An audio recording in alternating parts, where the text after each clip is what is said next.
Today's video is packed full of Christmas inspiration you don't want to miss. I'll be covering some Christmas ornaments, Christmas villages, as well as some very unique decor ideas.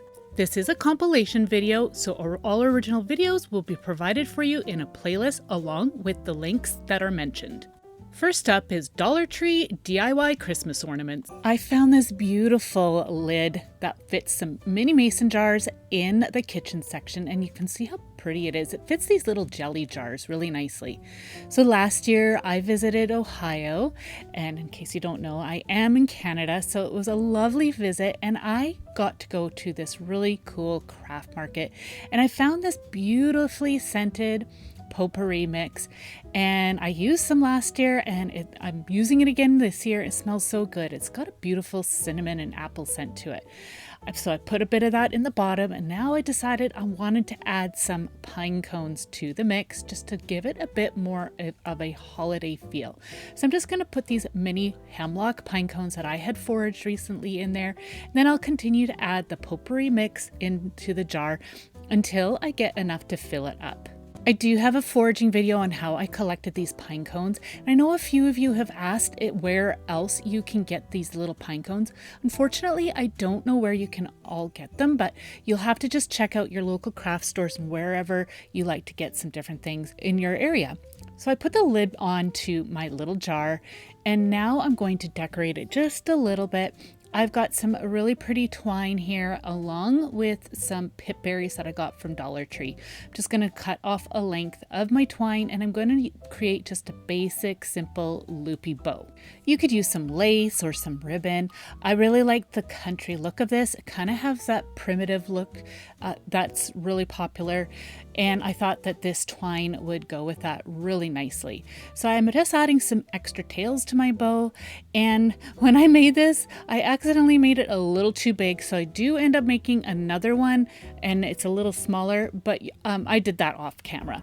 So I'm just using a wire, so I have something to attach this to onto the handle. So I just wrap the wire around it, and then I'm going to twist it really good at the back side of this and trim off any excess.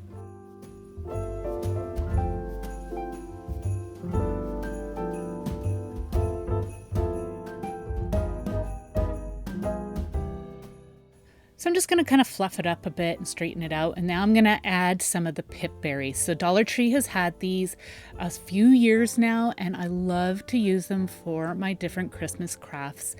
And so I'm just cutting off a strand of this, and then I'm going to wrap it around my finger just to create some curly cues. And then with that, I'm going to wrap it around the handle.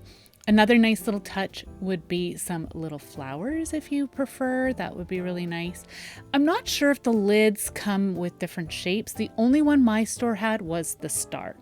So I've got those pip berries in place, and I really like how that looks. I decided to add some more pine cones just to go with what's inside the jar. And I just thought that that would just really go with the country look, as well as just adding a nice natural element. So I'm just going to glue a few of the hemlock pine cones into place. Somebody also had mentioned they thought that maybe the hemlock that I was collecting was perhaps poisonous. These are not. This is a totally safe tree to touch and forage from. There is some other plants that have got the same name as this hemlock tree, but they're two totally completely different species of plants. So I thought I should just mention that. All right, so I've got my pine cones in place here. I'm just going to straighten things out, and that was it. It was such an easy ornament to make.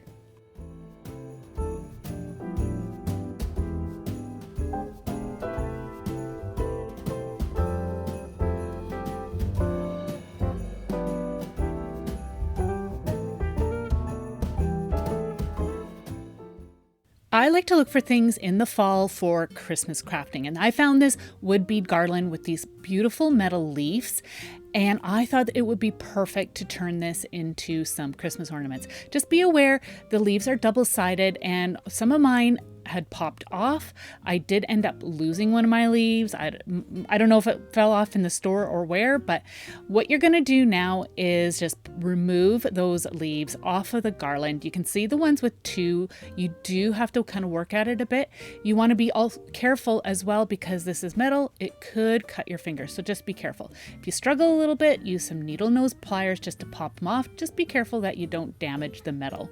So popping off all of those leaves off of 2 strands, and now I'm just going to clean off that hot glue off of the back. I took these outside, sprayed them with some Flora Life 24 karat gold spray paint. Use whatever spray paint you would like to use for your project. I have got these all dry now, and I'm going to be using this strand of fairy lights. I picked these ones up off of Amazon, and it is a strand of 20 lights. So I've got a total of, I think, 11 leaves. I will be setting one of them aside for another project. Going to place one light at the back side and add a little bit of hot glue and just hold that there in place while the glue sets. I am going to be going every second mini light or fairy light on the strand. I am not putting a leaf on each light because I am just going to be using this on a mini tree, and I thought it would be nice to have some of the other mini lights glowing in around it. I really like how this looks. I have seen other projects similar to this, and I thought that this was a simple project and yet looks so beautiful on the tree. I also thought that this would be beautiful if you had a woodland themed Christmas tree.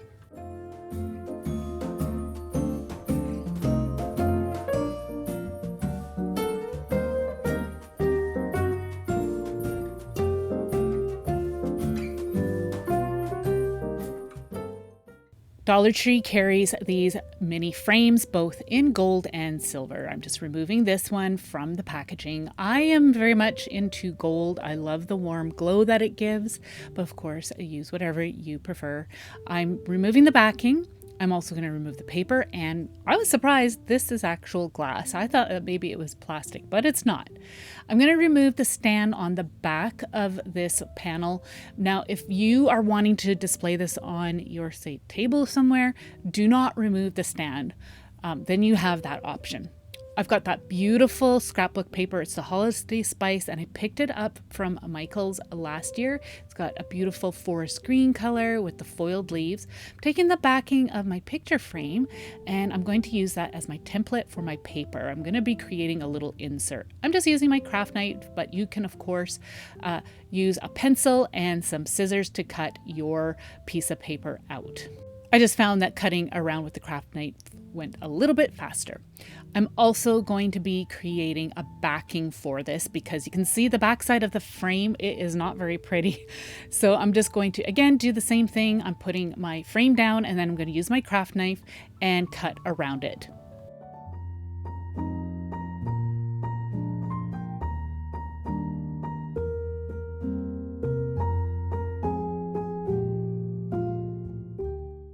Okay, so I have all my pieces here. Now I'm going to start to assemble this all back together. I'm putting the glass back in place. Then I'm going to put my scrapbook paper into the glass and then put my backing back in place here, putting the tabs down, making sure those are pressed down really well. You can see how beautiful that scrapbook paper is in that frame. You could just leave it as is even, but I want to turn mine into an ornament.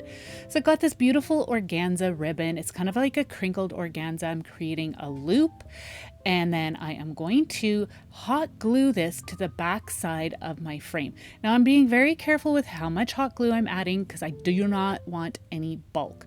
I'm going to press my organza into the hot glue and it seeped through both layers, but I still used the tip of my hot glue gun just to melt that hot glue underneath into the ribbon even more.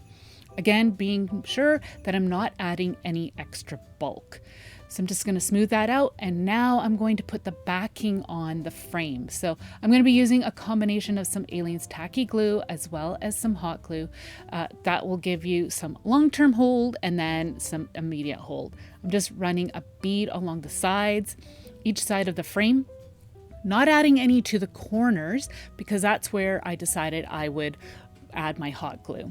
So I'm going to go ahead and do that now, working quickly. I'm going to add my hot glue, and then I'm going to line up my paper and press that into place. Now there is going to be some glue that seeps out from the edge. I'm going to flip it upside down and press that down just to make sure it's got some good hold there. And that's when I discovered the seepage from my glue, because I added a little bit too much of the tacky glue, but that's okay. It cleans up really well. I decided to add just a basic little bow, just to add just a little bit more elegance to this, because I think it just turns out so pretty. So I'm going to just use that same organza ribbon that I used to create my hanger. So it's really small, and I'm going to use some hot glue to put that into place as well. I'm just trimming up the tails just so it doesn't look too awkward and covers up all that foiled paper.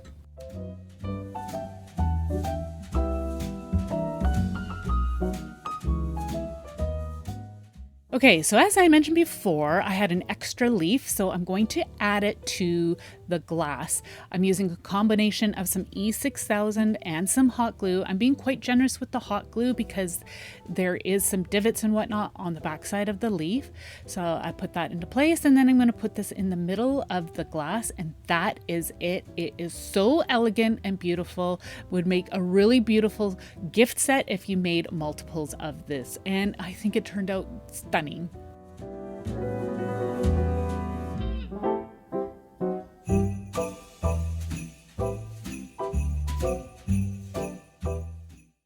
Dollar Tree's been getting these village pieces in. Some of them come with the tea light in the bottom. This one did not, so I'll have to add my own, but you can see there was some glue on the top. So I wanted to take a viewer's suggestion and use some rubbing alcohol to remove that glue. I just wanted to see if it would work, and it did. It took a little bit of elbow grease, but eventually I did get most of that adhesive off, enough to the point where it wasn't going to affect what I was going to do with this house. So I've got some other videos on how I changed this up, and I'm going to be combining the two techniques that I have done on this house.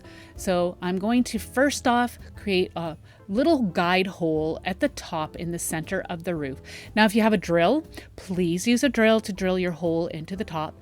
But I know not everybody has that, so I'm using an awl just to kind of poke my guide hole into the roof of this house.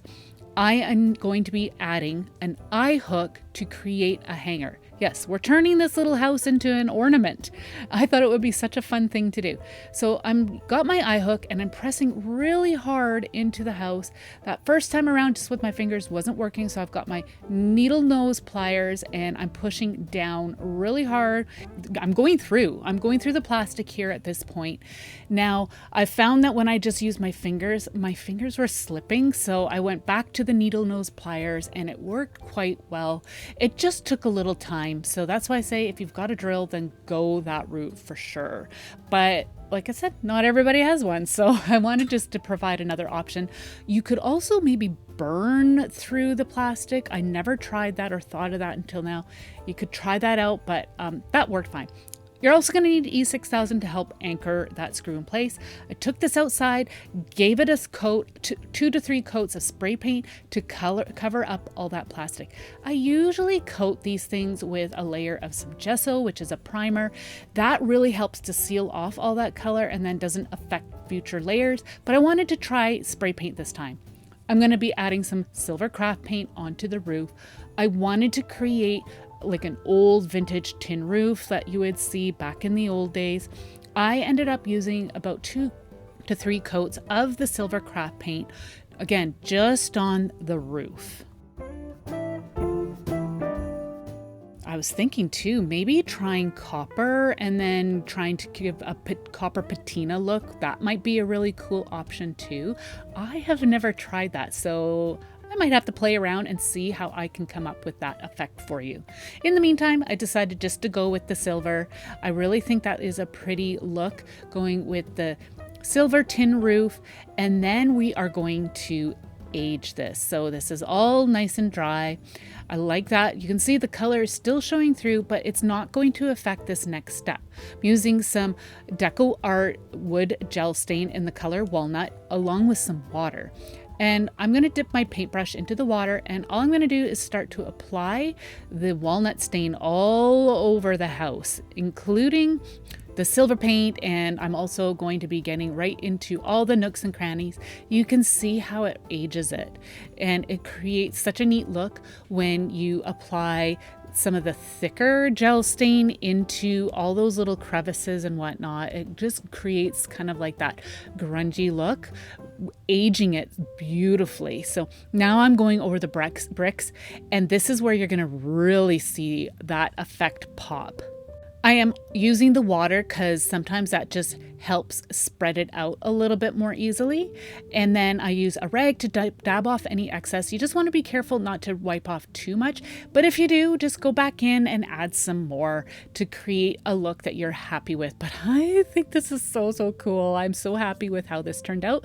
You can see the difference between before and after right here. And it turned out so well.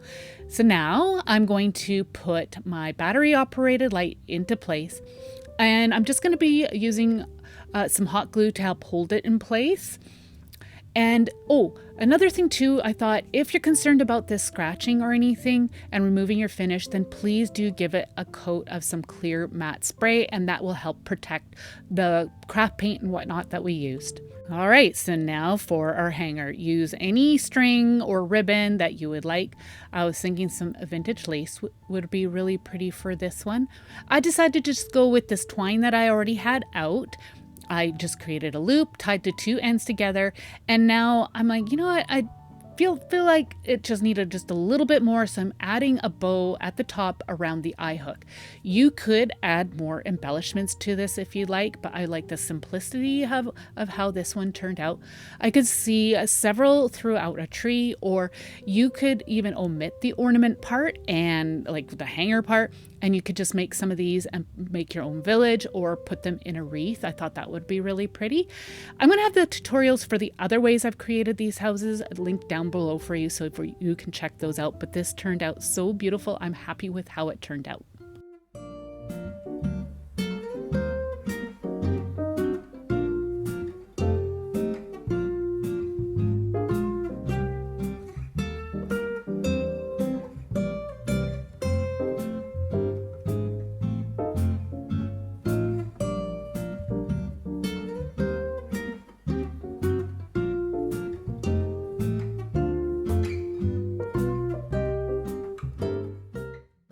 Here's a unique advent calendar. So we're going to start off by getting some of the prep work done first. I've got these printable activity cards that I made in Canva. I'll have the link for that down in the video description for you, so you can print out your own or create your own.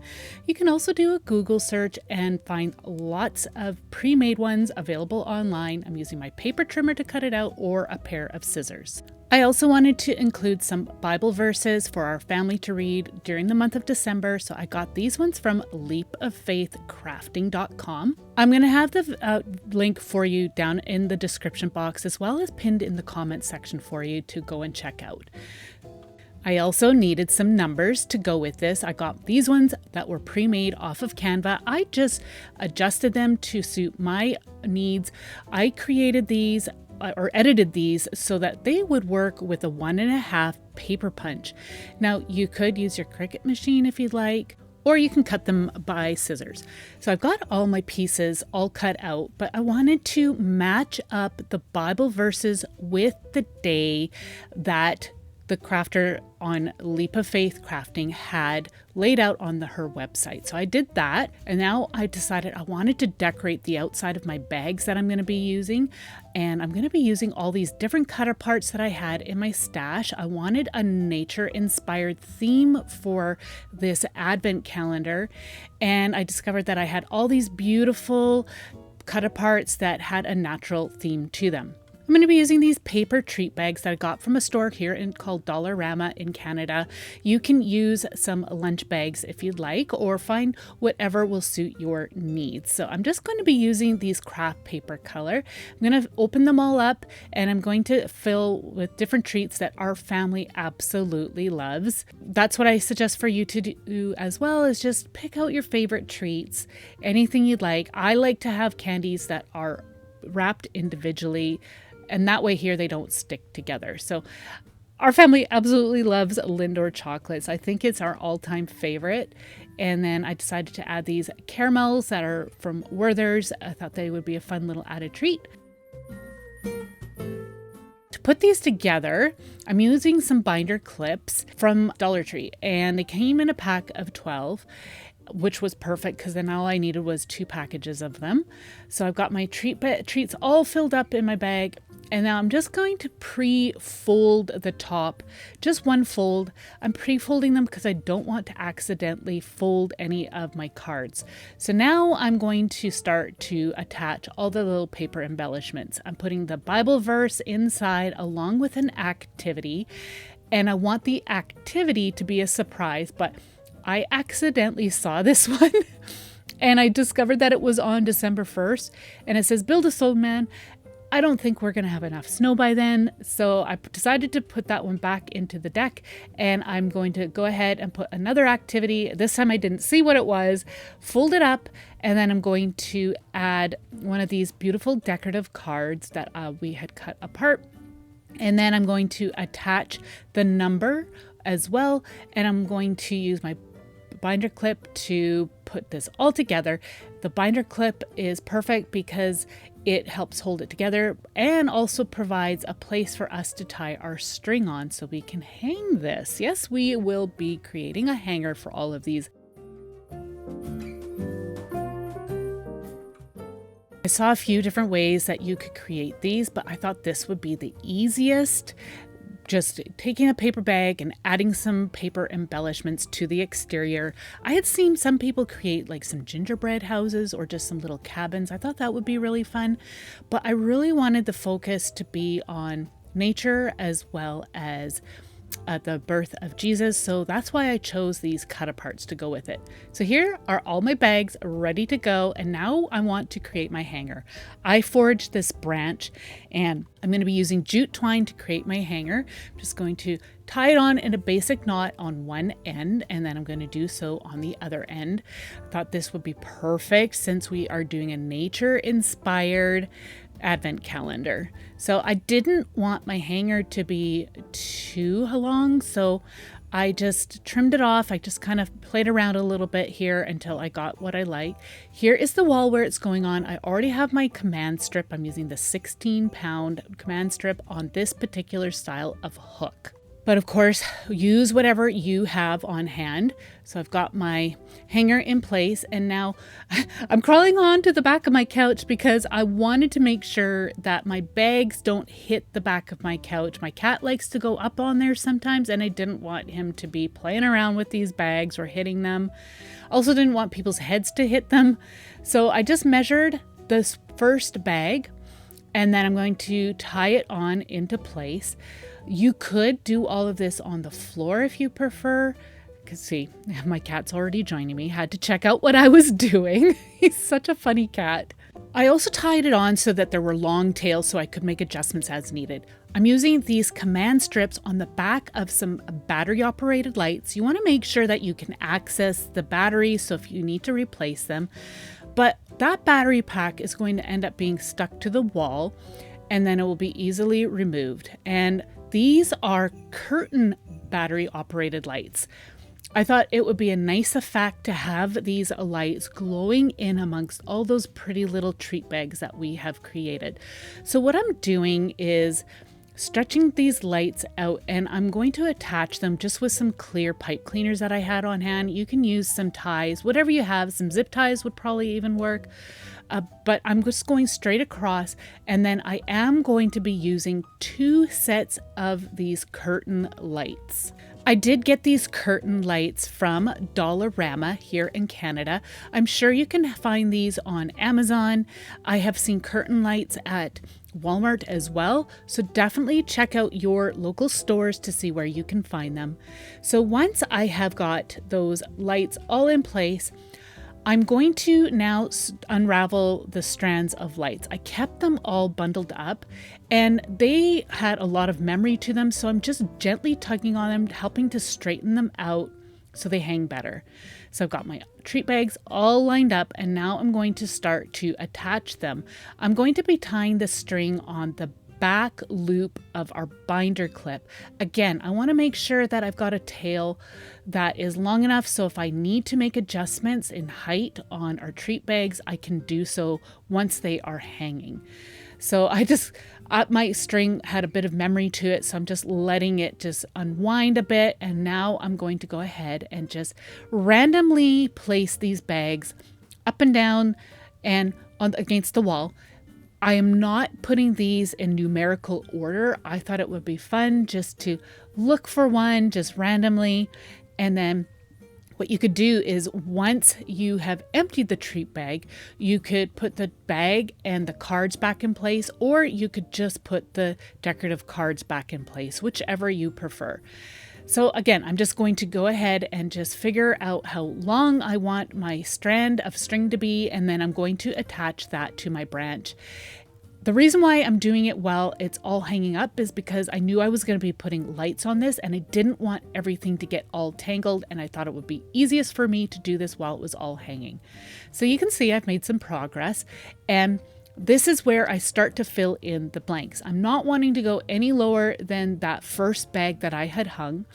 And I discovered that I do need to make some adjustments to the height of some of these bags. So I'm just untying my knot, and then I'm going to just straighten it out a bit and then shorten the strand as needed. So I'm just going to continue to fill this all in until I've got all my bags hanging, again, making adjustments as needed. I have all my bags in place, but I discovered that I kind of had some of my colors all clumped together. So what I decided to do was just take the front pieces, like the decorative card and the number, and I just move things around a bit just so the color was spread out more evenly. I might still have to do a few. Sometimes I need to just stand back and have a look at things and then see where it's at. Now I'm going to just put the lights into place. I'm just removing the backing off of the command strips and pressing those lights to the wall. I didn't do this to start off with because I knew that the balance of the weight of the branch was going to go off kilter. I'm using some faux evergreens to decorate the top of the branch. I needed to do this because I wanted to cover up all those wires and whatnot that's on the top of our branch. I'm just going to be going ahead and using some hot glue to add these sprigs to the top. I am again working directly with it hanging on the wall. You could add a garland if you want, or just add some picks, whatever you like to have. I already had these sprigs on hand, so that's what I decided to use. I like to get faux evergreens from Michael's when they go on clearance. They carry a lot of really neat and different ones, so I highly suggest that you go and check them out. Sometimes they've got like a 2-for-1 sale, or I get them at the end of the season when they're clearing things out. But I'm also going to add these natural elements. Again, this is nature inspired, so I'm adding some birch bark, pine cones, and I'm also going to be adding some twigs. I'm just going to now start to add some of those natural elements, mixing it in throughout the evergreens. And you can see I'm kind of balancing both sides somewhat. It's not exact, but I did want it to be somewhat balanced because I needed this to hang evenly. So I'm just going to go ahead and continue to fill this in until I'm happy with how it looks.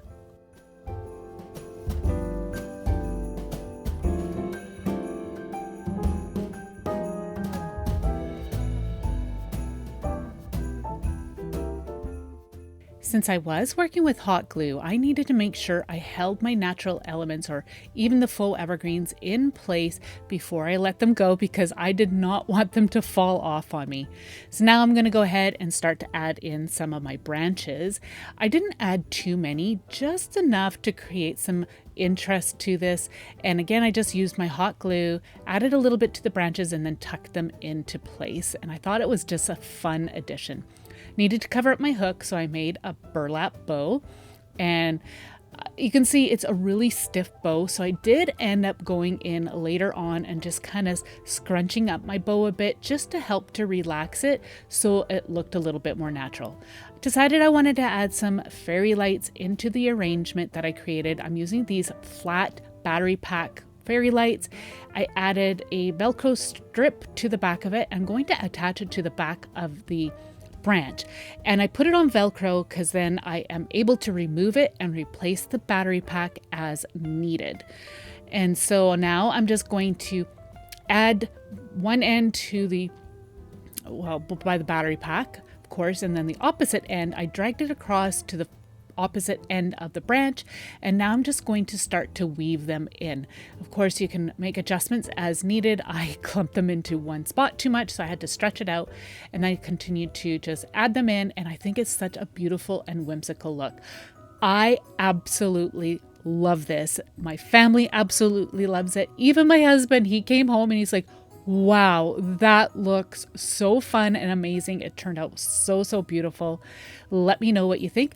And let me know if you've created anything like this. This was so much fun. I can't wait to dive in and play around with this.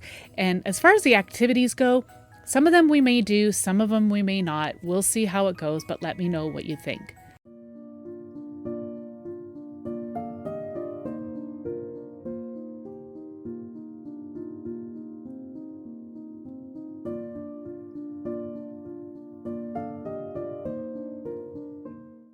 Next, we'll be making some thrifty Christmas DIYs. I found this beautiful crochet doily for 50 cents. There was actually a set of 2, but I'm just going to show you this project using one of the doilies. Just removing the tag, and you can see that there are 2 pieces to this. I needed to take them apart. So I'm just going to cut through some of the stitching, and yes, I know I should have been using some narrow tipped scissors, but I'm just using these ones. These are my favorite scissors, so I'm like, yeah, I'm just gonna go with what I have. But you need to be careful because you don't want to accidentally cut into the flower portion of this doily. I accidentally did at one point, so just be aware of that. I've cut them all apart, and I'm gonna set these pieces aside for maybe some projects at a later date. You're going to need a smaller embroidery hoop, and I'm just going to take this apart, and I'm going to put the inner portion of that doily over top. I'm going to try to fit the hoop over top.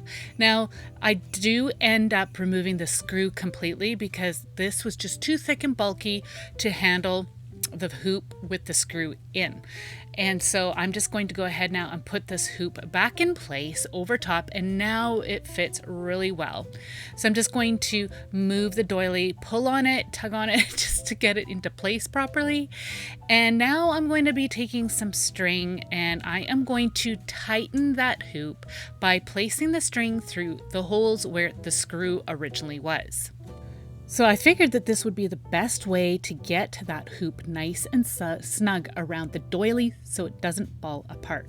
I'm going to tie a basic knot, and I am pulling quite tight on this. The best part about this as well is that then you've got a little hanger to create a Christmas tree ornament. So you can see I am pulling really tight on that. I did not want this to pop off. Straightening out that knot, and then I'm going to just trim off the 2 tails, and I'm going to tie those 2 ends together, and then you will have your hanger for a Christmas ornament. That's right, this is going to be an ornament for my tree. So now I am going to just again pull on this just a little bit to make sure it's nice and taut, and then I'm going to start to trim off the extra. I'm trying to get my scissors as flush as possible with the hoops while I'm trimming off all that excess. Now I'm going to go in and use some hot glue. I'm going to just wait a few seconds, and then taking my finger and running it over. That'll help smooth it all out, get the glue right down into the doily as well as between the 2 hoop layers, and that will help to secure it all together. I'm going to continue to go around working in sections, just cutting off the excess doily bits, using my hot glue, again waiting a few seconds, running my finger over the top and removing all the excess glue. I found that this worked really well, but of course, if you have another suggestion, please do leave that down in the comments section. Here at the top where the hoop didn't meet completely, I'm just adding a little bit of extra glue underneath the doily, so then it's attached to the base hoop, removing the excess, and then same thing again, just adding a bit and smoothing it all out. So it does look a little messy on the back side. I have this lace trim in white, and it's the width of the hoop and doily. So I'm going to apply that using my hot glue.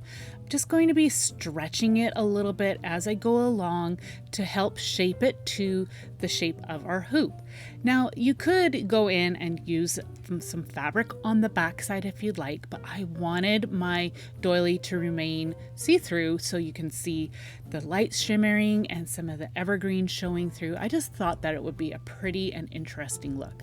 So to finish off the lace at the back, I'm just going to trim it off, and then I want to add just a little bit of hot glue, not too much because I don't want to add much bulk there and I don't want to see a big glob of glue.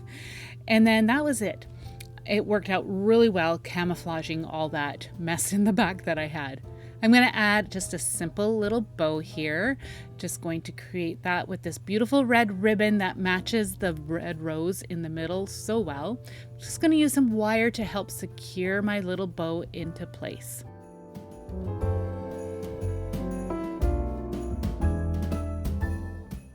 I'm just removing the excess wire, and then I want to just figure out the placement of my bow, and I'll be using some hot glue to put that into place. Nice thing about this as well is that it's going to kind of camouflage where the hoop was meeting together, because it does look a little bit awkward, but that was it. It was actually a really simple project, and I really think it's going to be absolutely gorgeous on the tree.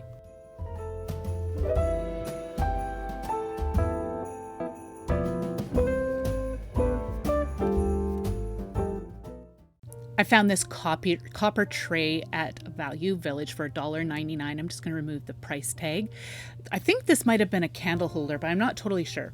I also found this house. It's a ceramic house or resin house. I'm not sure. It was damaged a little bit. I picked it up for $4.99, and the original label was still on it in case any of you are interested in that. I'm going to put this house onto the tray, and I'm also going to add some bottle brush trees. So what I typically do is like to figure out the placement of my trees first before I start to glue things into place.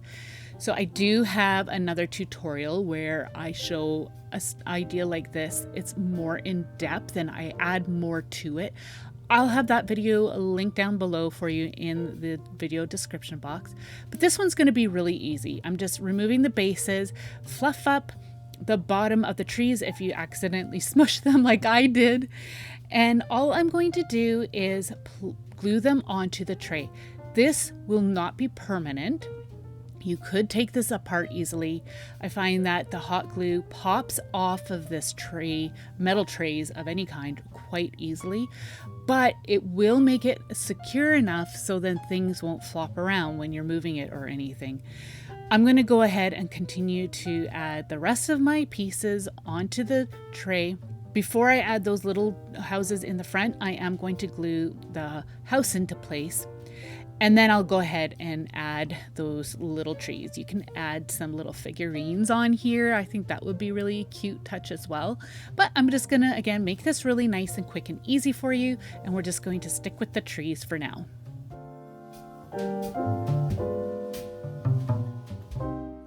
So I like to add just a touch of faux snow here. That will cover up and make it into a nice Christmassy and wintry scene. And I'm also going to sprinkle some on the roof. Now, I thought another touch you could do is take some white paint and gently just dry brush it over the house. That would create a nice frosted look. You could also use salt or sugar as your snow if you don't have any faux snow. Here you can see I'm adding some pine cones. I like to add just a touch of nature to my projects. I thought this would be a nice little added touch, and I think it is so pretty and so whimsical. It would even make a really nice hostess gift.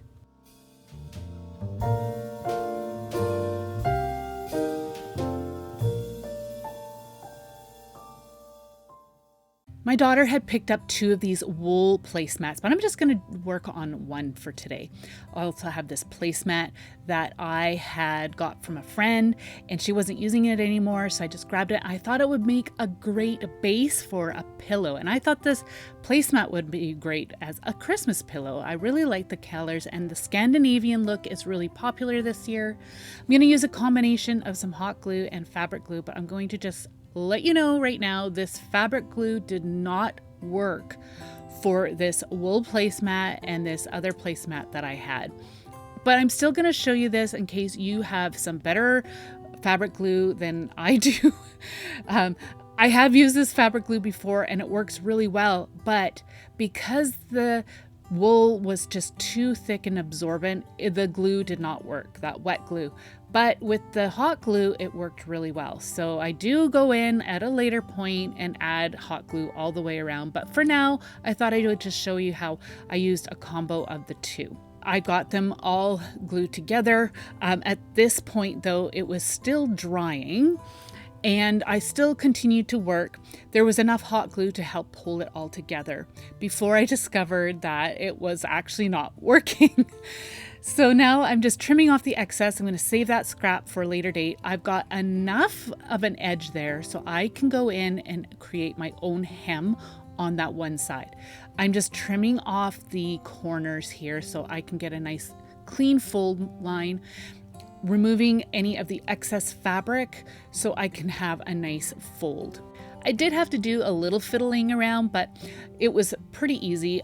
I'm not a sewer. I like to just glue things, so I was trying to make this as easy as possible.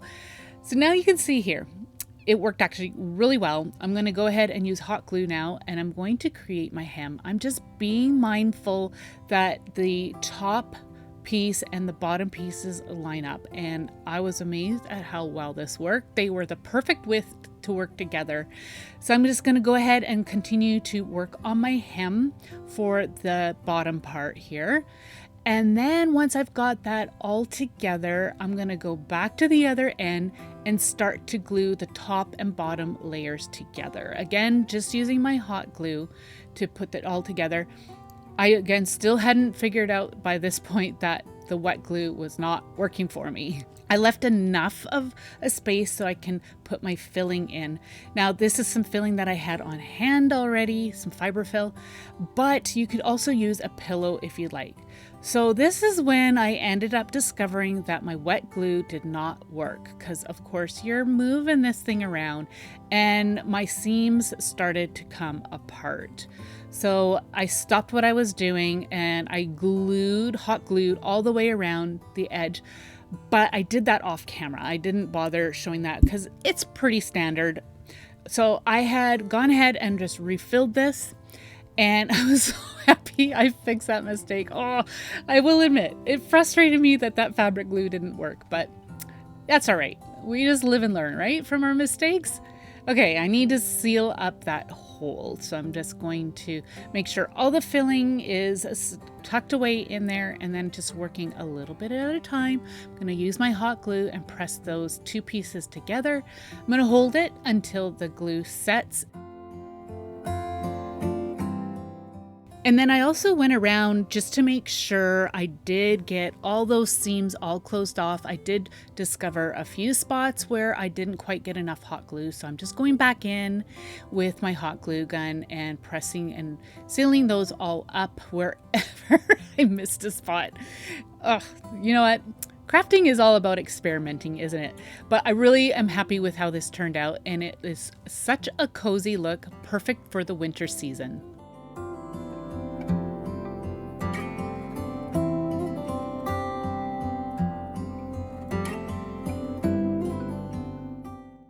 I found this large piece of green felt fabric for $1 at my local thrift store. I was amazed that I picked this up for $1 because you usually spend about $1 on just a cheap piece of felt in the dollar store. I also got this Christmas tree template off of Canva. I'll have a link for that down below in the video description box for you to use as well.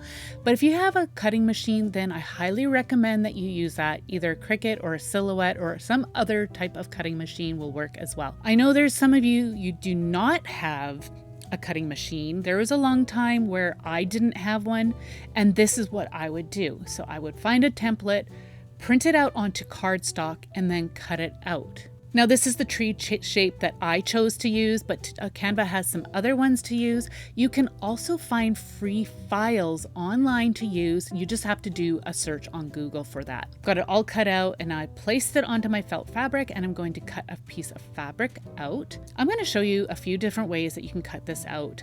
I was experimenting with different ways to cut it out to figure out the best way to do this. So you can see here I was doing it just freehand like this around it. It kept on slipping. My template kept on slipping on the fabric. So then I kept on having to line everything up, and I didn't get a very clean cut. I was getting really frustrated. It was also taking me a really long time to cut out the tree. Here I'm just going back in and cleaning up some of the tree just so I had a cleaner look.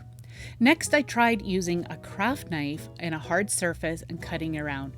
It cut through the felt really well, except that I was left with some sharp edges and I didn't like that. So what I ended up doing was going back in with my scissors to clean things up. And again, it was just taking me way too long. So I was admittedly getting frustrated at this point with all the different techniques I was trying.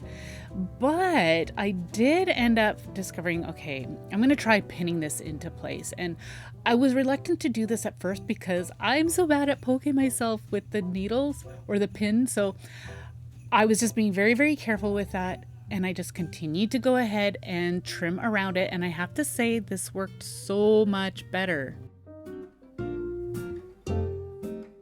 So I was quite happy with that, but still it was taking me a long time to cut around it and fiddle around. So then I saw somebody else do this where they took their template, folded it in half. And what I did was just create a nice sharp crease. So I had a nice straight line. I folded it the opposite way and did the same thing. And then I cut that in half. And let me tell you, this worked so much better. So now I folded my fabric in half and I took the straight edge of my tree, butted it up against the fold line of my fabric, and then I pinned it into place. And this worked so much better. It just took half the time because of the fabric being folded in half. So as I mentioned before, this project will definitely go a whole lot faster if you have a cutting machine. I want to make some more of these trees, but I think I'm going to try using my laser cutting machine because it does have the blade cutting option. And I know that it would be just so much easier just to use a cutting machine. And my Cricut Joy Extra, this felt is just too thick for that machine. It will cut through some thinner felt, but not this thicker stuff. So you can see I'm just using my scissors to cut around this tree and it's going way faster. I'm so happy.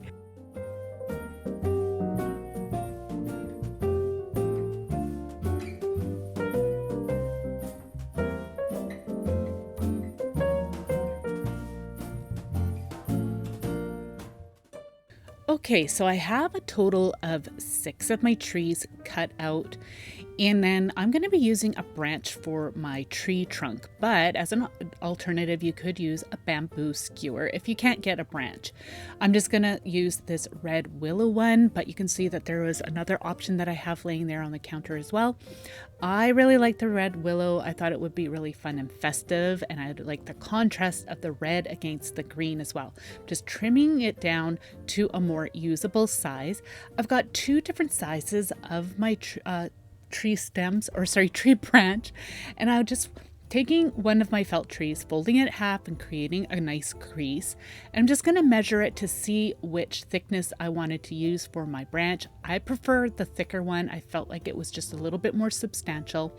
Now I'm going to take each individual felt tree, I'm folding them in half, and I'm going to press down on the crease. I'm just using the heat from my fingers just to create that fold line and make sure it's as best as possible. You could definitely iron it if you prefer. I have like a mini heat press that would work really well for this. Then I'm going to start to assemble. I'm adding some hot glue, leaving about 1 centimeter from the top, and I'm going to press my stem and my felt, the edge of the felt next to the stem. I'm going to let that glue set up before I continue on. I'm going to take my next piece, again adding some hot glue, leaving 1 centimeter with no glue, adding it right along the edge, and I'm going to butt it right up against the piece that's already adhered to that branch. You want to make sure you want to put it right up against each other. That way here there's enough room for each of your tree pieces to go all the way around your branch. Now, I was kind of skeptical of whether or not that would be enough, or maybe it would be too many, but I made 2 of these and it was definitely enough. I'm sure if you went with a bigger tree, you could probably make some more. You'd have to experiment and see, but this size was about 6 pieces and they all fit perfectly. So I'm just going to continue on until I've got it all filled up.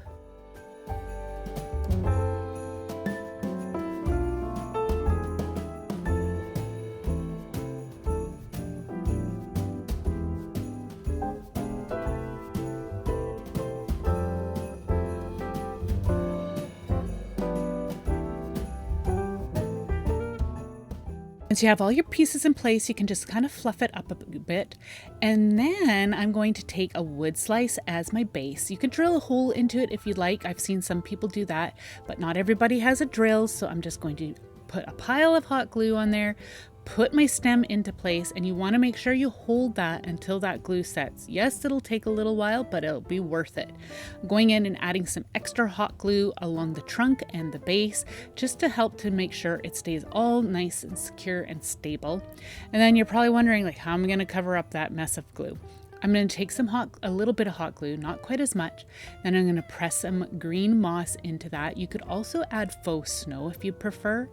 Again, sorry for my hand there. So I'm going to just add some hot glue and then I'm going to press the moss into that hot glue, and now it is ready for display. This is a really cute little set here. I actually think they look great with my pinecone trees, which I'll show here in a moment. Let me know what you think down below. I'll show you how to make some cinnamon scented pine cones for your Christmas decor. You'll need some cinnamon essential oil along with some pine cones. I had foraged these. And you're going to need a plastic craft mat, some paper towel to protect your surface. You're also going to need a large Ziploc bag and some plastic gloves just to help protect your hands from the essential oil. So I'm going to start off by opening up my bag to get that all ready to go. And I'm going to put my gloves on because I have heard that sometimes essential oils can injure your hands, so you just want to take that precaution. I'm going to lay out my pine cones onto my paper towel. The paper towel is laying on top of a craft mat. Now I'm going to take the essential oil and I am going to add a few drops directly onto these pine cones. Let me tell you, it smells amazing. Of course, you can use any scent that you like, but I know that cinnamon is really popular for the holiday season. You see them in stores all over the place, and I'm like, man, this is so easy to make yourself. So I'm just going to flip my pine cones over now, and I'm adding a few drops of the essential oil on the other side of the pine cones. I know this goes without saying, but please remember to put the cap back on your oils. I'm going to put the pine cones into my Ziploc bag now. And then once you have your pine cones in your bag, you're going to go ahead and add some extra oil. Now, I did them individually because I wanted to make sure each pine cone had some of the scent, but then I felt like it just needed a little bit more, so I went ahead and added that. Again, putting the cap back on, and I'm going to just shake those pine cones around. So some tutorials say that you should leave these sit out for a week, all airtight in your bag. I decided I wanted to just show you the next day. So I'm going to open them up, and let me tell you, they smelled so amazing. I was so happy. Now, you don't have to just use this regular type of pine cones, but I decided to. You're also going to now need some cinnamon sticks, a spray bottle, along with a pot of water. You don't need too much water, just enough to go into your spray bottle. I'm going to take my cinnamon sticks and I'm just going to break them up and put them into the pot. And then you're going to want to bring that to a simmer. Now you're probably wondering why I'm doing this. Well, I wanted to make a spray so I can rejuvenate the scent of my pine cones as the season goes on. Now, I'm not sure how long this is going to last me, but I decided that if anything, you can definitely keep it in the fridge. So I brought it to a simmer, let it sit for a bit, and then I let it sit overnight. Make sure you put a lid on so it doesn't evaporate too much. Now, this is the next day. I have a funnel and a little tea strainer, and I'm going to pour the liquid into my bottle. Now, you want this strainer if you have the broken up pieces like I have. You don't have to break them up, but I thought that maybe the scent would be released from the cinnamon sticks. That sticks the best. I decided I'm going to add a bit more of the essential oil directly into the spray bottle. I don't know if this will work as a preservative knot. I know clove oil definitely does. So if you're not sure and want this to last a while, then definitely try adding some clove oil to the mix. So I'm going to give this a shake, and then I can just refresh my pine cones by just gently spritzing those pine cones, and then they're ready to go. You do not want to oversaturate these. If you do, you're going to need to dry them out. But this was it, and it really does smell so yummy. Now I'm going to just show you a few ideas on how you can use these scented pine cones, and this will also show you that you don't have to just use the Ponderosa pine cones, which is what I was using. These ones are white pine cones, and all I did was just tuck these into an evergreen arrangement. Now, if you can't make an arrangement yourself, you can definitely buy one and just add some of these beautiful scented pine cones to your arrangement yourself. This smells so amazing between all the evergreens and the cinnamon scent. This would make a lovely hostess gift for a lovely party that you may be going to. Another option is to create a beautiful tray full of some beautiful natural elements. I'm adding a mix of some pine cones with some birch bark along with some orange slices. I even have a few other natural elements like some cinnamon sticks. They smell so good, perfect with our cinnamon scented pine cones, and some apple slices. The oranges and the apple slices I dried myself. So this was a thrifted tray that I got, and all I'm doing is just adding all the lovely natural elements into the dish or the tray and layering them all up. You know, I actually thought that maybe it would be really cool to scent some birch bark. I just might try that coming up. I think that would be such a unique way to use our beautiful essential oil. So I'm just going to continue to add all our natural elements until you get a beautiful look that you're happy with. And this again would make a lovely hostess gift or just be a nice natural touch for your decor. You can add some fairy lights to this. I thought that would be really pretty, or some battery operated lights or candles hidden here and there to create a warm, cozy glow.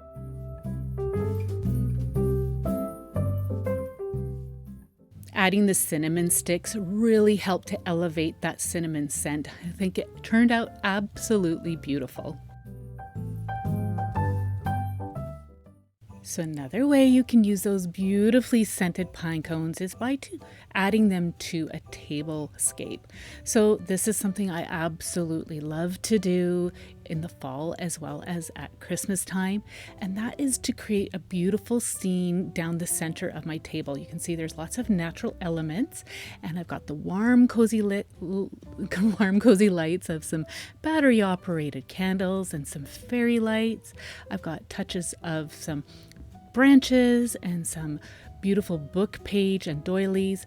Here I've added some moss and some faux snow along with some Christmas baubles, and you can see how beautiful and magical it looks. And I really think that those beautifully scented pine cones will really just help add to the look of this table and just create a nice cozy feel.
Now it's time for some nature-inspired Christmas ornaments.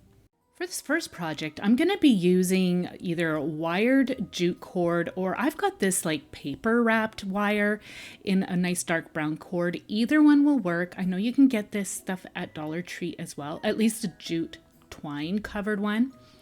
You're also going to need some mini pine cones. Now I have foraged these. These are hemlock pine cones. They're nice, small size for some smaller crafting projects. I've got that foraging video for you linked down in the description box for you to check out if you are interested. I'm just setting these onto my craft mat here in a circle formation. I am creating a little mini wreath.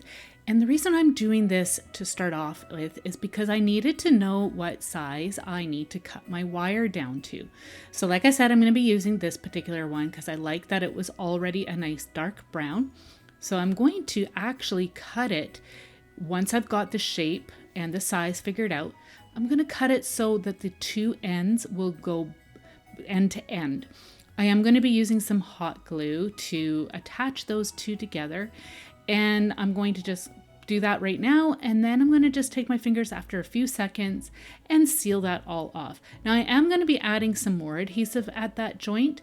Once I put this down, I am actually going to apply some hot glue onto the pine cones, and I'm going to put this first one onto that joint that I had created. That will help to hold everything into place. So now I'm just going to go ahead and add my hot glue and attach the pine cones all the way around. And what I'm also doing is kind of interlocking the pine cones so that they can stay all nice and snug together and there's no gaps in between. So I've added my last pine cone there, and my little wreath did stick to my craft mat a little bit, so I was able to get that up though. But as you can see that hot glue. So I'm taking a blow dryer and I'm going to just soften that glue up just a little bit. Some of it I'm just kind of pushing down, and then I do end up having to go in and trim some of it off. I'm just being careful not to remove too much because I don't want those pine cones to be popping off on me. So that cleaned it up really nicely, but you could still see the hot glue and I did not like that. So I decided to go in with a paintbrush and some burnt umber craft paint. And I'm going to just dab some craft paint over all those globs of glue. Now you could back this with a bit of felt or something, but I decided I just would try out the craft paint, and I actually was really happy with the results.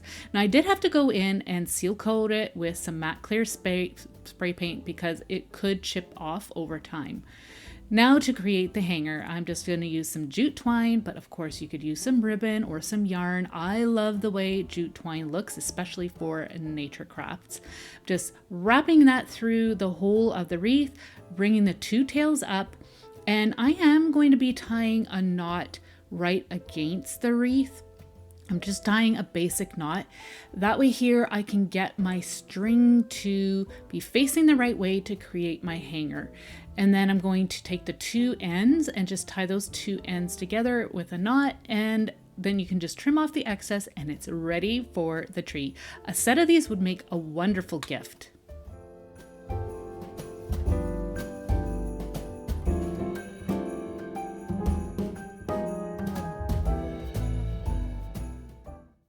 I grabbed these wood slice ornaments from Dollar Tree, but you can get these anywhere. This is a set of 3 in about a 3-inch size. So what's nice about these is that they already come pre-drilled, and you also have some jute string to create your ornament hanger. So that's always nice to have. So I did measure them because I was curious to see if they were actually 3 inches, and it turns out not all of them were. I had one that was 2.5 inches and then 3 inches. I'm using some Cricut printable iron-on, and I'm going to just put it straight onto the natural wood, but of course you can paint it. I am in Cricut Design Space, and I was looking for some printable cutouts that I could use for my wood slices, and I wanted it to be a Christmassy nature scene or a winter scene. So it's really important to pick the print and cut option, and then that will pop up all the different images that you can use. Now I am using the Cricut Design Space membership, and on the images, if you click on the three dots on the top, you will get a whole bunch of different images that are similar to each other.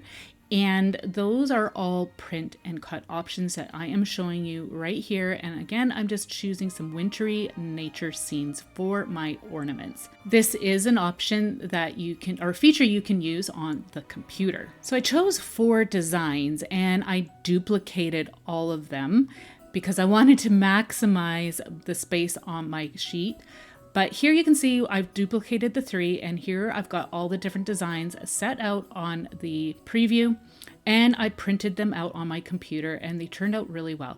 So to use these, you just need to peel it up. I am using my little pick to get underneath the edge to lift it up, and then you want to just gently peel it back. You don't want to peel back too hard because you don't want to stretch the image. So I've got my wood slices here all on my heat press mat. And I'm just trying to figure out which one would look best on which wood slice. I like this one. I'm going to preheat your wood slice, and then you want to go ahead and then put your image onto the wood slice where you would like it. It is going to cover up the hole, but we will be correcting that after we're done here. I put my heat safe paper on, and then I'm going to go ahead and follow all the directions on the heat guide on Cricut's website. I have to say, this is one product I have been absolutely loving to use for different craft projects. It is so much fun. So I'm going to do the other side, and again, all the same steps as before, and I will also be doing all the same steps for all 3 of my wood slices.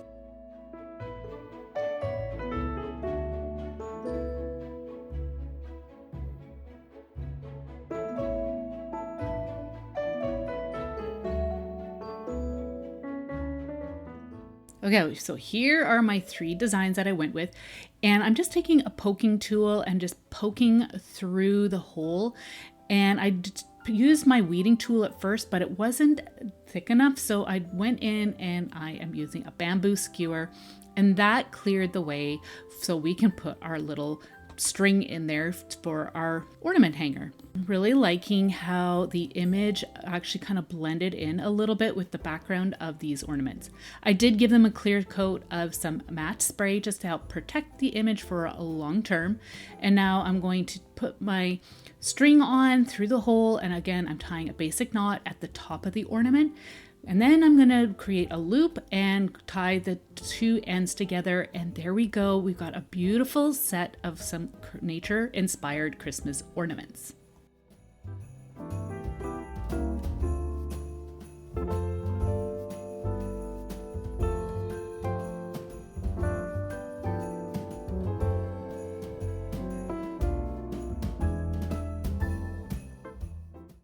So I'm going to be using some burlap fabric for this next one. This is 2 1/4 inches wide, and I got it from burlapfabrics.com. I made a tail, and I'm going to pinch it, and then I'm going to give it a twist. And then I'm going to create a loop, pinch it in the middle, and give it another twist. I'll be creating another loop, pinching it in the middle, and then I'm just going to go ahead, turn around, create my other tail. Now, this is how I make my bows. This is how I was taught, and I really like that technique, but of course, feel free to make your bows any way you would like. I'm using some wire just to help secure the center, and I'm going to trim it off. Now, be careful not to trim it off too much because you do want that to hold before we carry on. So I'm just pressing the wire down so I don't stab myself with the excess wire. I have got some jute twine here, and I'm going to wrap the center of our bow with the jute twine, and that will cover up the wire, but I'm also leaving 2 nice long tails, tying it in a knot at the base of our center of the bow. And then I'm going to take those tails again, create a loop, and tie a knot at the top, and you've got your ornament hanger. I thought this would be the easiest way because I did need to cover up that wire, but of course, feel free to make adjustments as needed. So I've got my pretty bow here, and we need to decorate it. So I've got some faux Christmas greenery. I've got some that's flocked here, And I'm just gonna cut some pieces down. Of course, this is a great project to use all those little bits and scraps of Christmas greens that you may have laying around, or little berries and picks. So I'm just gonna figure out my placement and then trim things down as needed. And then I'll just use my hot glue and start to glue things into the center of our nice little bow. I thought having a collection of these all over a tree would be so beautiful. It would definitely have that country farmhouse look that a lot of people love during the Christmas season.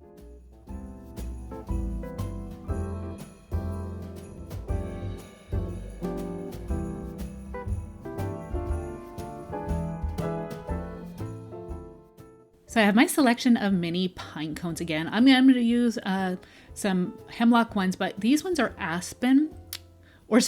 alder.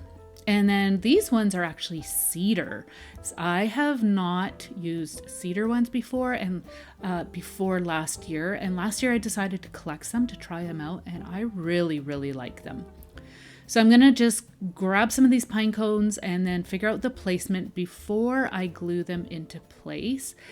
That's just something I like to do, but of course feel free to do it any way that you would like.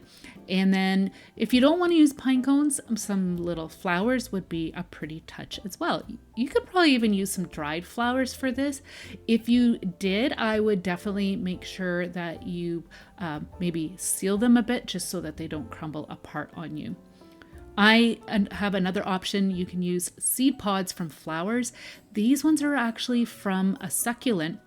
And I picked these 2 years ago and they're still holding up really well.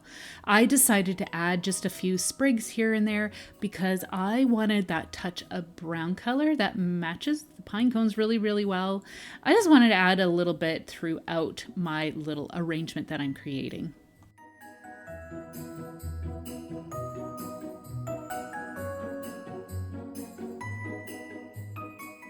Using these pip berries that I got from Dollar Tree. They are a nice small size. Some bigger ones would work as well. I'm just deciding on what color I wanted, and I decided to go with these darker ones. The red would have been, or the bright red would have been pretty, but I didn't want that red to stand out that much. I'm trying to keep it a really nice natural look. So I'm just going to snip some of these off, and some of them I'm even leaving a little bit of the wire tail, and just very carefully I'm adding some hot glue, and I'm going to add the berries into place. Now, if you have a precision glue gun, then that will make this a little bit easier, but I'm just using what I have here. So now I'm just going to create a dovetail on each of the tails, and then it is ready. And like I said, a bunch of these on a tree would be absolutely gorgeous. Let me know what you think.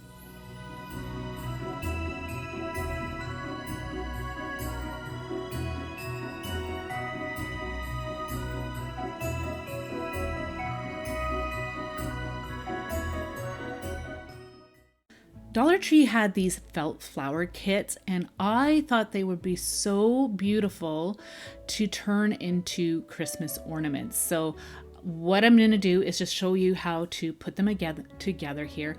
I'm not going to use the yellow flower because I didn't think it really went with the whole Christmas vibe, so I put that one aside. But this kit came with some instructions. They're already pre-cut for you, which makes it so much easier. But of course, if you have like a Cricut machine or some other type of die cutting machine, then you can get patterns for them that way. So some of these were attached still here and there. So I'm just taking my scissors and I'm going to snip through those spots where the felt was still attached. So I'm finished prepping this first flower, and again, the instructions are all on the back. There's no wording, but it shows some images, and most of them are pretty good. I did have to go online and see how to figure out how to put some of them together, but this one was pretty basic. You just roll starting from the outside edge and you roll it in on itself, and then the little flap there, you're going to be covering up the end, but you need to use some hot glue at the base, and then you're going to add that little flap there to cover it up and fluff up your little flower, and then you've got a pretty little decorative element for your ornament. So as I mentioned before, I am setting the yellow one aside, but I am going to be using the leaves, and this yellow strip, there's two of them there. Those are stamens for a couple of flowers, and I'm just going to go ahead and put the other ones together. They're all pretty much the same. You're just rolling them in on themselves. And then there is one that you can see at the top to the left there, it's got petals. That one you do put together a little bit differently, but for the most part you can see you just roll them together and then use your hot glue. You can even add dabs of hot glue along the way to help hold it all together.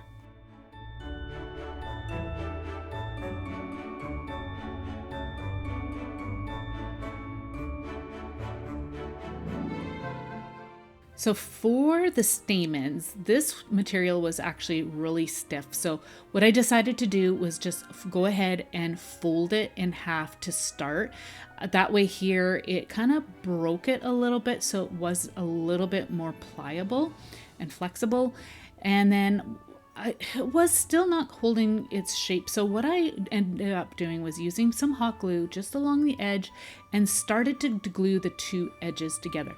Now, when you do this, you want to be careful that you're not gluing the cut edge, or like you can see that there's like little slits on the one side. You do not want to glue those because those are the little flower centers, the little stamens of a flower. So again, I'm going to be using some hot glue as I roll along. That will help to hold it all in place. You just want to be careful not to add too much glue because otherwise that will add quite a bit of bulk.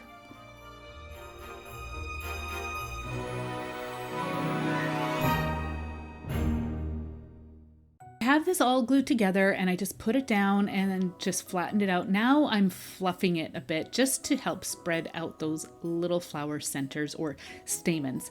So this one is going to be going with this white flower. So to do these ones, you can see there's a slit in the middle of the petal. You add a little bit of hot glue and press those two center edges together.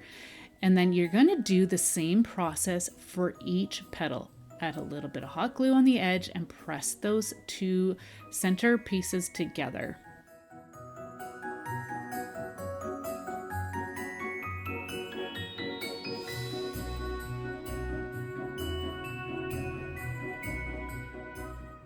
Once you have those petals all glued together, you want to glue the two ends of the last two detached petals together, just like you see me doing in the center, and you're going to do that with all three pieces.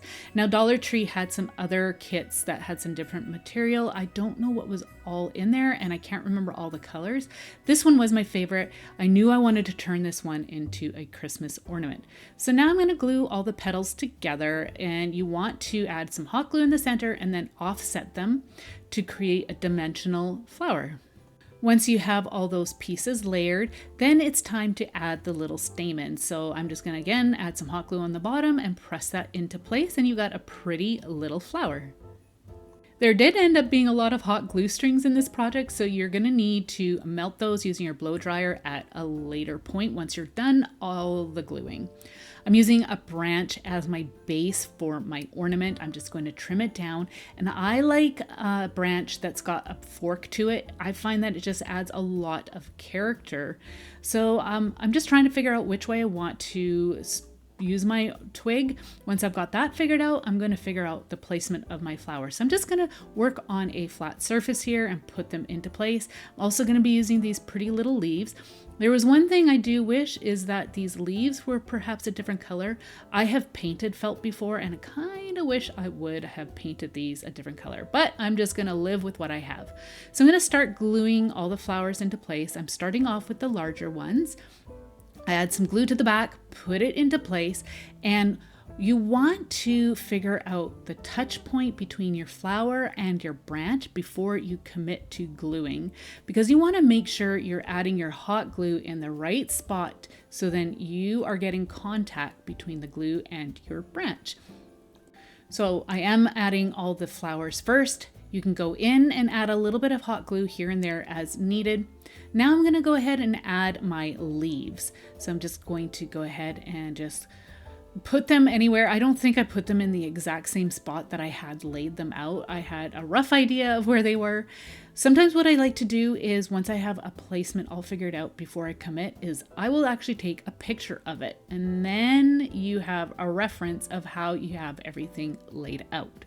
But even then, sometimes I end up making some adjustments as needed. So I know you're probably thinking, wow, that looks really springy. Well, I will be adding a few extra touches to make it look a little bit more Christmassy. One of those is adding some Christmas greenery. Now this is a pretty flocked type and it had a little bit of glitter on it. I did pick this up from Michael's a couple of years ago. I like to get some Christmas greens like this and then a nice large bush for a discounted price when I'm at Michael's, and then you can just cut it down and use it for the different projects that you create. Next, I'm also going to be adding some cedar pine cones. Yes, I'm going to use those little pine cones.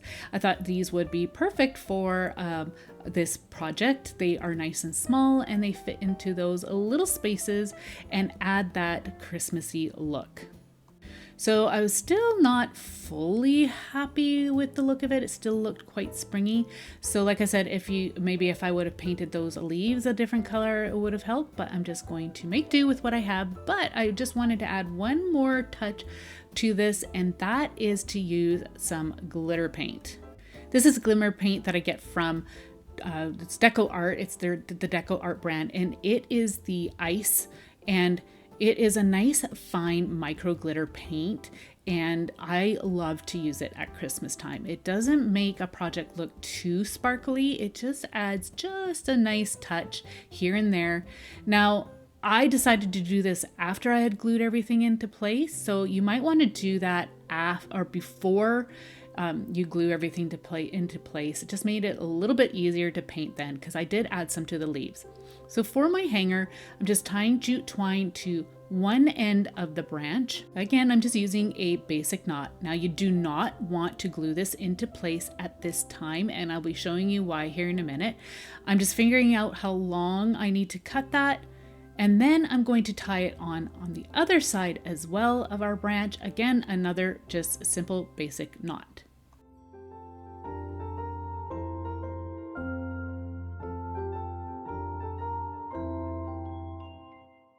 So now I'm going to just trim that off, and I'm going to lift the two tails up, and you can see how nice and straight that is hanging. And if you want to make adjustments, you want to turn those knots that are tied onto the branch, and that will help you to hang it a little bit better if needed. Now I'll show you the adjustment I made, and it no longer hangs straight. It is kind of flopping back a little bit. So I went back in and I adjusted it back to where it was so it hangs properly. Once you do that, you can tie the two tails together. Again, I'm just going to tie those two in a basic knot. And then you can go ahead and add your little bit of hot glue to help to secure those knots onto the branch. Now this branch is a branch that I had foraged just on a walk here by my house. I will have all those foraging videos for you down in the description box below, but I am absolutely loving this Christmas ornament. I think it's so pretty, and I can't wait to hang it on the tree.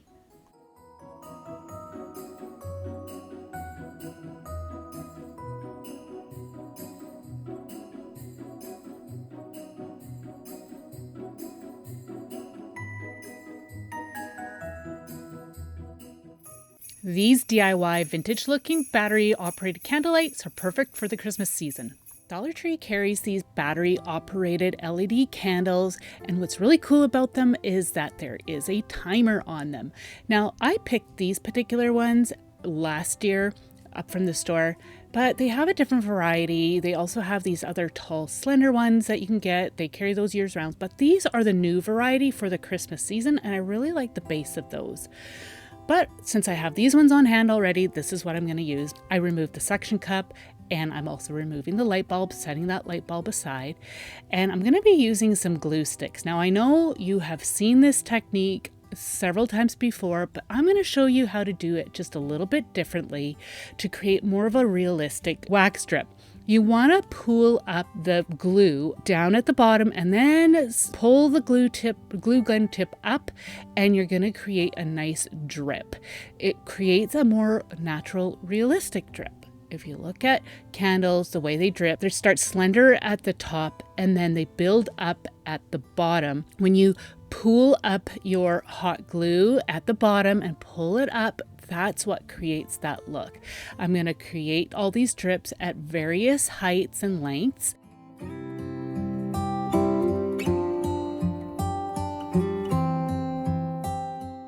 And if you make a mistake, you can just pull it off. It pulls off really easily. You also want to make sure you remove any of those hot glue strings because it will affect the look of this particular project. I'm allowing some of the hot glue to just kind of pile up underneath the light bulb on the rim. That will just create that like waxy buildup that you will see at the top of candles as well.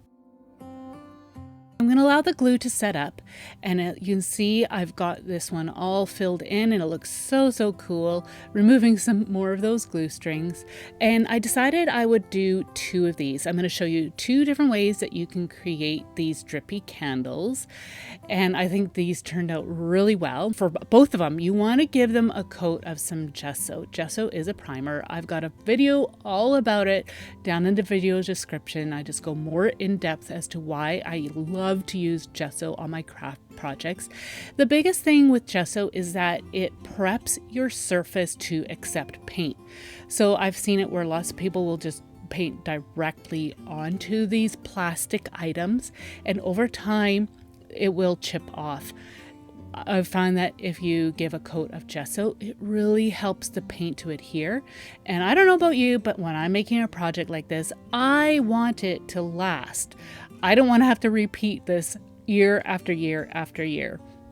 I've got other candles that I've created that I'm going to be showing you. I'm going to have those linked down below on how you can create grungy candles, and they've really held up all these years. So I'm letting the candle portion dry, and now I'm going in and I am going to give the base of mine a coat of gesso as well, because I want to change out the color. Now you could use spray paint, but I wanted it to look more like brushed metal, so I'm going to be using paint. Again, if you see the newer variety or versions of these candles, you won't have to paint this base if you can find those brushed brass or bronze style. The gesso is all dry. You want to make sure it's dried completely. Now I'm going to be using some warm cream or warm white craft paint. I'm going to give the candle portion 2 to 3 coats. Now it really depends on the quality of your craft paint. It'll determine how many layers you need to apply.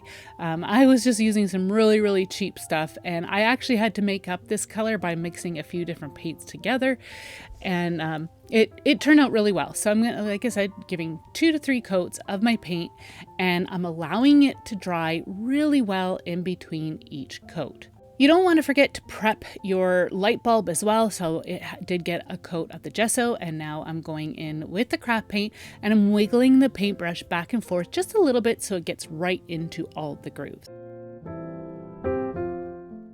The candles are dry. I'm going to give this a coat of matte varnish. Now, I do several different steps. Again, I'm really wanting this to hold up. So I'm putting the varnish onto the candle portion. This will help to seal the craft paint, and then also it will help to prep the surface for the next step. So I'm going to actually be leaving one of these candles just plain. So you can see here on the light bulb, I did get a little bit of gesso and paint on there, so I'm just scraping it off. It scrapes off really easily when you apply a little bit of pressure. And now I'm going to go in and seal that up with the matte varnish as well. Again, I wanted to really protect the paint up to prevent any of it from chipping off. So again, as mentioned, I'm leaving one of these plain. So I'm going to set one aside, and I'm going to give one of them some gel stain. This is the walnut gel stain put out from Decor. It's the Americana line. And I'm going to be going over this entire candle with this gel stain. Use any type of distressing medium that you like to use. You can see that there is a little bit of text on the candle base, but this will not cause it to really stand out. So you can see how it collects in around the drips and creates a nice grungy vintage look. I love the way these turn out. It's so, so cool. And you apply it, and then you're going to take a rag and wipe off the excess. So it will change the color of your candle a bit, but I like that look. Again, we're going for that vintage look. But if you don't like that look, then I will show you what it will look like without the distressing. Don't forget our light bulb. Again, we're going to go in and just apply that by taking your brush and wiggling it back and forth so it goes into all those little crevices. That's where all the grime really builds up. Remove all the excess with the rag. And I went in with the stain a second time, and I allowed it to sit just for a little bit, and I found that that created a bit more of a grungy look for me, and I really, really like that.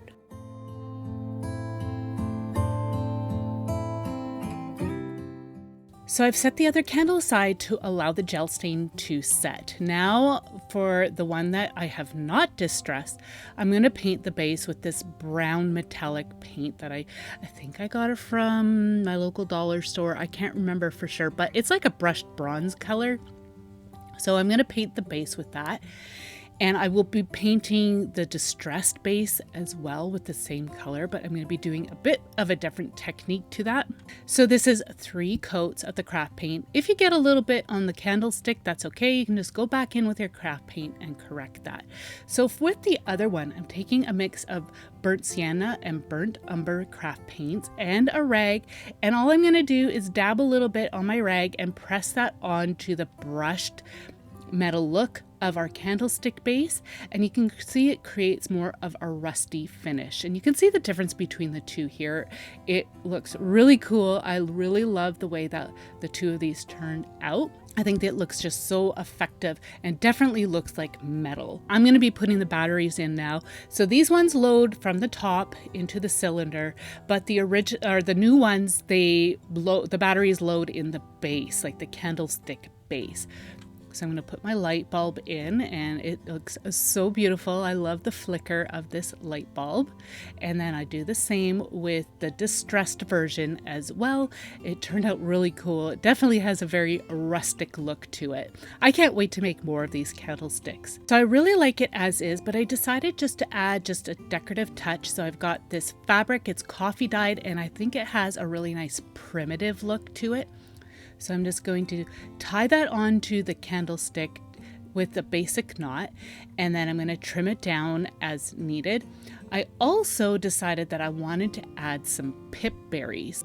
So I got my pip berries from Dollar Tree. They have carried these for several years now, and they come in different colors.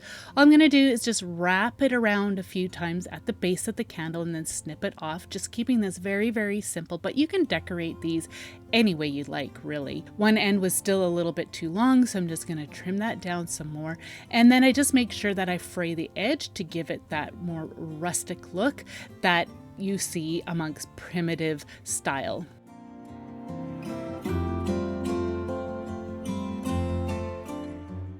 And then for the other candlestick, I decided just to keep this one simple as well. It looks very beautiful and elegant. It kind of has a bit more of a Victorian look to it. So I decided to add some lace to the base. Just again, keeping it very, very simple. I'm just tying a simple knot, but again, you can dress this up as much or as little as you want. You can tuck these onto your table or into a wreath. You can put them in the window, wherever. I think they are just absolutely beautiful. Again, I can't wait to make some more of these gorgeous candles.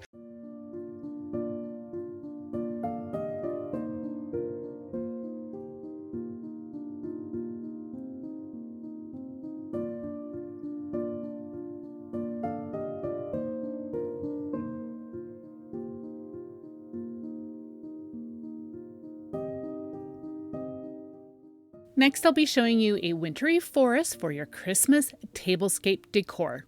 I have my tablecloth and table runner with a wooden platform sitting on top. An alternative would be a wooden board placed under your table runner. I will need to be able to move it so I can extend my table at some point along the way.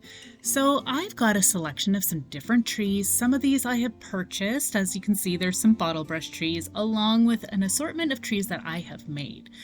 I'm also going to be using some fairy lights. Now these have got a smaller battery pack, so it's easy to hide, and there's a strand of 30 lights, but use whatever you have on hand or whatever you can find. Just make sure that it's a battery pack that you can hide really well. So you can see I'm just taking this apart, and I'm also going to be using some sticky tack. Yes, sticky tack. You know, the sticky substance you use to put your posters up on the wall. I'm going to be using that to adhere the battery pack to my wooden board to help keep it in place. I also have these battery operated candlesticks that I had made using some Dollar Tree candles. I have got all the links for all the different tutorials that I have done for all the different elements that I am making or showing here in this video. I've got these pinecone trees. Again, these I made. I'm going to use sticky tack on the bottom of those and putting those in place. Unfortunately, the sticky tack doesn't stick to the bottom of the candle, so I couldn't use it on those, but they're heavy enough to hold in place. These paper trees I had cut out using my laser cutting machine. The laser cutting machine had a blade option, so I thought I'd try it out, and it worked quite well.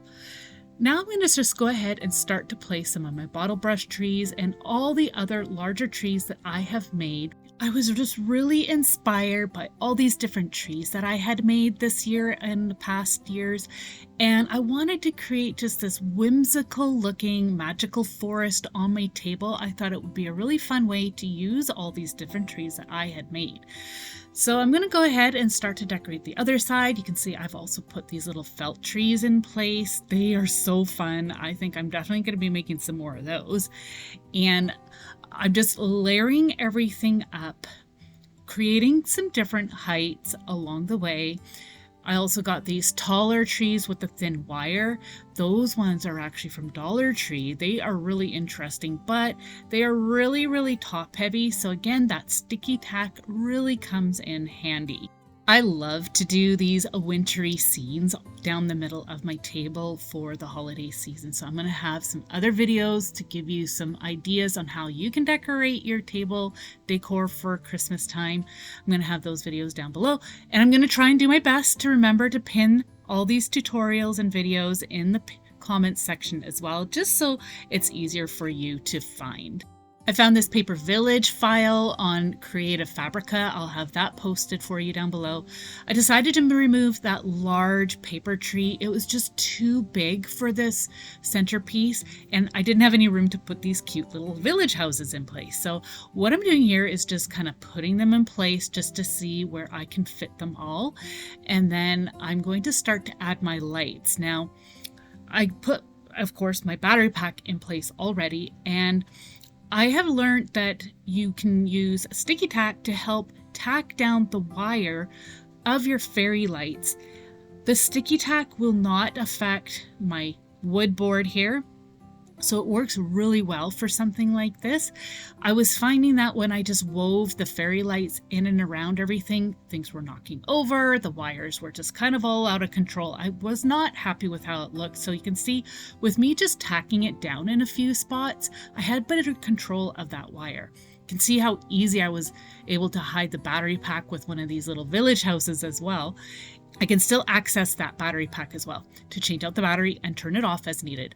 I've got some green and white preserved reindeer moss. I picked it up at Michael's, and I was going to use the white, but I decided just to stick with the green. I like the look of that better, and all I'm doing is just kind of tucking it in here and there, making sure I'm hiding the sticky tack, some of the wire, as well as some of the board. And I didn't want to add too much to cover up the light. I'm using a bamboo skewer to help me get it into the center, because remember, some of my stuff is all tacked down with that sticky tack. So you can see I've got that all in place, but I felt like it was lacking some dimension. So I decided to add some smaller bottle brush trees. I get my bottle brush trees from Michael's when they go on clearance at the end of the season. I get them from different dollar stores and craft stores just several different places. And you can see how adding these different heights throughout our wintry scene really creates some interest and depth to our piece.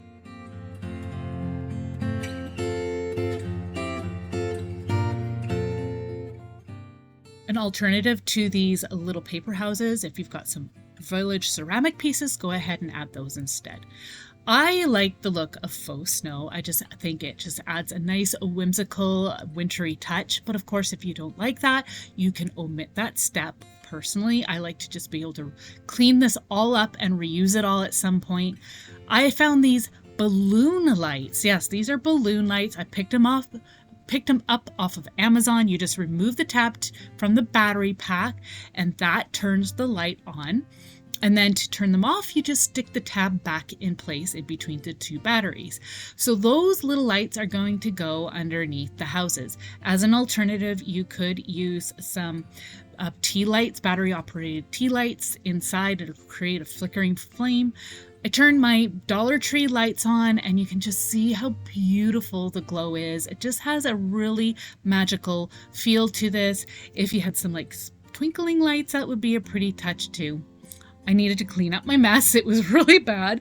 So just a little hack here, just use a lint roller brush over your tablecloth and that will clean it all right up. Or you can try and do your best to scoop up as much as possible and put it back in place. I picked up these napkins from Walmart and these were actually what inspired me to do my tablescape like this. I decided to also add an ornament here that I had made, tutorials down below for you. I'm just adding that to the plate and I just kept this super simple. You can see I had a placemat, cutlery, wine glasses. I love the way this feels. I'm going to be showing you what this looks like at night. It's just got such a beautiful, warm and cozy glow.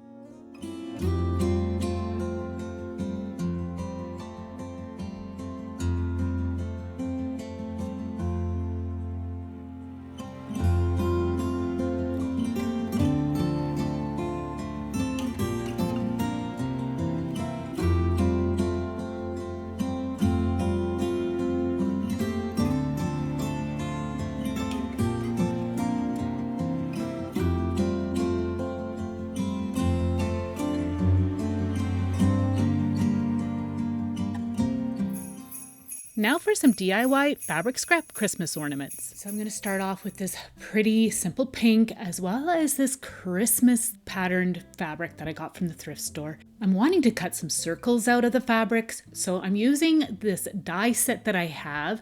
I'm going to be using my Sizzix die cutting machine. So you could use your scissors and just trace around something to create a circle, or you could use your cutting machine such as a Silhouette or a Cricut, either one. But I have this Sizzix machine and I haven't used it for a while, so I wanted to dig it out and I knew I had these circle die cutting sets, so I wanted to use those. I should have used a precision plate. This particular one, the Christmas pattern, it cut really, really easily, but I did find that the thinner pink one, it didn't cut all the way through as well, but once I tried it with the precision plate, it cut really well. So I've got my circles cut out and now I'm going to cut 2 strands of string. I'm just using some crochet thread. I'm going to fold my circles in half and then I'm going to just press that seam down, and now I'm going to fold it into a quarter. And again, I'm going to press that down. I wanted to create a bit of a crease there in the center. And now I'm going to leave it folded in half, but I'm going to gather it on that little fold line that I had down the center. Now I'm going to be using my string and I'm going to wrap it around a couple of times and then I'll tie it off with a simple knot. And I want to make sure that it's quite tight, but not so tight that I can't move the fabric around if needed, if things are a little bit off center. Now, I was inspired by several different projects that I had seen on Pinterest. I'm going to do my best to have that link down below. I just wanted to give credit where credit was due, just to let you know that I did get these ideas off of other creators on Pinterest, especially this particular project. It is so cute. So I've got my strings tied off, and then I'm just straightening it out. I want to make sure that things are center, and you can see it looks kind of like wings. And now I'm going to do the same thing with this larger circle that's got the patterned fabric.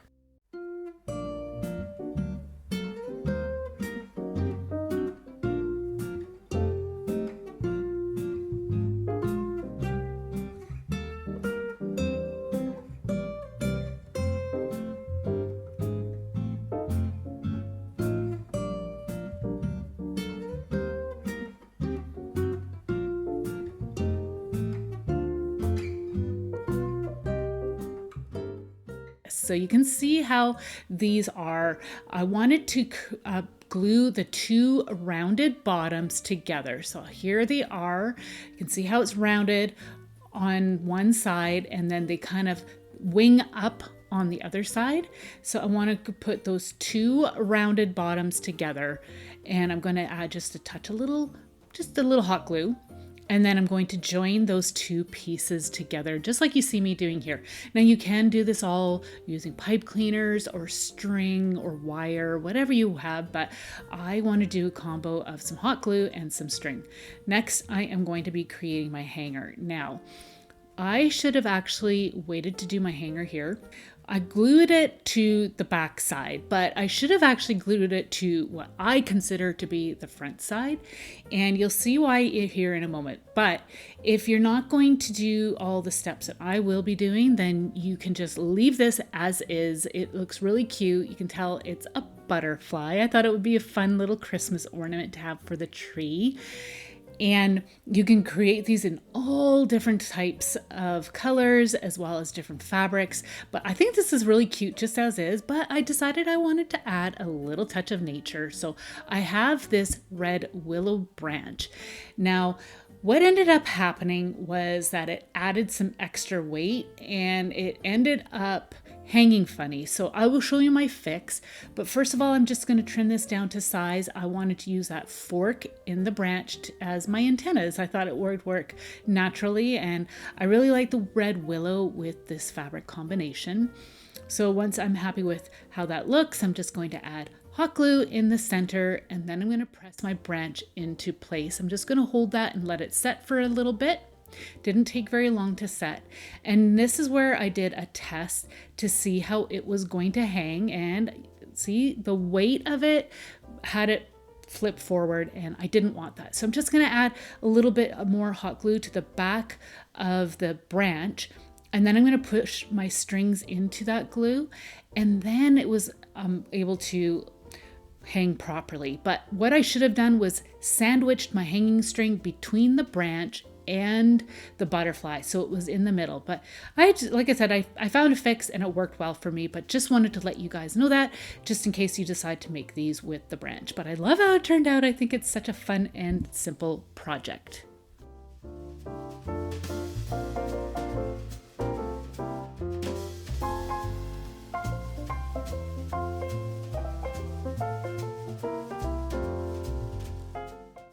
So for this project, you're going to need a piece of cardstock, or you could use a thinner piece of chipboard and some scraps of fabric. So I am going to do a mix of different shades of green. Now, I had seen again on Pinterest that there was some quilted ornaments, and I really love them, but I'm not a sewer. So I thought, how can I do this? And I remembered I created a faux quilted look using some cardstock and gluing my fabrics down onto the cardstock. Now you could add stitching if you'd like. You can even add faux stitching by adding just a permanent marker. But I felt that it worked out just fine, just gluing all these different pieces down onto my paper. Now I'm using fabric glue. Fabric glue is nice and flexible. So I like to apply some of the glue to my cardstock, and then I take a card and smooth it out. You only want to do this in sections because the glue does dry quite quickly. The paper absorbs a lot of the moisture. So now all I'm doing is randomly placing my little pieces of fabric onto the paper, into the glue. And I do have some raw edges, and I'm allowing those to overlap just a little bit just enough to create a nice like quilted look. And then I'm going to just continue to add some glue, adding my fabric until I got the page mostly full. I didn't fill it right up because I didn't need the full page, but you can cover this all and then you've got this to use for all kinds of different projects.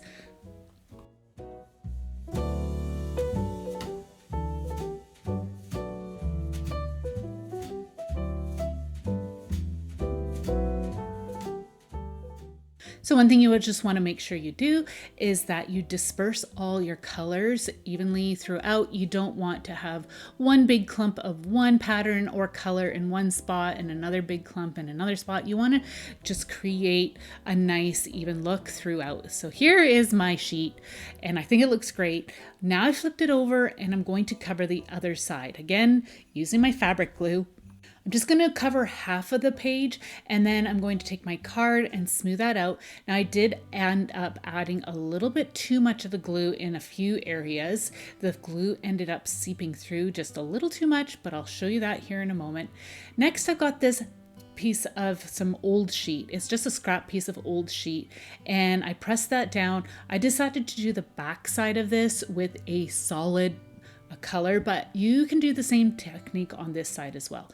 So I just again did it in a section, so I'm just going to fill in the other side with the glue and smooth it out and press the sheet into place, and then I'm going to cut it and tear it. I like to have a raw edge on my fabric, but that's just me. You can definitely just cut it, and then you want to make sure too that you remove majority of those loose threads because it does end up interfering with things a little bit. I'm adding a heavyweight board on top while the glue sets. So I had printed these tree templates on Canva. I'm going to have that link for you, so if you want to use one, you can go ahead. I'm just going to cut this one out. I thought it would be a fun one because you can do 3 sections with the different fabrics on this one, but I'm going to cut out the whole image and use that for my template for my tree. So I'm just using my scissors to cut this out, but you can use your Sizzix machine or if you have a die that would work for that, as well as a Cricut machine or whatever you have. So I've got my fabric all set up and my tree all cut out. I'm going to place my tree where I like it, and then I'm going to cut around it just to remove any of the excess paper fabric pattern that I've got going on, and then I'm just going to take my scissors and cut around it. Now you could trace around it with a pencil and then cut that out or whatever, but I'm just going to freehand it here. It ended up working just fine for me this time around. I've done this before and I was having troubles with it, but I think it was just the fabric I was using before. For some reason, this technique is working quite well for me this time around. So I'm just going to go ahead and cut this out and then I'll show you what to do next.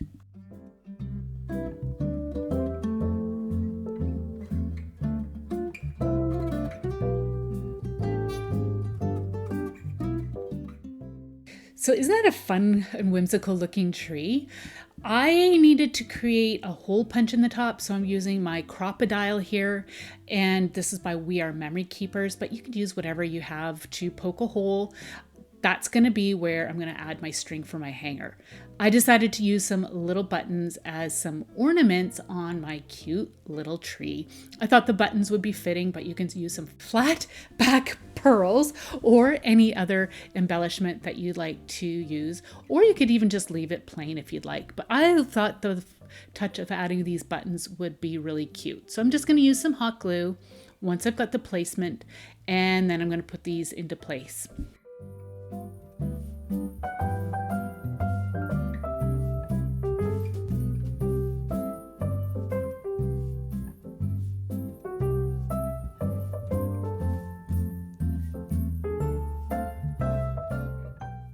I really like the way this is looking so far, but I wanted the trunk to look like an actual tree trunk, so I'm taking just a little scrap of some burlap fabric and I'm going to glue that onto the trunk and cut around it.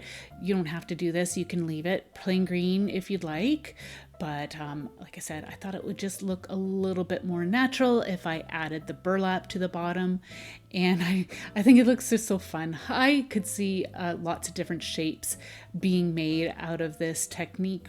One thing I'm not sure is if fusible webbing would work on paper and fabric. If you have done that before and you know it works, please let us know down in the comments section, because I think that would actually work really well. But I think the fabric glue works just as well. So now I'm going to add my hanger. I'm doing the two ends through the hole, creating a loop and pulling those two ends through the loop, pulling it tight, and then tying a knot. And then if you want, you can finish it off by adding a cute little star to the top, or you can just leave it as is like I did. I think it turned out great. I can't wait to hang it on the tree.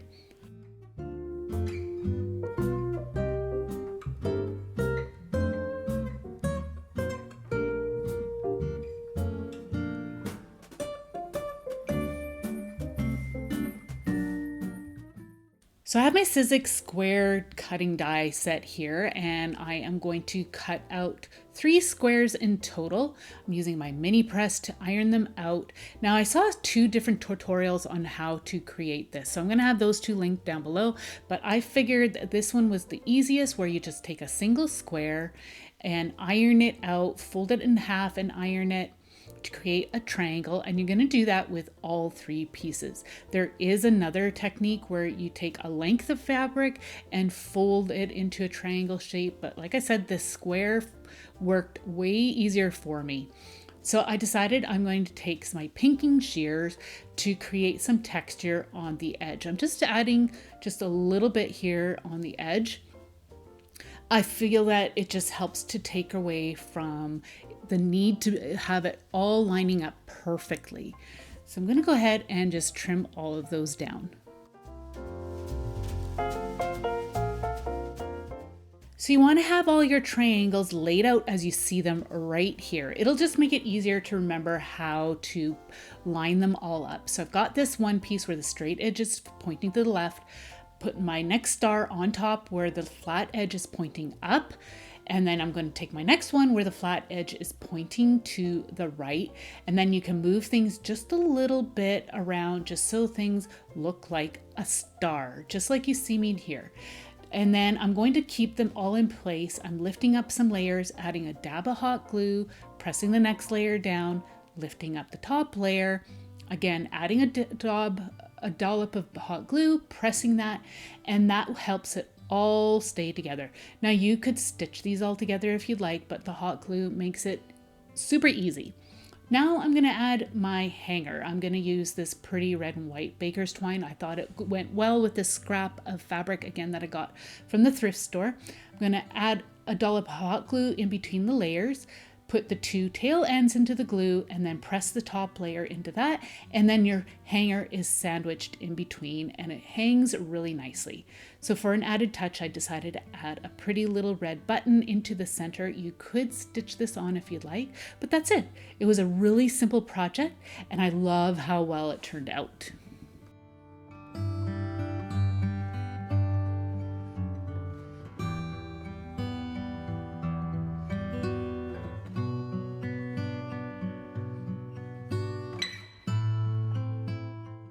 I created this dress form pattern template on Canva. So I'm going to again have that link down below for you. I also have one where there's just the outline of the body or the dress form.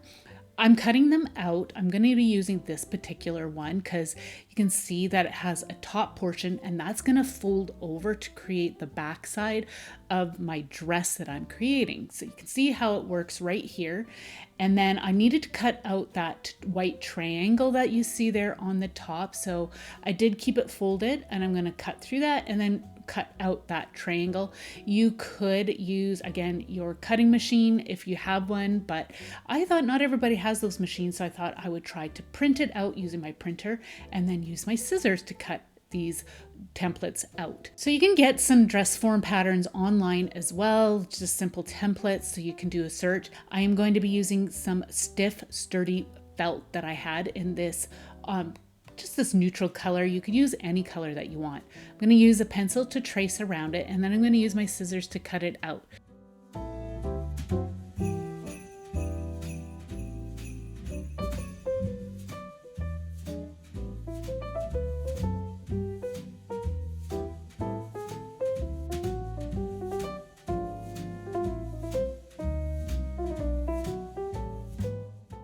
Once you have it cut out, you can cut out that star portion again by folding it and then cutting into it, and then you can just cut out the excess. I was thinking you could probably use a ruler and a craft knife as well if you wanted to make it a little bit easier. I'm just trimming it down just a little bit because I cut it a little bit unevenly, but you can see how it folds over, and then you've got a dress form with some sleeves. And those sleeves are going to be important for us. I'm going to glue that back tab to the back side of our dress form. And now we are going to start to create the rest of it. This is just the base of it. I'm using this beautiful eyelet lace scrap that I had in my stash. Right here, I'm just measuring how much I need to create the skirt portion of our dress. So I'm just going to use my scissors and cut it down.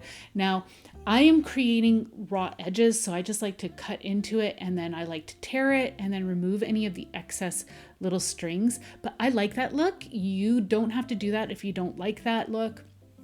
I just thought it would be kind of like a casual, relaxed look for the edge. I'm just cutting this excess here just to straighten out the top edge. The top edge where I tore it, that's actually going to be the bottom edge of my dress that I'm making.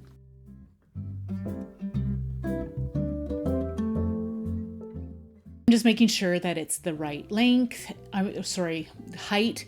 And now I'm just checking to see how much I need to gather and where I need to trim it down so I have a nice full skirt.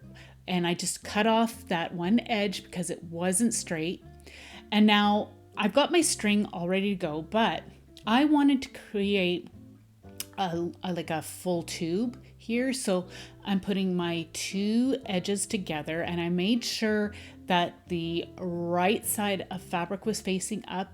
Then I folded over. So now this is the wrong side of the fabric that's showing. That will be the inside. So I glued the two edges together. Now I'm going to fold it right side out, and there you can see my seam. I'm using my crochet thread, and I'm just going to be stitching along the edge a basic running stitch. I'm going all the way around the top edge, and I'm going to be pulling it tight when I get near the end.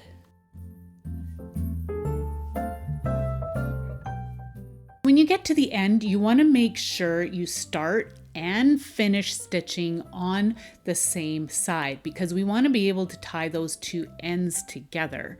So you can see I'm just pulling it to gather it just a little bit. Now at this point, you don't want to pull it too tight and you don't want to tie it off. I'm just going to set that aside, and now I am going to just take some strips, because I tested it out and my skirt wasn't quite full enough underneath. You could see my dress template form underneath. So I'm just cutting some strips, and I'm going to glue these pieces onto the form just on the skirt portion.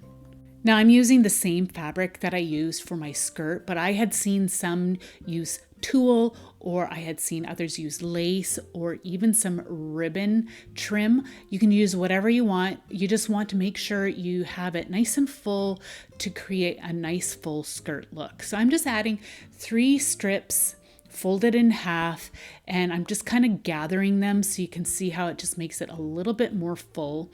And I'm going to do the same thing on the back side. Now you can see that the pieces are nice and long. I wasn't sure how short I needed to make them. I also wanted them to be kind of lopsided too. I find that if they're like different lengths, it creates a bit more of a full look. Before I add my skirt though, I wanted to cover up the shoulder part of this dress. So I'm going to use just some crochet lace that I had on hand, and I'm going to use my hot glue and cover those pieces up. Now you can make these dresses as simple and as fancy as you'd like. It really depends on the trims and lace and fabrics that you use.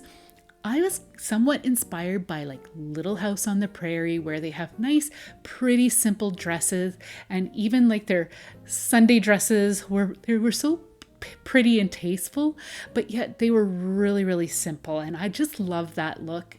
So this kind of inspired me to create this dress. Again, just really simple. And I like the neutral look as well. And you could like I said, totally dress this up any way you'd like. So once you've got those bases all in place, now you can slip your little skirt over top of your dress form. So you can see I pulled it down to the waist and all those little extra pieces are tucked underneath. I'm going to pull this tight. You don't want to pull it too tight to cinch in the waist too much, just enough so it stays in place. I'm going to tie a simple knot and then I'm going to trim down the extra string pieces. You could add a touch of glue underneath to help hold the skirt into place if you'd like. I found that I actually didn't need to do that. If I was selling one of these though, I definitely would make sure everything is glued in place. Now I can trim down all those extra little pieces underneath. I just wanted to do that, but you could definitely leave them all dangling down. That would create a very artistic look. But again, like I said, I wanted to create a bit more of a Little House on the Prairie look, so I wanted to clean that up underneath. I'm going to trim down another little piece of my eyelet lace. I'm cutting a strip here where the flowers are in the center, and I'm going to be creating a band that's going to wrap around the middle. I'm doing that because I wanted to cover up all the stitching that is on the top of our skirt, as well as hide the bottom portion of that crochet lace where the arm sleeves are. So I'm just going to use my hot glue, and I'm going to fold the edge to create a hem, and I'm going to do that along both edges to create a nice clean strip of fabric. So now I'm just going to measure to make sure I have enough of a piece here. I'm adding some glue at the top and I'm going to press that fabric band into place. I've decided to make sure that there was a little flower that was centered at the front. I thought it would be a pretty little decorative touch. I'm going to wrap it around, I'm going to glue the one end down, and I'm going to glue the other end down as well, but I ended up having to trim it a little bit because it was a tiny bit too long. If you didn't want to create your own waistband, you could definitely add some ribbon trim of some type. I actually think some velvet ribbon would be really, really pretty and elegant touch. So I'm just going to finish this up here, just cleaning up that middle edge that hides all the mechanics of the little skirt that we created. I wanted to finish off the back, so I decided to add a button that hides all the work of the seam around the waistband that we had made. So that's on the back side. You can see how cute this is. I can't wait to make some more. I think it's just a beautiful, fun project. So now I wanted to create my hanger. I decided I'm going to use a branch. So I'm just going to cut this branch down to size. You could definitely buy mini hangers, or I have seen people even use paper clips to create a hanger, but I decided I'm going to use a branch because, again, this is like a country inspired little project here, and I thought the branch would be so fitting for that. And plus I always like to add a touch of nature to my projects, so I trimmed that down, and now I'm going to be using some galvanized wire to create the hanger portion. So I'm just going to cut a strip of this wire down. If I can remember the gauge of this, I will have it written down. I'm trying to decide how I should do this. So I decided to remove the branch because I wanted the hanger to be in the middle of the branch, just like a real hanger would be. So I'm taking one end, and I've got a long tail. I'll need two long tails, one longer than the other. I wrapped it around the middle a few times, and now I'm using some needle nose pliers, and I'm going to twist those two pieces or those two tails of wire together. That will create a nice thick little hook. Now, I could have used a thicker gauge wire, but then I was concerned that I wouldn't be able to wrap it around the branch really tight, but you could always add just a tiny bit of glue in the center there to help hold the wire in place if you need to. So I twisted the wires together and I created my little hook, and that's what you're going to use to hang it on the tree. I thought it would be a really pretty touch. You could always just glue a little ribbon if you'd like. Just depends on the look that you're going for. I think this is such a cute little hanger, and it does slip through the armholes nicely. And I'm just going to use a little bit of hot glue by just bending the branch down a little bit, and then just sneaking my little nozzle in there, and I'm going to add just a touch of hot glue to help hold the hanger into place on both sides.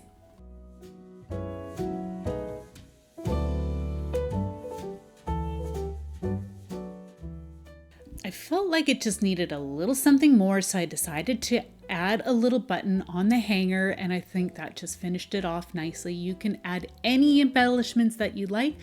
I absolutely love this little dress. I seriously cannot wait to make more.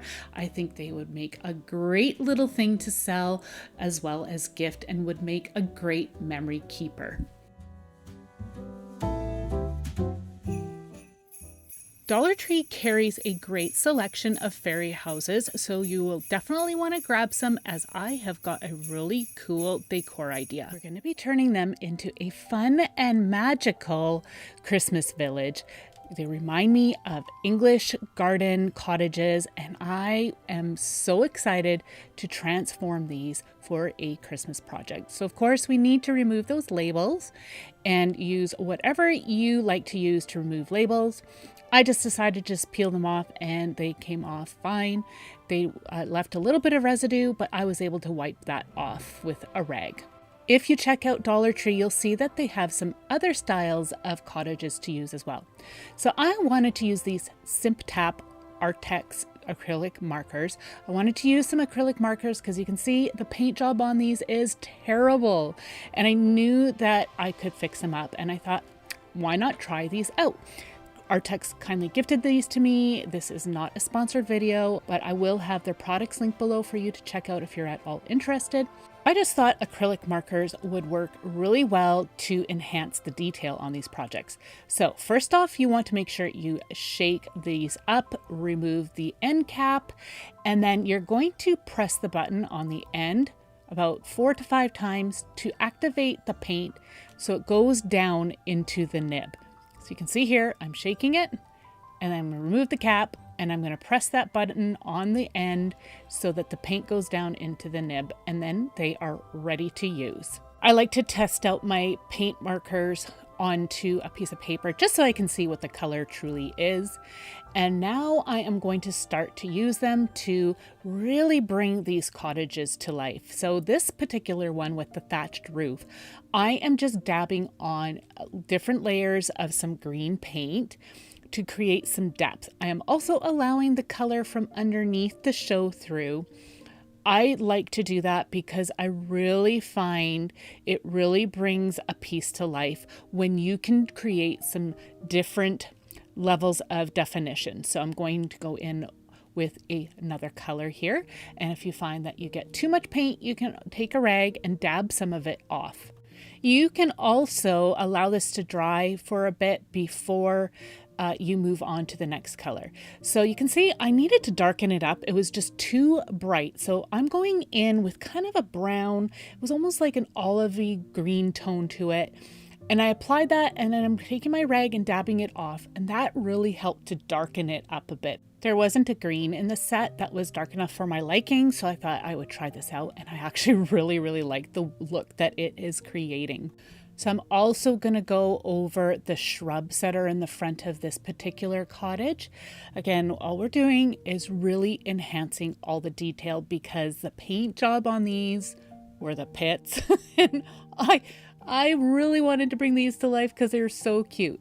I'm going in with a brown, and I'm highlighting the woodwork that's around the door and the windows.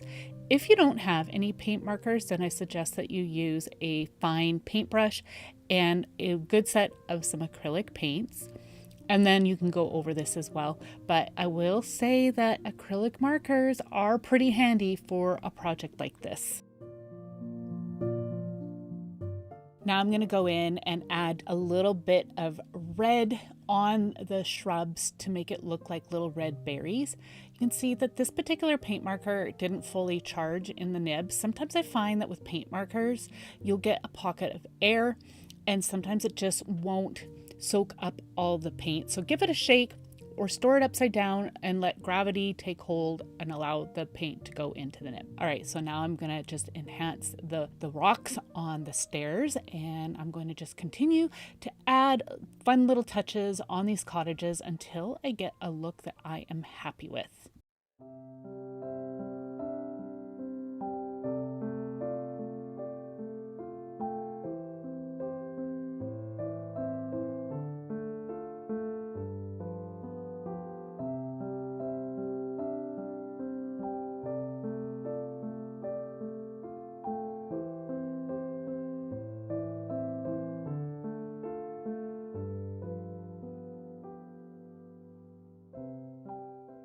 I've kept this one fairly simple, so I'm going to set this one aside and start on the next cottage. So I did not like the paint job on the front where the shrubs were by the door. They were barely painted, and so I'm going to go over it, the vine and the shrubs, with my green paint, and then I'm going to go over the flowers with the red. Again, I thought that maybe these would look like berry clusters, and I thought that it would just be a nice Christmassy touch. So I really didn't like this creamy color. I thought it just looked too like perfect. So I'm gonna try to use the paint markers to create a bit more of an old world look. So I'm just using different colors here, and I'm going back and forth, adding the color, wiping it off, going in with another color, just adding to some different layers. But I will say that I should have sealed this finish first before I started to play around, because you can see that these paint markers left some streakiness. Maybe it would have worked better if I added a bit of water. Maybe then I would have been able to move the paint around a bit. I suggest that you experiment and play around to see what kind of a finish you can come up with. And if you don't like it, well, it's just paint, so you can just paint it over. So I love to experiment and play around with different things when I'm crafting. I just love that challenge. So if there's something that you want me to try out, let me know down in the comments section. Again, like I said, I absolutely love a challenge, and I think it just would be so fun to try and create something from what you guys suggest. So I'm going to continue to work on the siding. I am going to go ahead and add some touches on the other sides of the house. And as I was working in amongst all these little nooks and crannies, I was having a hard time wiping off the excess paint. So what I discovered was using a Q-tip to wipe off the excess paint works really well to get into all those tiny spots. And I know you can find some Q-tips that have got a pointy tip to it, so that would actually work really well. If you've got some other suggestions, please drop that in the comment section below. That really helps all of us to just get our projects done. I'm really happy with how this is looking so far, but one thing I noticed is that under the roof line it looked unfinished, so I'm just going to go ahead and go in and paint that as well. I also added some black paint to the rock work that was on the house, and I am also detailing the wood that's around the windows, and then I'm going to be working on that other cottage as well. For this one, it was mostly the woodwork that was around the windows and across the this facade of the house. It just did not really show very well, so I am enhancing all that, also going around the roof line, added some touches on the shrubs, and I allowed them to dry well. Now I'm going to work on the base. I'm going to be using this wood sign that I picked up from Dollar Tree. These are great for creating different projects. I'm using some pine green and leaf green craft paint. I'm going to just start off with the pine green craft paint. It's just some cheap stuff that I got from my local dollar store, and I'm going to apply one layer. I'm okay if it's not perfectly covered, as I am going to be going over top of it with the leaf green and allowing some of the paint from underneath to show through. So all I'm going to do with the leaf green is stipple it on, and you can see the texture that I am creating and how the green from underneath is showing as well. I find that that really creates some depth. It looks like moss or grass, however you want to call it. And I really, really think this is an effective technique. So I'm going to go ahead and cover that and then set it aside and allow that to dry. Now I'm going to come back to my cottages. I'm using some off-white or like a cream color. It's just an off-white color. And I'm using a stiff bristle brush and applying a dry brush of this paint as I wanted to create the look of snow or frost on our roofs as well as the shrubs. You can see here, these are some English cottages, and one is in the summer and one is in the winter. And I love that dusting of snow, and that was the look I'm trying to recreate. So you just want to be careful that you do not apply too much. As like I said, we're just creating a dusting of snow. So you can see how effective that looks. You can give these a coat of some clear spray paint in a matte finish or some varnish at this point if you'd like to protect these, but I decided just to leave mine as is. You can see the difference between what we did and the original here, and they look so much better now. Okay, we're going to start to assemble our village. My board is all nice and dry. I am not going to worry about those holes. I'm just going to leave them as is, as they are going to get covered up. What I like to typically do is figure out my placement for things first. I always start out with the larger items when I'm creating wintry scenes, and then I go ahead and start to add my trees. These are bottle brush trees. And I like to take the bases off and add a stick to it to make it look like a tree trunk. And it also helps you to raise the height of these as well. And I'm going to just create some different heights with the bottle brush trees and different sizes. I typically get my bottle brush trees when they are on clearance at the end of the season at Michael's, or I get them at dollar stores.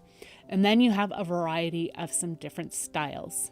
Now, I don't know if England has evergreen trees. If you know, again, let me know down in the comment section.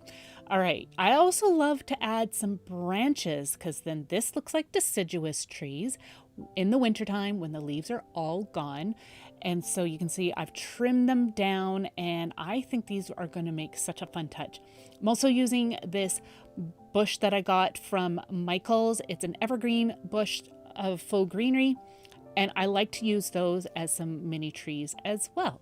So now that I've got a rough idea where I'm going to be placing everything, I am going to use some hot glue and start to glue my houses into place, and then I'm going to go in and glue my trees into place as well.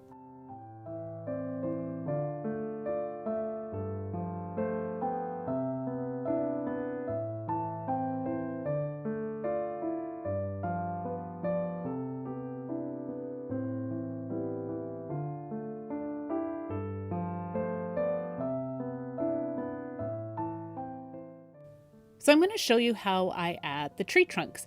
I remove the base of these. I'm going to trim off as needed. And then I'm just going to take a stick and add some hot glue and put that stick into place. And you're going to have to hold it there while that glue sets. So be patient. You may need to go back in and add some hot glue as I'm doing here because I really want this to stay in place. You can see that the hot glue did not show. So now it's ready to put into place. I'm also going to add my branches now, and I'm going to add a glob of hot glue to the board and then place my stick into that glue like you see me doing right here. And you are going to have to hold on to that branch. Okay, now I'm going to also add this evergreen brush that I had, trimmed it down, and I'm just going to add a bit of hot glue to the edge as needed because I'm pressing that right up against the cottage. And then I'm just going to continue to fill this in until I have a look that I think is really pleasing to the eye.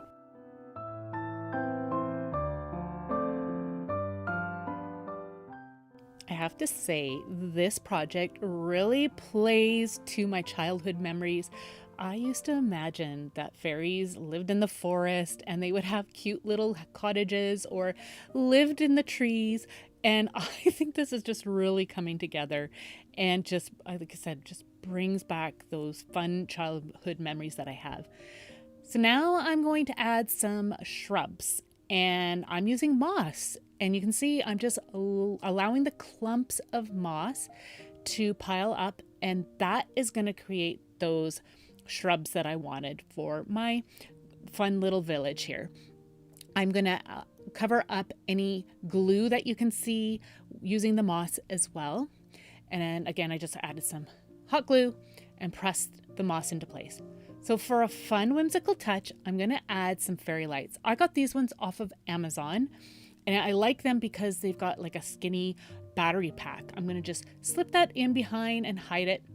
And then I'm going to start to weave the lights in and around. I'm not sure how many lights are on a strand, but you could use a minimum of 20. Probably 30 would work really, really well, because then you can really maneuver these lights to your liking. So I like how that's going so far. Now I'm adding some faux snow. I don't mind using faux snow. I know it's not for everybody, so if there's something else that you prefer to use, then of course use that. But I like to just add some hot glue and then press the faux snow into place. I even added some to the shrubs, as you see, and I'm going to add some to the cottages as well.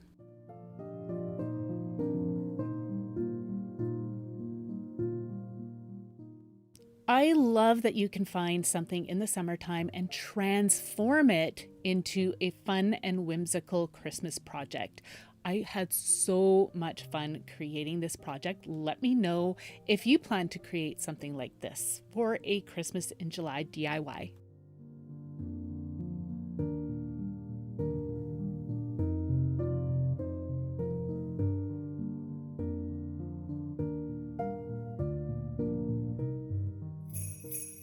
These simmer pot ideas are sure to make your home feel so cozy, warm, and smelling so very festive. So you may be wondering, what is a simmer pot? Well, it's a mixture of spices and herbs and different things that provide a nice aroma, and you place it into a pot on simmer.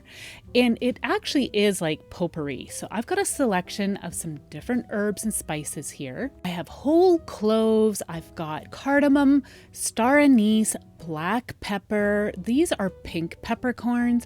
I also have some cinnamon sticks, dried orange peel, and I even have some bay leaves. These all give off a beautiful aroma and just really adds a nice warm and cozy feel for the Christmas season. So you can get really creative. I've got some dried orange slices, some pine cones. I have even made simmer pots using some birch bark. It's just such a fun touch to add. Another fun thing that you can add is some dried florals that are really nicely scented.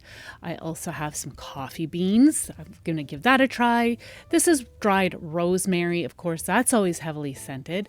Some rose hips. This is actually from a potpourri pack that I had. So these are pre-scented. I'm going to try those to see what they're like. Tea bags. This is some maple tea. So I thought that would be a really fun fragrance that you could try out. I also have some loose leaf teas. And one's fruit and one's herbal, so these are great to use in simmer pots as well.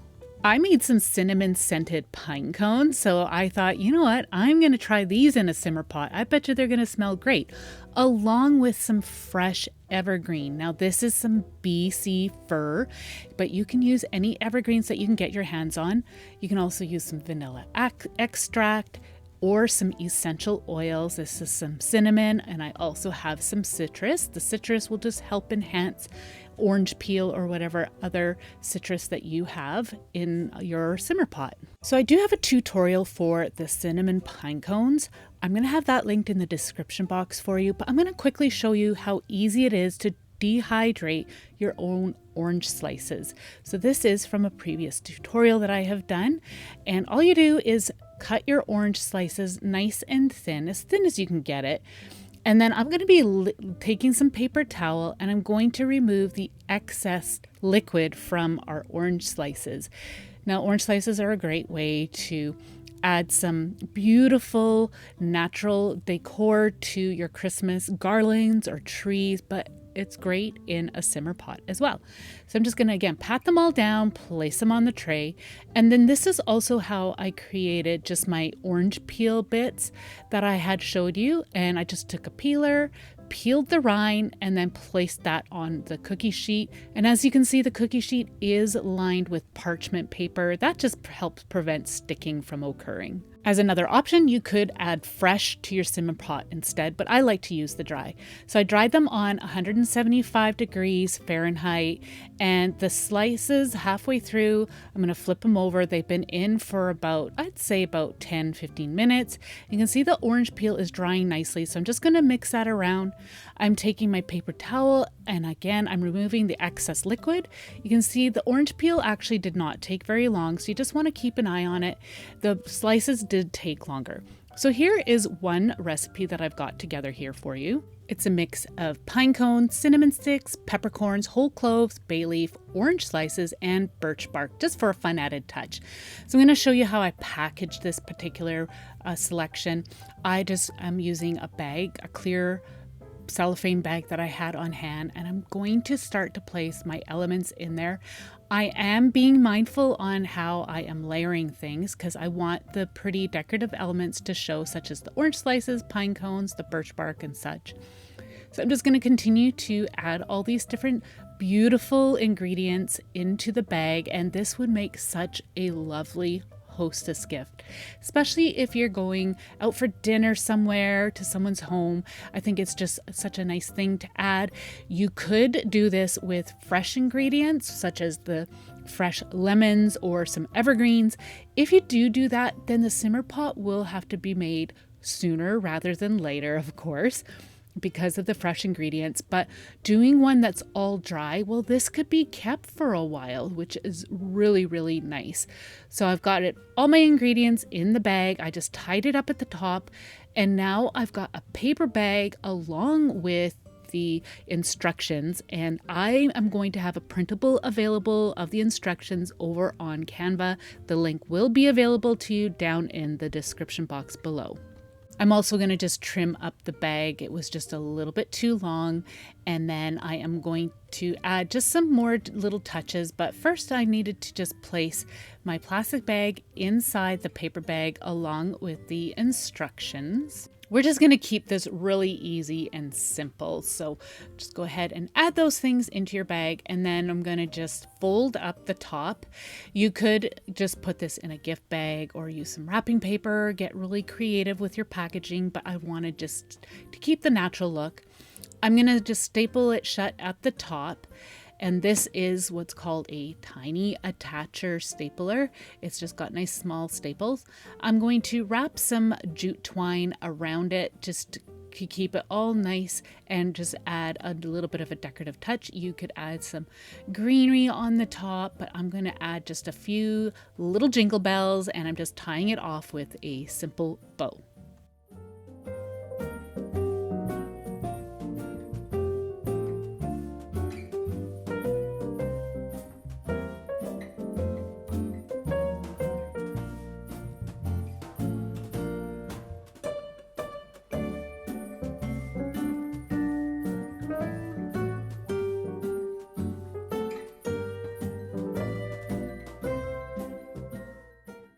So there's a lot of different ways that you can package this up. You could use some jam jars like I have here. I already have this one that's got some beautiful stained fabric, and it has some wax potpourri in it, but you can see that it has some fabric with no lid, and that would be just beautiful for a simple little simmer pot mix. This is a larger jar that I had some mulling spices in, but you can use a jar like that as well for your simmer pot, or you can use a decorative bag such as this here that I picked up from Dollar Tree. I would just take this clear bag and a smaller amount that will fit inside that cute little bag.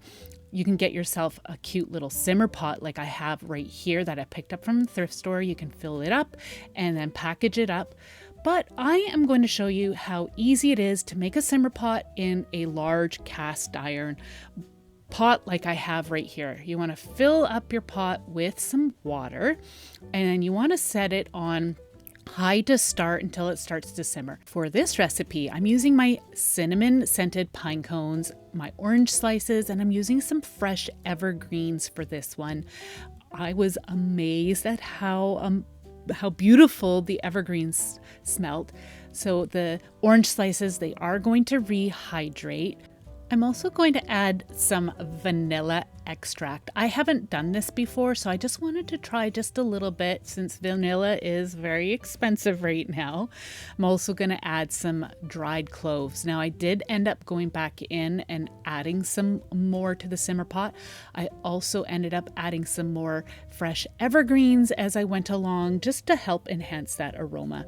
So for the little simmer pot, I decided I wanted to try the coffee beans with this one. I'm also adding some whole cardamom, and I'm also adding those rose hip pieces from that potpourri. And I have to say, I wish I didn't add that, but I'll tell you more about that in a minute. I'm also adding some pink peppercorns and some birch bark to this mini simmer pot. Again, the temperature is on high to start just to get it to a simmer. And then once it's starting to simmer, I did turn it down. I decided to add some pine cones to it just to add a little bit more interest, because not only does it smell good, but it looks really pretty as well.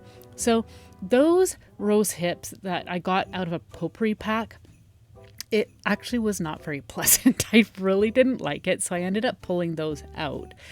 But this one, this large pot, it smelled amazing. I absolutely loved the combination of these ingredients. I actually did go in and add a few more whole cloves to it. So here I removed those rose hips. It just was so unpleasant. It really took away from the warm scent of the coffee and all the other spices. So I had my large pot simmering for about an hour, and same with this little one. The large one, I ended up adding some more evergreens to it. And then you can see though how the color was a little bit off, but the scent was still absolutely amazing. I think if I were to do the coffee bean one again, I would change the ingredients that I would add in with the coffee beans, but just play around. Experiment with all the different ingredients and see the different recipes that you can come up with.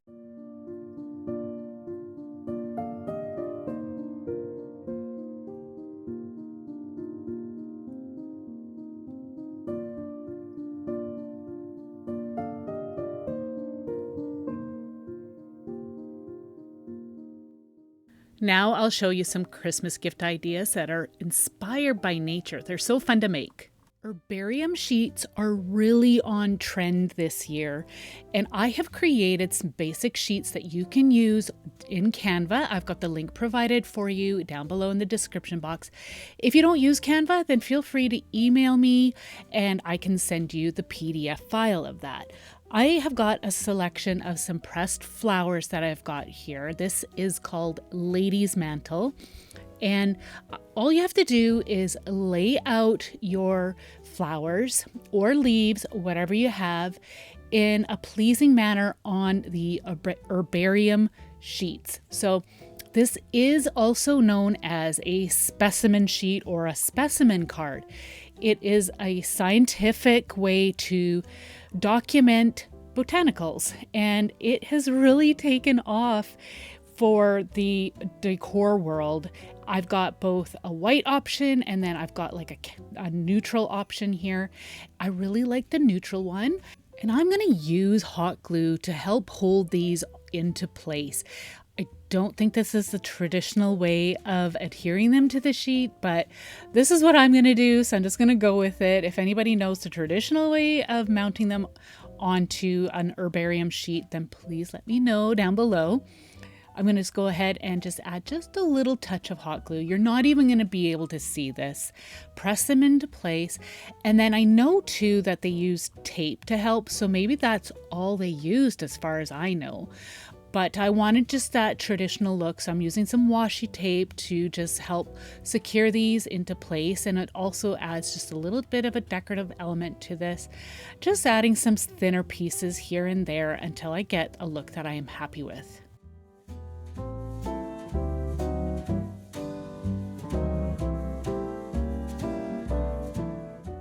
As far as these printables go, you can find these online, or you can even hand make them. Just remember to add a label to yours so you can mark the date, the location, what the common name is of your plant, as well as what the scientific name of this is. To make this easy, all I'm going to do is use a clipboard and attach this into place. I am going to use some double-sided tape on the underside.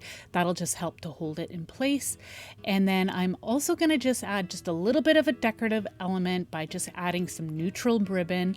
And the beauty about using a clipboard is that you've got a place to tie the ribbon on, but then it's got a hole at the back side as well, so you have a place to hang it on the wall. You can make a series of these and gift these to anybody who is a gardener or just loves nature in general. I think this would be an absolutely beautiful gift to receive. I really love how this turned out.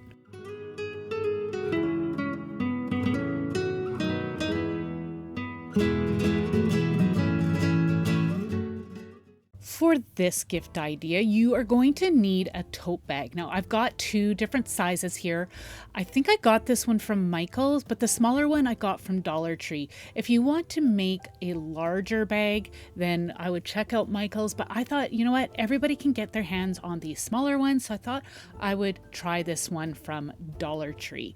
So I just measured it to see how big of a size I need for my image, as I am going to be using this printable iron-on vinyl that I got from Cricut. This is the image that I'm going to use, and the font I'm using, I will have that linked for you down in the video description box below. You'll have to just ignore the additional images that you'll see here. They're strawberries. I just didn't want to waste the material, so I just filled it in so I was getting the most bang out of my buck for this sheet. So one thing I will say is that I wish the font had an outline, because then you could see it a little bit better, as you can see right here against the bag, but I am still really happy with how it turned out. So I'm using my heat press because this is a heat sensitive material, and I'm gonna preset my settings on my Cricut Easy Press. I'm going to use my lint roller to remove any of the excess fibers that are on the surface of this, and then I'm going to be preheating the surface of my bag and also getting rid of those wrinkles that you see. Did use my Cricut Joy Extra machine to cut this out. It was my new all-time favorite machine that I have. I love it. I will have the links to the materials that I have used from Cricut down in the video description for you if anybody is interested. So I'm going to place my image onto my preheated surface, add my sheet of some parchment paper, and then press according to the instructions on Cricut heat setting website. So I set my bag aside, and now I'm going to show you things that you can gather to create a nature adventure outdoors journal kit. This is a notebook that I covered with some birch bark, and it's got some nice plain pages on the inside. I just got this from my local dollar store. You can get a book that's already got some beautiful botanicals. This one's from a store called Dollarama. Again, it's got some nice plain pages in it, but you can also just use a composition book. I got this one from Dollar Tree, and I also covered this one with some scrapbook paper. So if you want to customize it, that is a great option, and it's just got, of course, some plain line pages. In addition, this little tin is from Dollar Tree, and I filled it with a water brush paintbrush, and then a spritz bottle. I also have a black pen. I've got a craft knife and a pencil, and I also have an assortment of some paintbrushes. I thought that maybe putting a kit like this together would be really fun for a family or somebody who is an avid outdoors person and just loves to get creative outside. You can include some watercolors. That is traditionally what a lot of outdoor art journal kits have. I've got this little compact one. It's the Koi brand, and the larger one was by Uli. The only problem with the Uli one is that the paints were cracking a little bit. In addition, I'm going to include some paper bags or envelopes. They will fit inside a journal really nicely, but you can also get some little bags from Dollar Tree. This one here I just got from my local dollar store, but Dollar Tree has these plastic ones and they have a nice clear window, which I thought would be really fun to add some specimens that you can gather outside. If you can find, I found this outdoor journal book from the thrift store, and I thought it was really fun because it's a journal that's all ready to go. You can learn about parks around the world. You can document like nature or your outdoor expeditions. This is another book that I had on hand, and this is just a fun exploring, getting creative book. It gives you lots of different ideas, and there's lots of outdoor stuff in this just to help you get creative in your world. So here is my tote all ready to go. Now I just need to fit all of this stuff into my little tote. So I already pre-gathered my things. This is actually a journal that I made. I'm going to have the tutorial for you, but I had already got this ready. I'm turning it into a nature journal, and it's got lots of like tea dyed and avocado dyed papers in it, and I thought it would be so fun to use. I'm just showing you here how you can use those little plastic little pouches that I got from Dollar Tree. Just again, a great way to collect some little treasures that you find out in nature. In addition, I have included a bookmark in here. This is one that I had made using flower pounding technique. I'm going to have again that tutorial for you down below. I've got this photography challenge, outdoor challenge, and nature and bingo cards. That is what I made myself. I'm going to have the link for that below. But the photography challenge, I'm going to have the website linked for you down in the description box. I'm going to just show you how easy it is to press flowers in this book. It's just really simple to do. It's a great way to preserve what you find out in nature. So I'm just going to layer everything up so it'll fit nicely in our little tote and place everything inside. I will also have the names of the books that I have got, the outdoor adventure book as well as the how to be an explorer book down below, and I'm also going to have the other book that I found at the thrift store for you. The names of those will be in the video description box below. But I think this is just such a fun and unique way to gather up some fun things and gift to anybody who loves the outdoors and likes to get creative. So I'm back in Canva, and I had uploaded an image that I had taken of a nature scene, and I am going to turn this into a piece of art to give away. Of course, you could actually use a Word document and do the same thing, but I really enjoy using Canva, so I thought I would just show you quickly how I'm going to upload my image here into Canva. And I'm using my own photography. If you don't have any photography that you can use, there are some copyright-free sites that you can use. I'm going to have lots of resources provided for you down in the video description, and I'll try to have everything pinned at the top of the comment feed as well. So I've uploaded my image and I put it into my document here, and I've resized my image, and now I'm going to add some text, and I'm going to just line that up and put in a quote that I found that I really liked. I also have a Pinterest board for you to check out, so I'm going to have again lots of inspiration available for you on there on how you can create a nature adventure little art journal or some artwork or whatever that's nature inspired, just to help you get creative. So I've got my image already here, and like I said, I was adding some text. You can't quite see the letters right now, but I will be changing that. I'm just going to finish typing in my quote that I wanted to use.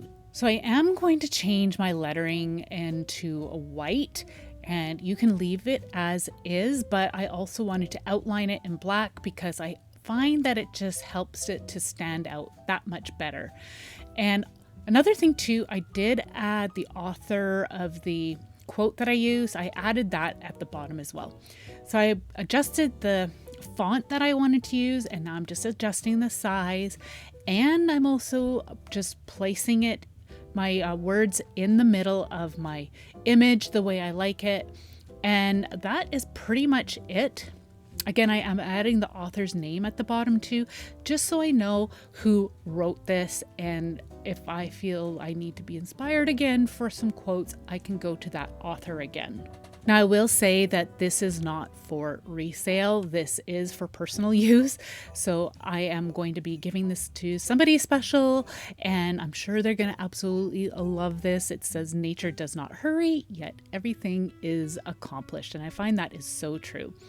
So I'm going to save this as a JPEG or a JPG file, and I'm going to try and make it the best quality I can within the limits that I have for Canva. They do have a free version and a pro version, and you want to just save it and title it, and then we are going to be printing it up. So I got some photo paper. It's soft gloss. It's put out by Kodak. I got it from Walmart, but I'm going to show you, if you don't have photo paper, you can print it out on cardstock, and that's what I've done here. But you can see the difference. This is the photo paper, and the photo paper just makes it look a little more high end. But of course, just feel free to use what you have. And I did use an inkjet printer as well. So I've set that aside. I'm going to get my frame ready. So this is a frame that I picked up at a thrift store, and I thought it would be perfect for my image and for the person I have this in mind for. I'm going to add some cardstock to some foam core, and that will just help to elevate and make the base nice and flush with the frame. I needed to glue the two pieces together. So first I'm adding just a little bit of glue, hot glue, and then I'm going to press my foam core into place. And that gives me a nice base for me to work with. I'm going to be using some hot glue around the edge of the foam core board, and that will help to seal it into place so it doesn't pop out on me. Another option would be to use some silicone. I'm just using a few little craft sticks on each corner. Again, that's just going to help to keep the foam core in place. And I'm going to add one on each corner, just using some hot glue. Going to flip that over. You could add a hanger if you'd like. I chose not to for this because I thought it would be easy enough to place it on a shelf against the wall. I'm going to use this orange tape, which is a really nice sturdy double-sided tape, and it's really strong. I'm just going to add a few strips of that on the back side of my photo. I did place my photo on a nice clean surface just to make sure that I don't accidentally scratch my image, because I have done that before. So once you've got all of your double-sided tape in place, I wanted just to figure out my placement for this. It was pretty easy to figure that out. You can see there's not a little bit of room on either side, but for the most part, it was pretty center. I'm going to use my scissors just to burnish that tape down and then remove the backing off of that tape.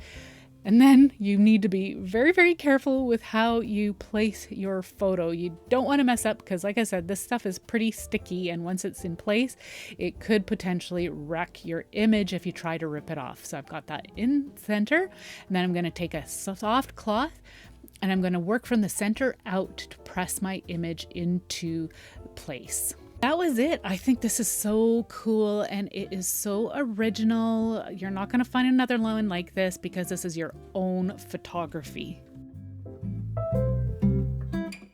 Okay, this project is going to be so cool and unique. You're going to need a tube of birch bark, and you want to clean it up. So I just had to clean out the inside of it because mine still had some debris.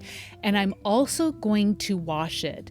I'm going to just take it to my sink and use a scrub brush just to clean it up a bit. I'm being very gentle with how much pressure I'm applying because I didn't want to accidentally crack or damage my birch bark tube. Now, if you don't have birch bark, that's okay. You could use some scrapbook paper, or you could use a cardboard tube, such as like say a Pringles chip container, and you could use that instead. But I'm putting my birch bark in the oven 170 degrees until it is dry.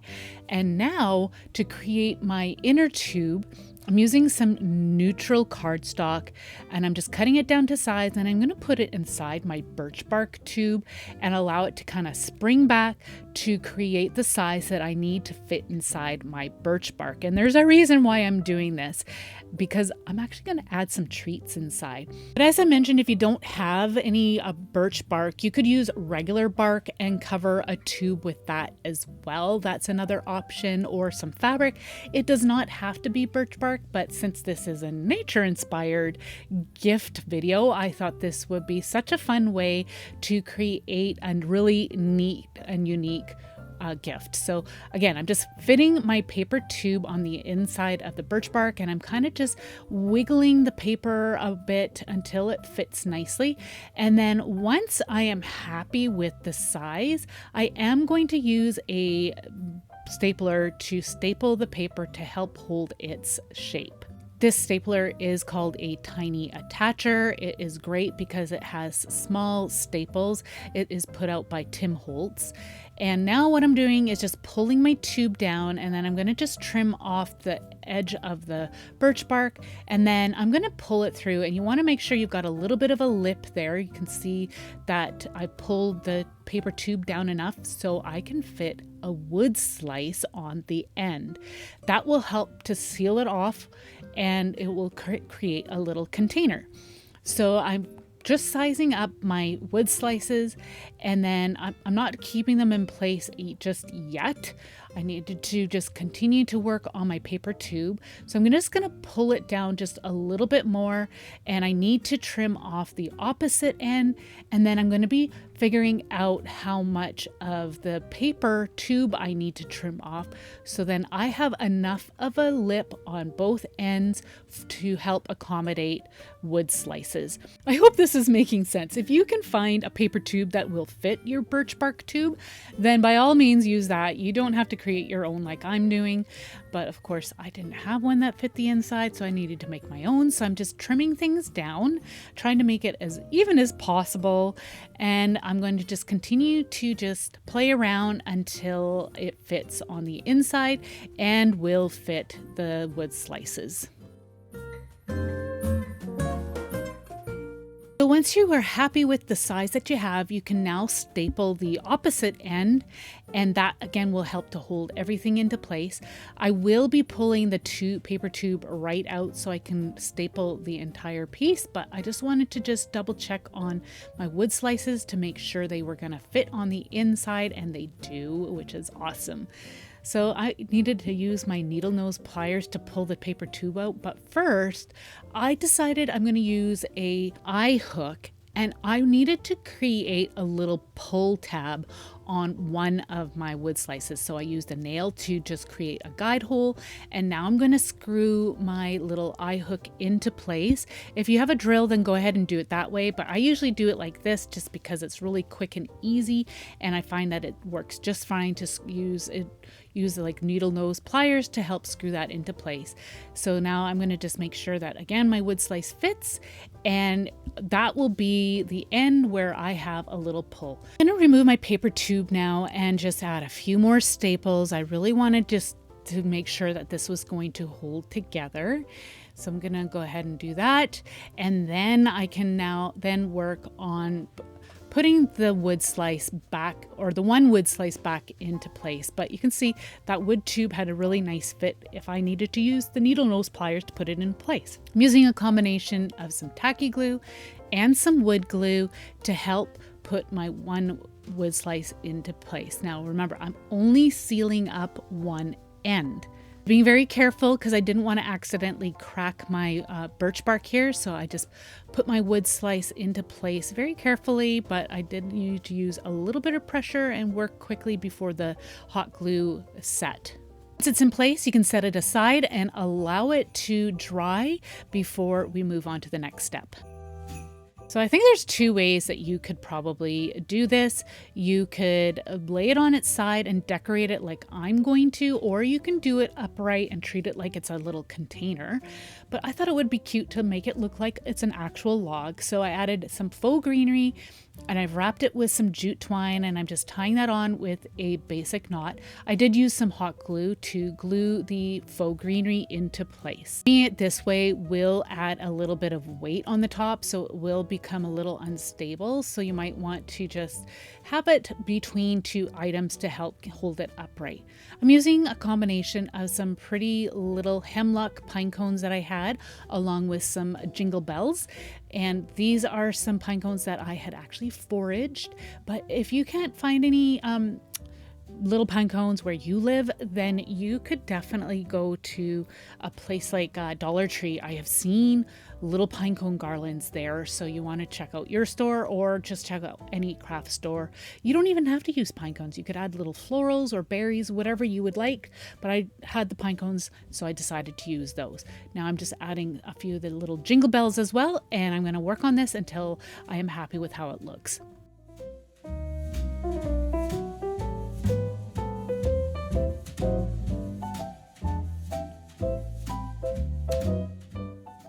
So you can see how pretty that looks. Now I'm going to go ahead and add just a little bit of jute around the eye hook. I'm going to create just a simple little bow that will help to hide it. And then I'm going to also add some jute string through the whole of the eye hook as well. And that will create the little pull tab to help release what's inside our birch bark tube. So there's a few different things that you can fill this with. I thought maybe you could, if your tube was long enough, you could put some paintbrushes or some pens in there, some decorative papers rolled up. But we are going to be putting treats in ours. I thought how fun it would be to receive treats that pop out of a little faux log that we have created. My family loves Lindors, so I'm going to put some of those in, and some caramel filled Werthers. They're always delicious. I'm just filling this right up. You just want to make sure you have enough room to put your little lid back on into place. But how fun and unique is this gift? I love it. I think it would be so fun to receive this. And like I said, you could even just use this as a container and leave it upright if you like. This is so pretty. I'm just so happy that it turned out. And I think it would make a really, really fun gift for anybody who's a nature lover.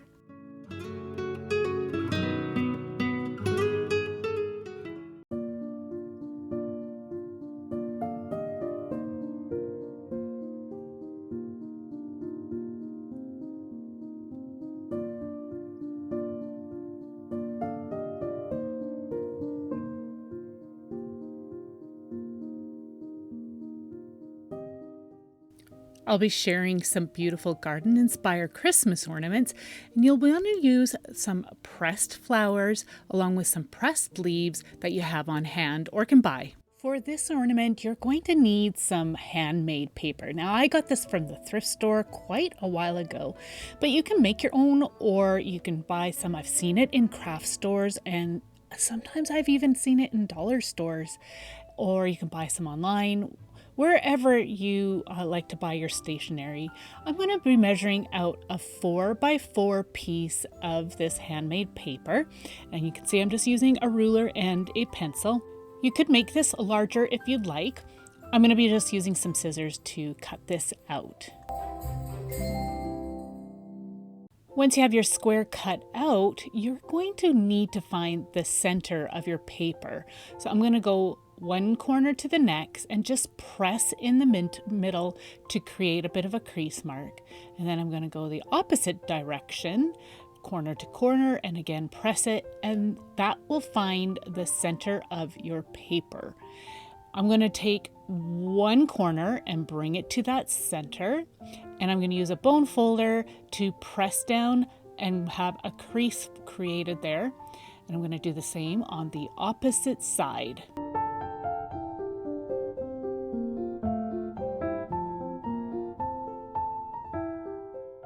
Next, you're going to want to fold up the bottoms, and you can see that the bottom on the edge there is about a 1/2 centimeter folded up. And then I use my bone folder to again create that crease. I'm just going to fold that top corner and I'm just going to tear it off. I wanted that rough kind of organic look on the top edge there, so I decided to rip it, but you can cut that off. I'm also going to cut out those corner notches that were created, and that will remove some of the bulk that will be forming if you continue to glue this all together. I really wanted this to be just nice and flat as possible. I'm going to be using some double-sided tape, and this tape is really strong. I'm going to here just a few strips, and you can see that I'm applying it to the edge inside panel. That way here I know exactly where I needed the adhesive to be. Otherwise, sometimes I miss a line and then it ends up sticking in the wrong spot. Once you have those pieces cut down, you're going to want to burnish it to make sure you've got some good adhesion, and then you can remove the backing and then fold the piece back onto itself and burnish again.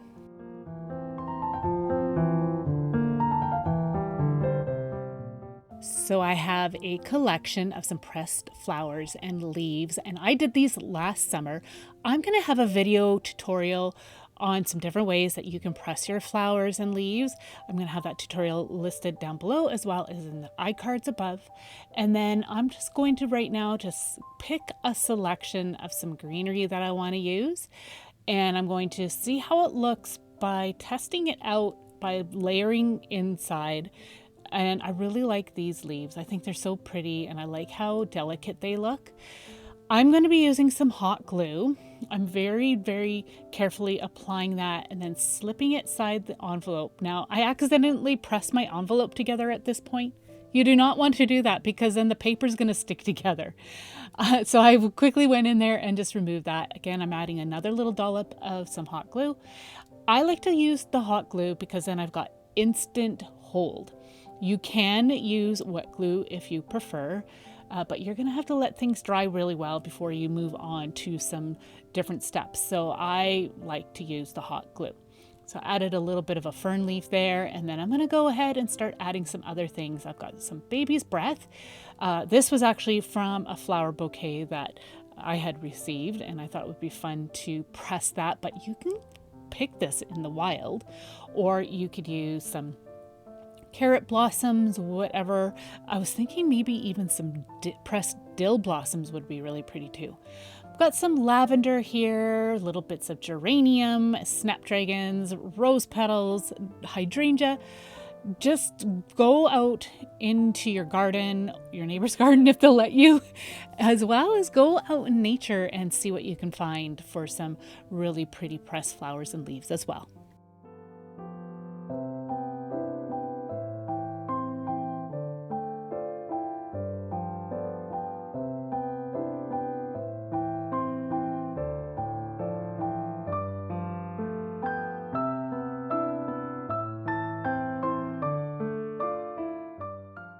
So I really like how everything is looking. So I'm going to add a little bit of hot glue on the inside of my envelope, and then I'm going to press that shut. That will help hold the flowers in place and will also keep the envelope all together. I want to add some words to this, so you can use book pages, word stickers. I've got lots of word stickers here, so I'm just going to be going through these and deciding on what I would like to add to the envelope.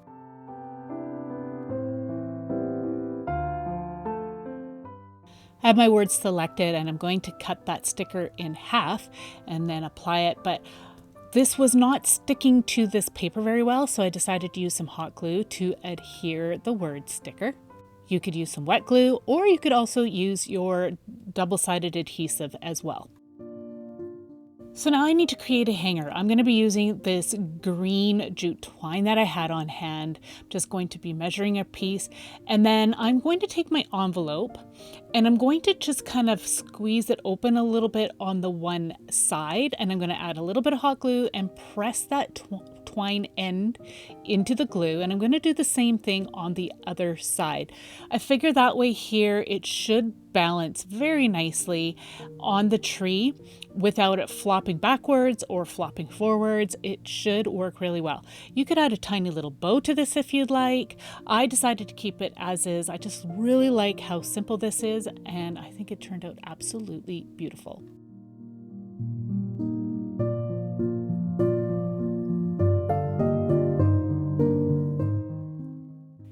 This ornament's going to be really quick and easy. You're going to need a shipping tag, and I got a big box of them from Staples. You could use any size that you'd like. I'm going to be using some frayed burlap distress oxide ink, and I'm going to use a makeup sponge to apply it around the edge. I wanted to create like an aged look to this tag, and I find that this ink works best for that. You could of course use any color that you'd like, but again, I wanted to create a really aged look and I thought this color worked best. I decided to add some ink to the back side of this because I was thinking perhaps you want to maybe use this as a gift tag, and that way here you've got the back decorated a little bit, ready to go, so you could put a message on the back, or maybe you want to put like a favorite Bible verse, whatever you'd like on the back of your tag. I have this pressed baby's breath again. It's so pretty. I'm going to layer a couple of pieces up as I'm going to create the look of an herbarium tag. I'll have more information about that linked down in the video description for you below.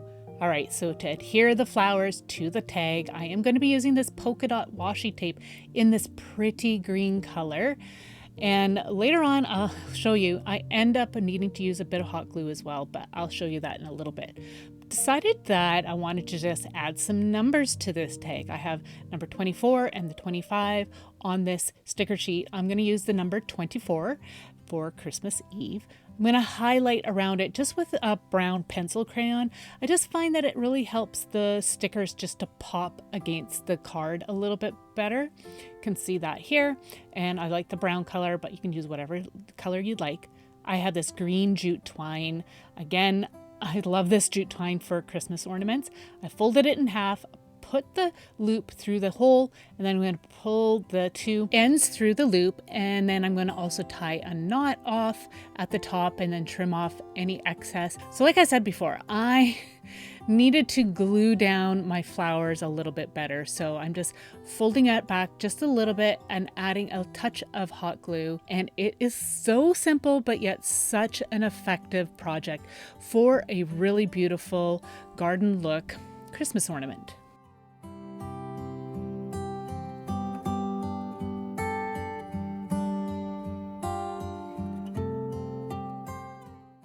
For this Christmas ornament, I'm going to be using my Sizzix die cutting machine along with this set of Sizzix dies put out by Tim Holtz. It's the Specimen card collection. I thought this would be perfect to create a really fun and unique Christmas ornament that has that garden inspiration. Here's the information on this die cutting set right there. I don't know if they still have it or not, but I'm just going to be using these 3 pieces, and I'm going to be using this cardstock along with just a solid cardstock color that will work well with that other paper, and you're going to need a piece of plastic, either just this thin sheet of plastic or a thicker piece like I'm using right here. This is like a thicker piece of acetate. I decided I'm going to use this because I really want my ornament to be nice and sturdy. So I cut a piece down, and then I'm going to be putting that square piece on the top there. And I am going to be using some washi tape just to secure my dies in place. You want to make sure that you don't tape it accidentally like I am right here to the inside portion, because sometimes that washi tape sticks really well to the paper and you might accidentally tear it. So I'm just correcting myself, and I'm just applying that to the outer edge of the die onto the paper.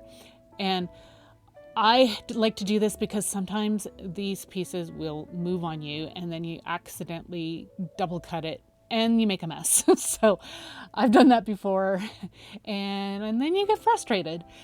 So if you don't have a Sizzix die cutting machine, but you have a Cricut or a Silhouette, I will provide some links where you can purchase some SVG files that people have made over on Etsy that have specimen cards. There is also some templates that you can use just to hand cut these, or you could just make your own. But I really wanted to try this set out. So you can see that there are some score lines. I should have ran this one through one more time because my score line wasn't very good. And I have a feeling it's because I had that plastic sheet in there with this, and so it might have caused a little bit of an issue there. That was user error because I tested this die out before and it worked fine. All right, so I did manage to get it folded. I'm pressing it down with my bold folder to get a nice crease. And I'm again using my frayed burlap Distress Oxide ink to age the edges, as well as the inside part of our frame as well.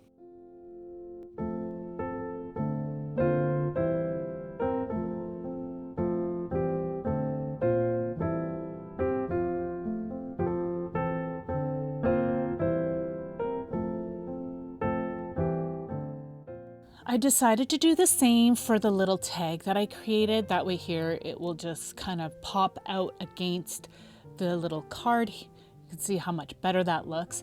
And then I am also going to age the back side of this. Again, I thought it would be really cool to use this as a tag as well as an ornament. I think this would make a really great keepsake to pass on to somebody. So I'm going to be using this Beacon foam glue. I usually use tacky glue, but I wanted to use a clear glue. And I know a lot of people will use Fabri-Tac for stuff like this.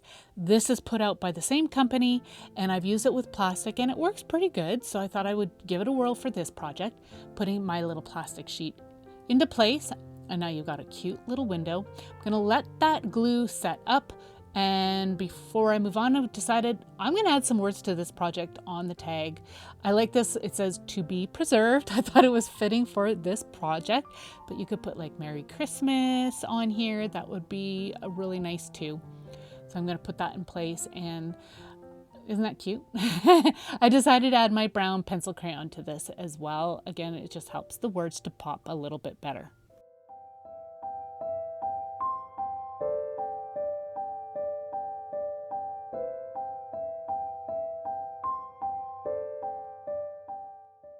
I'm going to glue my label on, and I'm just going to use the same glue as I already had, since I already had it out. I'm going to just add a little bit there and then put the label into place. There is a little bit of a crease line showing on our card that will give you an indication where you need to place your label. So I'm going to just put that into place, and then I'm going to let the glue set up.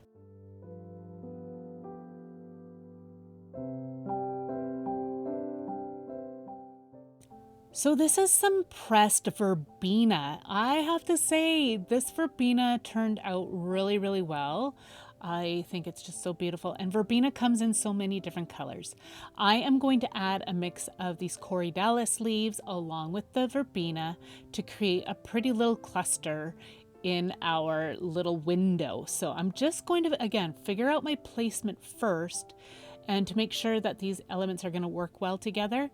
Before I close this up, I want to make sure I've got my placement showing within the window. So you can see I can move my things up just a little bit. Now I'm going to start gluing things into place, and I decided I am going to use wet glue for this. And that is because then it will give me some wiggle room to allow me to move things if I need to. Just adding some tiny little dots on the back of the leaves.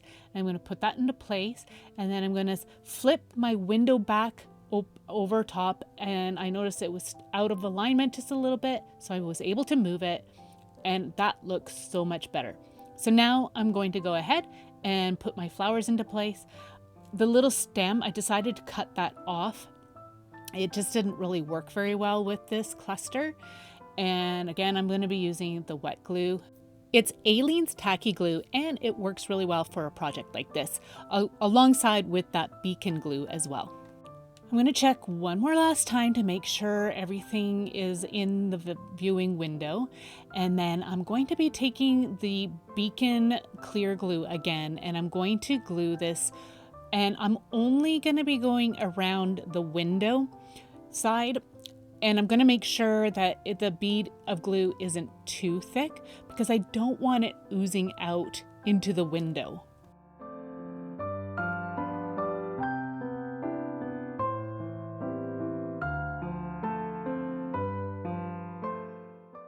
So once you've got that all closed up, you're going to need something flat and some weight on top of that, and then you're going to set that aside to allow it to dry. You can see it's all nice and dry now. It didn't take very long as it's quick drying glue. I'm going to be using the same green jute twine. I think it's perfect for these garden-inspired ornaments. I'm going to add a touch of hot glue on the back and press the one end into place, and I'm going to do the same thing on the other side to create my hanger.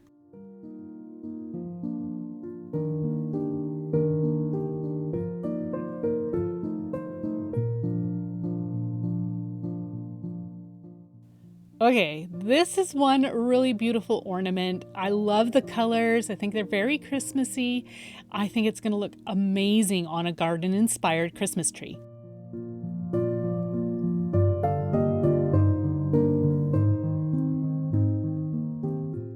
I'm going to be using this handmade tissue paper. You can see how fine and delicate it is, but it's also got some beautiful organic matter embedded into it. So I'm going to just tear a sheet.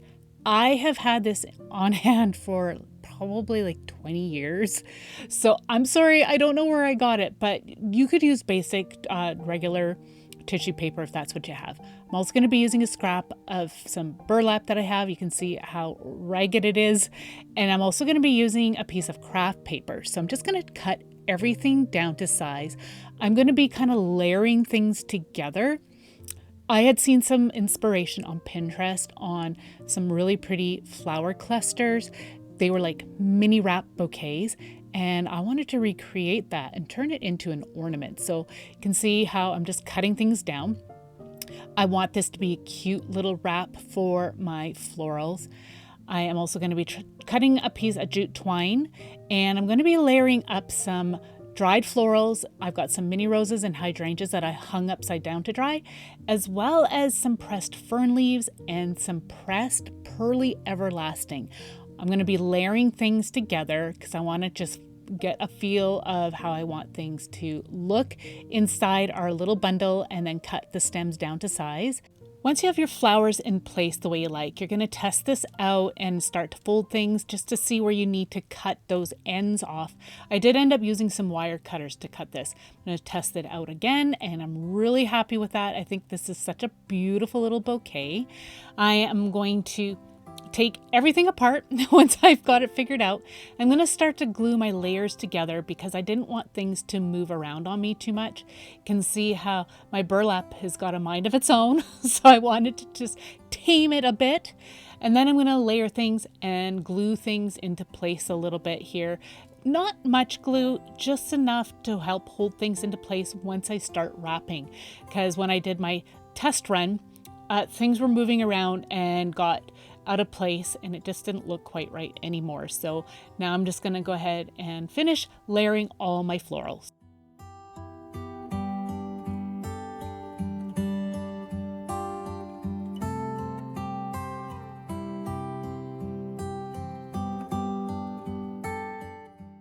So now I am going to fold the paper wrap and the burlap and the tissue. I'm going to scrunch it up there in the middle, and I decided I'm going to use the same jute twine, but before I add that, I decided to glue that little cluster or pinch into place and then wrap my jute twine around the cluster. I'm just tying it off with a single knot just for now because I decided I wanted to add just a little bit of an embellishment. Before I did that though, I felt like it just needed a little bit more green sticking out here and there. So I took the leaves from the pearly everlasting and I glued those into place. I had this cute little tag on hand and I added some words, and you can see it's got a really nice eyelet. So I decided this would be so cute tied onto our little bundle. So I'm going to just use my string to tie that on, and then I'm going to be tying it off with a bow. For the hanger, I'm using the same jute twine. I'm going to just take a strand and fold it in half to create a loop. And to get it to balance properly, I am going to be gluing it on the inside of the paper wrap. As you see me just pulling the layers apart there, adding a touch of hot glue. And then I'm going to stick the little strand ends into the glue. And I'm going to press that into place until the glue sets.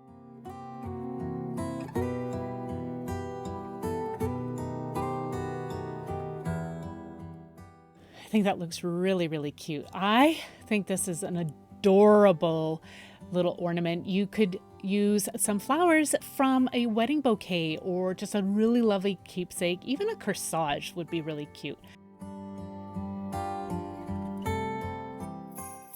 Sometimes we need a quick little gift, so I've got several ideas for you to check out, and here they are. I found this little pot from the thrift store, and I thought it would be perfect to create a little gift for a gardener. So I have some gardening gloves. I pick up a large pack from Costco. They are great.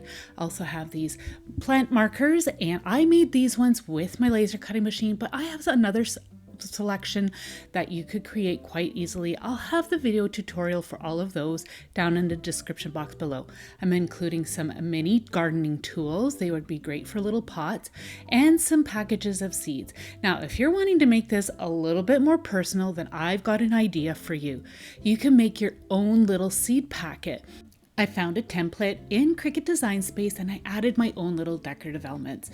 So I'm going to be using my Cricut Joy Extra, but of course, if you have a Maker or an Explorer, that would work as well. I am just adding some decorative touches using my pen here. But if you're like me and you're using the Joy Extra, a little hack for you is to use the foil transfer kit to create some score lines, because this does not come with a scoring tool. One thing you need to do though is to use the more pressure on the instead of the default. That's really important. It will create better creases for you to fold up your seed packet. So I'm going to have the link for this in my video description. So if you want to go to Cricut Design Space, you can. So I'm just going to go ahead and start to fold up my little seed packet. And I have to say, I think it is so cute. And I definitely think this is going to make a really nice personal touch, because we are going to be adding our own seeds. Now, I harvested these seeds from my own garden. It's something I do all the time. It is lettuce seed, and it's so easy to do. It's actually one of the easiest seeds to harvest, and you're pretty guaranteed, especially if it's arugula. I'm going to just add it to this little package here that I have. It's a little tiny Ziploc bag, and it fits in within my little seed packet that I created. One thing you want to make sure you do is squeeze out as much air as possible, because we need this package to be nice and flat to fit inside our little seed packet. So I'm going to go ahead and put that inside. And then I'm going to be using a combination of some wet glue and a little bit of some tape. So the tape will be like for that instant grab and hold, and the wet glue is for long term. So I'm just going to go ahead and then fold that to make sure everything's going to fit. And then I'm going to add just a little bit of tape on both of the flaps. And I was going to use this little bit of glue here from Dollar Tree, but it was all plugged up on me, so I decided to use my tacky glue. But I needed to be careful how much I applied, so I put some on my craft mat, and I'm using a toothpick. I'm going to spread it around just so I don't get too much, because I didn't want to ooze out all over the place and make a big mess for me. So I'm going to go ahead and do that, applying it on both flaps, as well as just on the edge of the other flap here in a moment. I'm going to start to fold in my flaps. And again, having that tape is going to give you that extra immediate hold. And here is where I'm just adding just a little bit of glue just on the edge of this larger flap.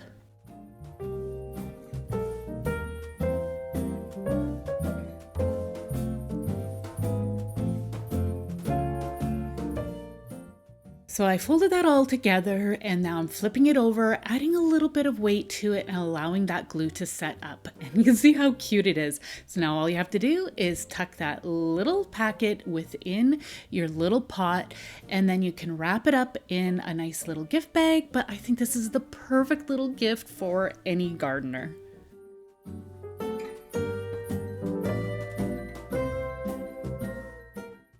For this next project, I am using some printable iron-on for dark fabrics from Cricut, but as an alternative, you could use some cardstock or some printer paper. This is going to be a personalized wood slice ornament. I have this image of my daughter and my husband curled up on the couch, and it says, "No words, just hugs."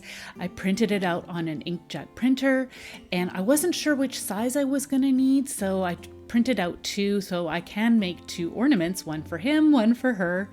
One thing I like to do is just take my weeding tool and then just gently lift up the edge, and then you can pull it off gently once you have the size that you want to use. So this is about 2.8 inches. So you need a mini heat press, and you just want to preheat your surface according to the heat guide for this particular product. It's a really fun product to use. It's actually one of my favorites, and I started playing around with it on wood, and it works really, really well. So now I'm just going to take my parchment paper and then go ahead and seal that on, or iron that on, and then you can test it out. Again, you're going to follow all the instructions on the heat guide. So what I like to take is my weeding tool again, and I like to just run it along the edge to see if I actually got good adhesion. And if you didn't, then go back over it again, focusing on those edges. So like I said, you could use some printer paper or cardstock. The only thing is that those are not going to be waterproof. So if you go to seal them up, I would definitely go and use like a fixative, which is a spray that helps to seal in the ink that's on your paper. Whereas with this product, I found that once I use a water-based product such as Mod Podge, it won't run. It won't smear. It works really well. Okay, so now I'm just going to date on the back the year of this photo.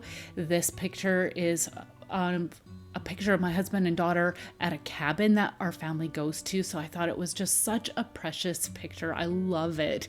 She was actually all sleepy on his shoulder. So like I said, I'm sealing it up with some decoupage glue. And the reason I'm doing this is because I want this ornament to last long term. So once I have it in storage, I don't run the risk of this getting all scratched up and things peeling off or anything, because I really want this to last. So I'm using some matte decoupage glue. That's all sealed up. Oh, an alternative would be some varnish. Okay, so it's all sealed up, as I mentioned. Now I'm adding a little hanger, so I'm just creating a loop out of some jute twine, and I'm going to add a little dab of hot glue on the back, and then I'm going to press that twine into place. Of course, some wood slices come pre-drilled, so if you have that, then you won't need to do this step because you just have the hole all ready for you, and you just have to put the string through. But I didn't have that on this wood slice, so this is what I decided to do. Another little thing that I wanted to add, because I wanted to cover it up, is add a little jute twine bow at the base of where I attached our jute string. That will just kind of clean it up and give it a better finish and make it just look so pretty. I love this ornament so much. I can't wait to hang it on the tree for my family.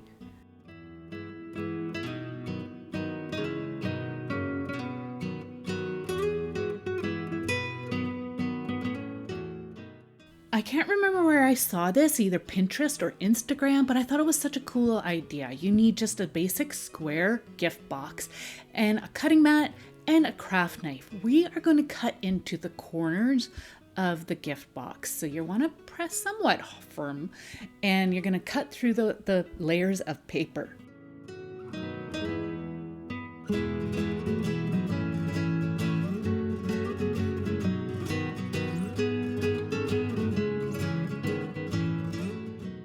So we're going to do that for all four corners, and as you can see, it folds right open. So what we're going to actually be doing is creating an exploding box. I thought it was such a fun idea. So I'm going to be using this tin on the inside of my box here. You just want to use a container that's going to fit inside the box in the middle. We're also going to add some additional treats. Here's the selection that I have along with a gift card. We're going to be adhering those to the sides of our panels of this box. You just want to make sure that they're all going to fit within those panels. You need a bit of room around each of the treats. because we need this to fold back up kind of like a puzzle. So one thing I'm going to be doing is adding some tape on the ends of these chocolate bars, and I'm just going to tuck those flaps in. That's just going to make it a little bit easier for us to piece everything together. So you could take some measurements of everything to make sure all your pieces are going to fit together. You can say I've got this Kit Kat and a large caramel bar. And once I fold those pieces, two side panels together, you can see how the chocolate bars fit together in the corner. So that's really, really important. So I am just going to use some double-sided tape here, and I'm going to add some to the flap as well as the back of the chocolate bar, and I'm going to put them in the middle of each of the flaps. So I'm going to start off with this Kit Kat, and then I'm going to do the caramel bar, same thing. And again, you're going to see how they fit together really well in the corner because the Kit Kat's a little bit smaller than the caramel. I've got a package of gum and a gift card. I'm going to attach the gift card to the package of gum. And again, the gum is smaller than the caramel bar, so they're going to fit together really nicely in the corner. That's really, really important. I discovered that. And I was playing around with things. I'm like, uh-oh, things aren't fitting together. So I had to get some other things to make sure it all fit together. So I'm going to be using a tin to put some additional goodies in the middle. But you could put like a toy, a stuffy, an ornament, anything you'd like, maybe even a small little coffee mug. And I'm going to fill this this tin up with some additional treats. Just use whatever you like. We like Lindor's, and I thought these chocolate bells are fun, and some Andes chocolates. But something here in Canada that we have is these chocolate coins, because we use a lot of coins here as part of our currency. So I'm actually curious if you guys have chocolate coins in the country where you live. Let me know down below. It's actually a really fun little treat to have. So I filled up my tin, and I'm going to put the lid in place, and I'm having to add an addition of some tissue paper because when I closed it all up, it moved around a lot. So you could use a jar instead. And if you did that, I would add just a little bit of sticky tack on the bottom to prevent it from moving around. So I folded up the sides and I put the lid on top, and it fit together nicely. So I'm going to use some pretty ribbon just to tie it all together, and that will prevent the box from popping open. If like the lid comes off or whatever, it will just help to secure everything together. I have to say, this is one of my favorites. It is so fun. I actually would love to receive this, especially has something special inside, like an ornament or something like that, something a little bit more personal. It would be just so fun. But this would be great for a teacher gift or a hostess gift or giving it to a child. I think this is just awesome. It was so fun to make too.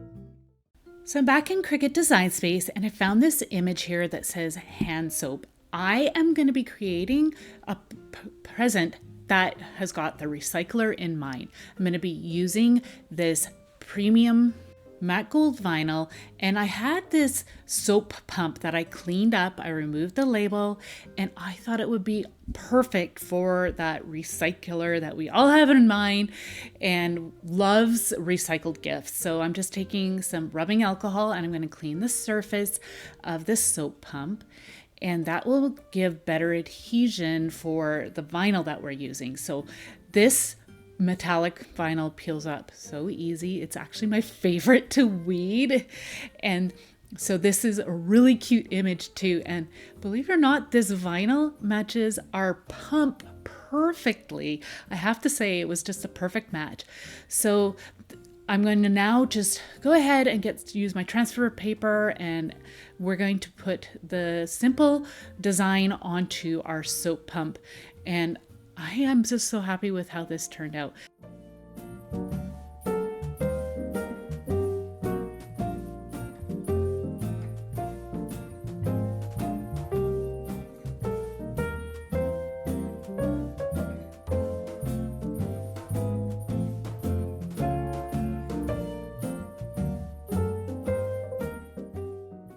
So I ended up filling this up with some white hand soap, and then I added just a little gold or some lace to the top, and it just was such a pretty gift.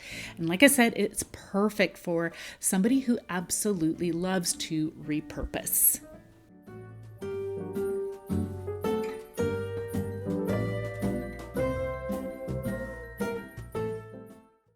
If you have somebody who likes to make jewelry or wear jewelry, this gift is going to be for them. I got this tin from my local dollar store, and it has a clear lid, which is awesome.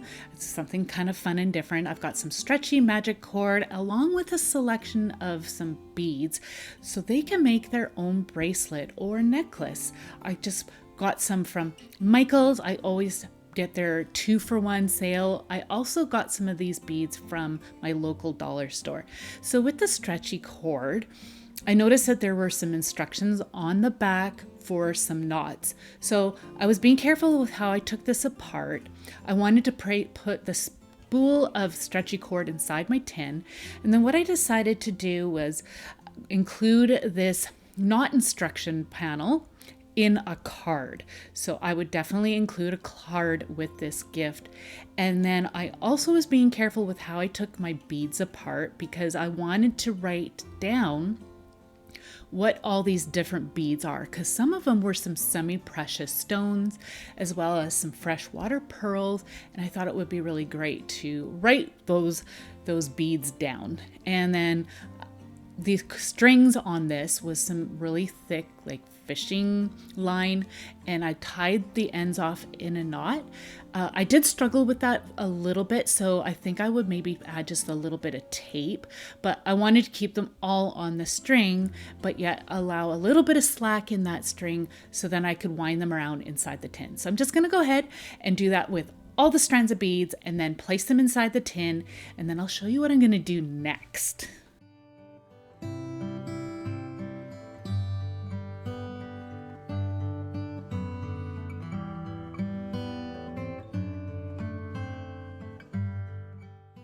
I have this strand of really fancy beads. They are druzy agate. I know it's kind of a mouthful, but they are so pretty. They've got tiny little white crystals. Now there were some clear glass beads. I decided to just pull those off and set them aside, save them for another project. But I thought it would be really pretty to just take those druzy agates off of the string and tuck them in around just in a really pretty way. And I thought it just would look so pretty coming up through the clear lid of the tin. The crystals just have such a pretty shimmer. So I'm going to put the lid on, but if you find that the lid doesn't quite fit right away, just move things around until you can get the lid to fit on.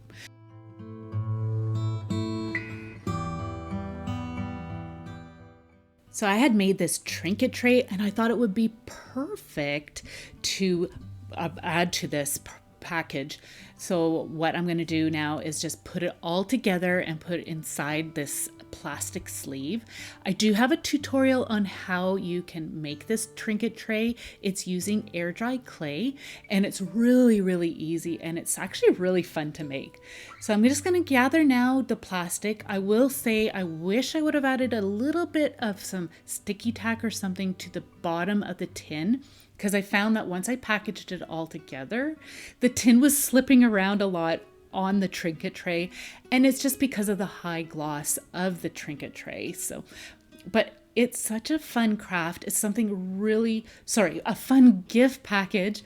It's really original. I actually haven't seen this before, so I thought it would just be such a fun gift, something very unique and special for that person that loves to get crafty.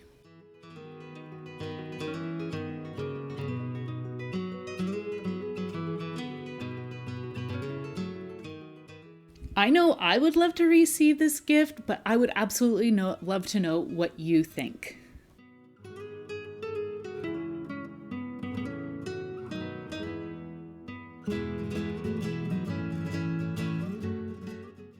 So I'm in Cricut Design Space again, and I've got a salt and pepper design here, I wanted to create something for the cook in mind. I'm just using some scraps of some permanent matte vinyl in black and white. And again, I'm just using my Cricut Joy to cut these out. And I think this is a great way to just add a personal touch to some little spice jars. So again, I'm just doing salt and pepper, and I'm using these test tubes that I found at my local dollar store. But I do have an alternative for you if you can't get these tubes. You can get these spice jars or mini mason jars from Dollar Tree or any dollar store. These mini mason jars are great. I found these spice stickers at Dollar Tree. I don't know if every Dollar Tree carries them or not, but I thought how easy would that to create a selection of some spices for the cook in your life. So I'm just going to now adhere the vinyl to the test tubes, and I did these in black and white just so the labels will show really well against the salt and pepper. So the salt is going to be in black and the pepper will be in white.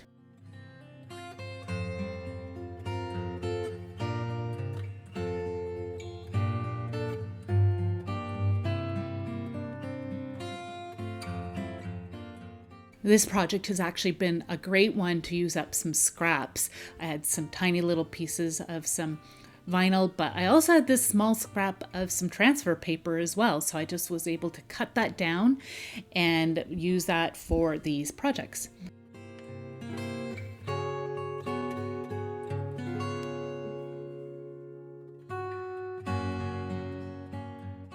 So I am using rubbing alcohol again just to clean the surface. That helps just get rid of any oils that may be on there from our fingertips, and it just helps the vinyl adhere to the surface really well. You can also see here I've got a cloth and I'm laying the little tubes on there, and that just helps to prevent them from rolling all over the place, because that was happening to me a lot. So I'm like, oh, how do I stop that? And I'm like, oh yeah, why not use a cloth?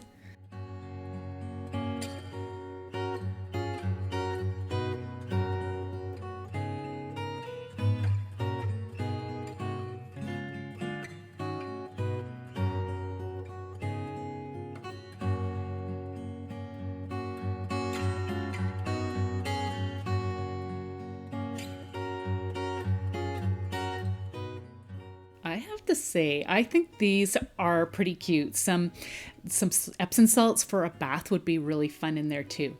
So I've got a jar here that helps me keep those test tubes upright. I'm using a funnel, but I found that the funnel didn't end up working very well because I'm adding coarse Himalayan salt, and I get mine from Costco, but the pieces were just too big for my funnel. So I ended up getting just a smaller measuring cup, and then I'm going to just pour that in. And I ended up doing the same for the peppercorns as well.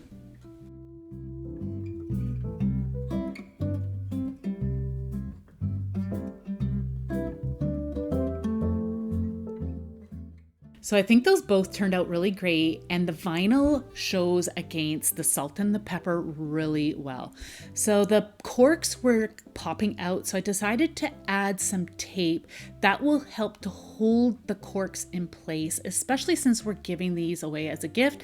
You don't want them to end up unwrapping this and then the salt and the pepper just pouring out and making a mess all over. So I'm just going to go ahead and do that, and then I'm going to be using some tissue paper to wrap these. I thought that would be the easiest way, and I'm just going to just put them end to end like this and then roll them up, and then I'm going to fold them up together to create just a pretty little package.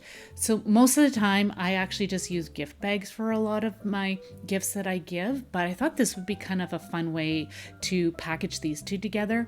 So you can see how I folded them together, and I'm just adding a little bit of jute twine at the top to hold it all together. But I think this is such a fun gift. Other spices in these tubes would be great as well.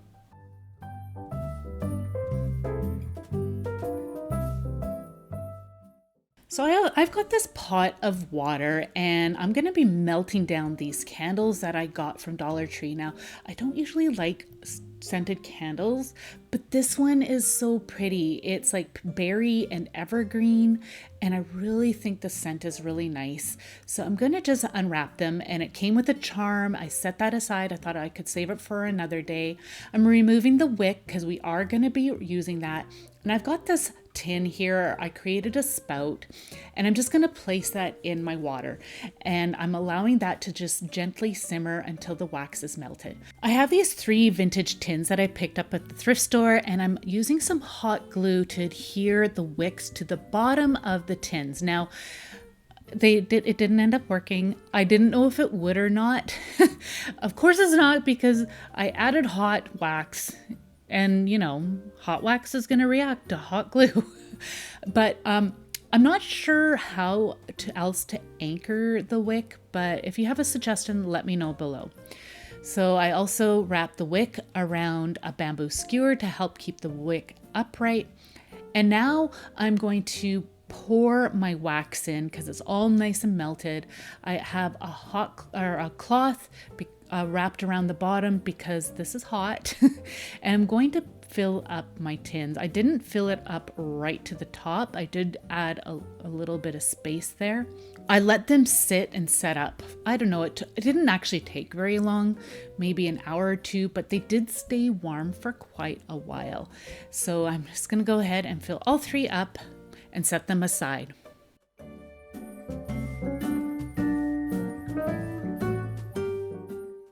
Once your wax is set, you can then trim the wicks. Now, I am going to be using these for myself, and you can see that there's a bit of an indent on the top. If that bothers you, then just go back in and fill it in with some more wax. That's not going to bother me, so I just left it, but I'm going to trim all 3, and I have to say these smell so pretty. So I'm just going to keep the packaging simple. I've got this brown bag. You can use a lunch bag, and I'm going to place these inside the bag on their side. I just thought that they would wrap better that way. And then I'm going to fold up the top of the bag. And then I'm just going to use a stapler. I'm using my tiny attacher, but you can use any stapler. I'm going to staple that together.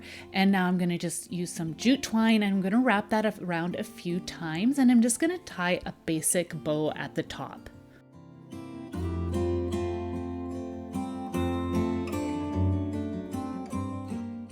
And then for another little decorative touch, you can add a sprig of some greenery in there. And this would, again, make just a wonderful hostess gift or even a teacher gift.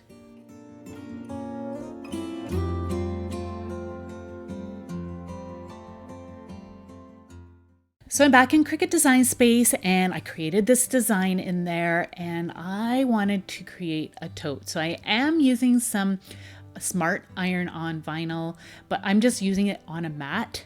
And this is, I love this product, the iron-on vinyl. It's so fun to use. And I grabbed this wine tote from Dollar Tree. I like to trim off my excess and save those scraps for another project. And this weeded fairly well. I was just having to be careful here because the lettering was small, and some of the spaces around the tree was quite intricate. So you do want to be careful, but I find that for the most part, iron-on vinyl weeds fairly well. So just going to go ahead here and start to weed around the letters. And then I noticed that I had to remove the vinyl in the opposite direction, so I didn't take the chance of the tree limbs lifting. And you'll see here in a minute how the tree's limbs are kind of starting to point down a little bit more. So that's why I had to reverse the way I was removing the vinyl. Now I know that there is other ways to remove it. I haven't tried those other ways yet. I really should.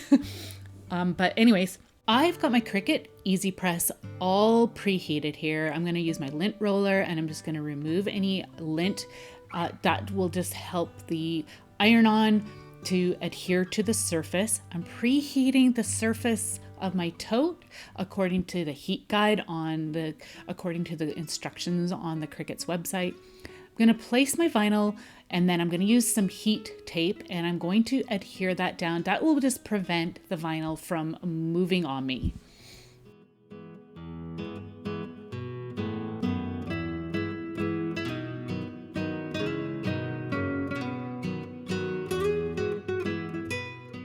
So again, following the instructions on the heat guide, I then used my easy press, and once it had cooled, I then removed the transfer paper, and it came off really easily, and I absolutely love this design. So I'm going to include a bottle of one of my favorite wines, but you could also add some sparkling apple juice. The Martinelli's brand is so delicious, and I get that from Costco.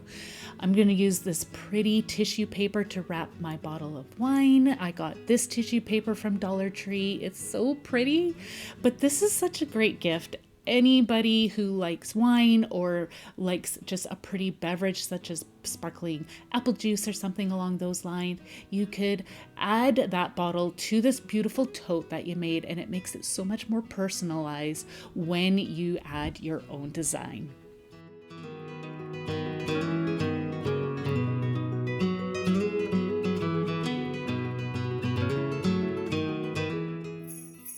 I'll be showing a few Christmas decor ideas using some vintage doilies. For this project, I am going to be using a grapevine wreath, and I'm going to be wrapping the wreath with these oblong doilies that I had on hand. They're kind of an awkward shape to use for projects, but I was inspired by some wreaths that I had seen on Pinterest, and I thought I would give these particular doilies a try on the wreath.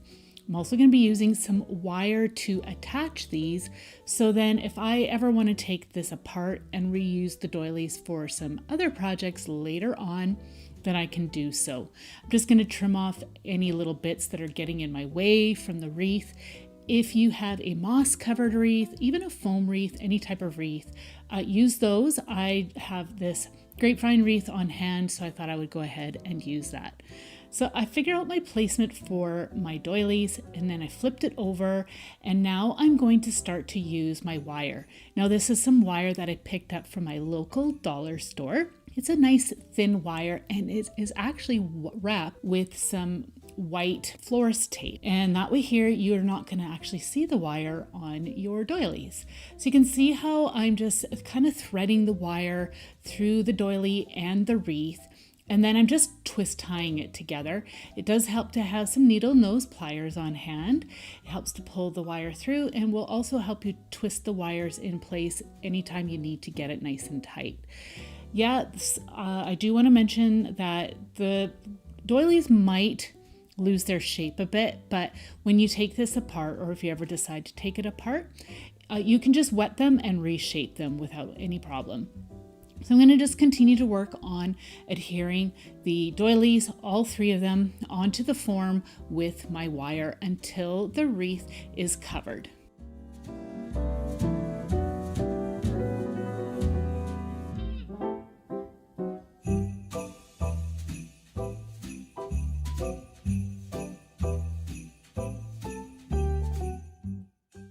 So at this point, you can embellish this wreath any way you'd like. I'm gonna make some nice little clusters of some real branches with some lichen and some faux evergreen and just different elements that I thought would look really pretty. And like I said, I'm just creating some little clusters. Again, I want to be able to take this apart if I want to later on.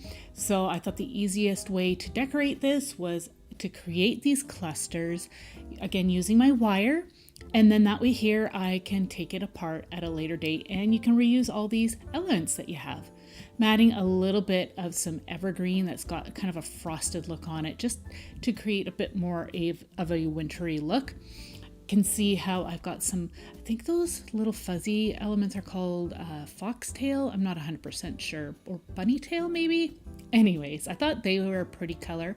I thought they would go well with the vintage wreath. So I wrapped my wire around my cluster, and now I am just twisting that together really tight, cutting off any of the excess wire. You don't want to cut it off too short because otherwise this could fall apart on you. And then I'm going to be making a total of 6 clusters, 4 with some branches and 2 without. I'm just creating a nice little swag at the bottom of my wreath. I'm covering up that little straight bit that's in the middle of the one doily. I didn't like the way that looked, so I thought this would be the perfect place to add all my little clusters. So I'm adding a full length of wire around my one cluster, and then you can wrap that wire around your wreath form. It should be a nice long piece of wire that will be long enough to wrap around and then give you enough length there so you can twist the two ends together. And you want to, again, cut off any excess, and you want to make sure you twist this nice and tight. Not so tight that the wires will break though, but just enough so that it will stay in place on the opposite side. So you can see how that's looking so far. I'm going to go ahead and I'm going to add 3 of my clusters on one side, these 2 with the branches, and then I've got 1 without a branch. Again, like I said, total of 3 on each side. And for this one, you just want to make sure that you get the wire tucked underneath that first cluster, and then that will allow you to get the wires in around and twist them together to hold it all into place.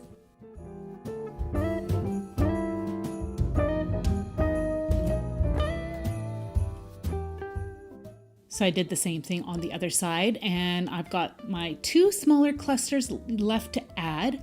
I actually decided to use hot glue for these ones because they are going to get glued on top of my larger clusters that are underneath. And I actually find that hot glue is easy enough to remove off of faux greenery, so I wasn't concerned about wrecking those. I decided I wanted to use a crocheted look lace trim. I wasn't sure what color to go with. I had this really pretty green color as well as this cream. And I decided to go with the cream because that other green color was just a little bit too bright. Maybe if it was like a nice sage green, I would have used it. So anyways, to create a bow, I'm just creating a tail and then creating loops back and forth and twisting it in between. You can see my trim is not long enough. So I'm going to add another piece, and same thing, you just want to create a bit of a tail. I like to have several tails on my bows. And then I'm going to just continue to just pinch and twist and create loops until I have a bow big enough that I like to fill in the center of my clusters. I'm just going to trim this off and then again use my wire. You want to make sure it is a nice long piece of wire that I can wrap around. You could glue this into place if you'd like as well. I decided not to for this bow because I wanted to be able to remove it in case I ever find that beautiful sage ribbon that I think would look really pretty on this. I'm curious, how do you make bows? I know there's several different ways. This is how I was taught, was to pinch and twist and form your loop. But I know that there are so many different ways to create bows. Okay, so I'm just going to trim off the excess wire again. I made sure it was twisted really well. And I'm going to bend that wire down into place just so I don't accidentally cut myself in the future. But look how pretty that is. I think that is such a beautiful look. Okay, now I'm just going to create some dovetails on my ends here. I just think that finishes it off and helps to prevent it from all fraying. And I felt like it still just needed a little bit more. So I'm going to go ahead and glue in a few pieces just here and there wherever I felt like it was missing some little touches. And I am gluing the pieces straight into the clusters. I'm not having this touch those doilies at all because, again, we don't want to wreck them. At this point, you can move your clusters around just to help create a bit more of a balanced look as needed, fluff up your bow, and then still, I'm like, it just doesn't look wintry enough. So I decided to use some pine cones. These pine cones, I believe, are fir pine cones, and they're a nice size. They're not too big, not too small, and so I just using my hot glue and gluing them into the cluster, and I'm just using a few here and there. You could add some baubles. That would be a really nice touch, or berries or whatever you have. But I thought I wanted to add some natural touches because that is what I really love to use in my projects.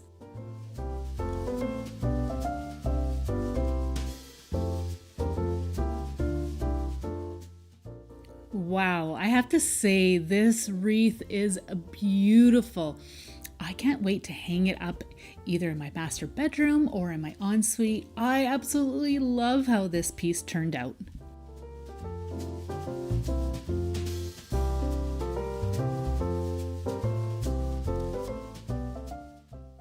For this project, I'm using this smaller doily that I had on hand and 2 square pieces of scrap fabric. I'm just going to put the 2 pieces of fabric that I pre-cut down to size.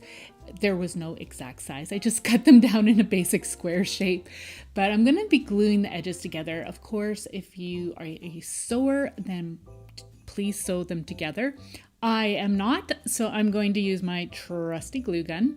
I'm going to add a bit of glue and then press those 2 pieces together. I am going to be sealing those edges together better here in a bit, which I will show you. But I'm just going to go ahead and continue to add some glue, just a nice fine line of glue to make sure they all stay together. So because I wasn't being careful in lining things up properly, I had to cut off some extra little bits on the edge here because I was just not being careful when I lined up my edges. So now I'm gonna just close off just enough on my last edge. I'm just gluing it enough so I have an opening left so I can flip this inside out. Now I also am cutting off the corners. That will just help us to get a nice clean point on the ends. So I discovered here I closed it up too much, so I'm just pulling those edges apart, and now I am able to turn that inside out. You can see, yeah, I made a little mistake here. So that was where I'm like, okay, I've got to get those edges sealed better. So I'm using my mini press, but of course you could use your iron, and you want to make sure you add some fabric to your mat. I didn't at first, and I accidentally got some hot glue onto my mat, but now you can see here, I got my scrap piece of fabric. It's just a piece of flannel, and I'm gonna glue those edges, and that helped to seal those edges together a whole lot better than what I had before. So I'm happy with that. Now I'm able to turn it inside out, and again, I sealed the pocket closed too much on the one side and I wasn't able to turn it inside out, but I corrected that, and you can see nothing is coming apart anymore either. Now I'm just using the end of my scissors and I'm poking that into each corner to create a nice clean corner, as you can see I'm doing here. It does take a little bit of fiddling, but once you get it, it'll look really good. All right, so now it's time to fill up our little mini pillow. I'm just going to use some fiberfill, and I wanted to make this scented. So you can see I have a little dish here, and it has some scented rose hips that I got from a potpourri pack. I'm just going to add a few of those into the fiberfill. Now I didn't allow these to touch the fabric because there was a little bit of an oil on these rose hips, and I didn't want that oil to stain my fabric. So I'm trying to hide these little rose hips into the fiberfill. So I'm going to just continue to fill this up until I am happy with how full it is.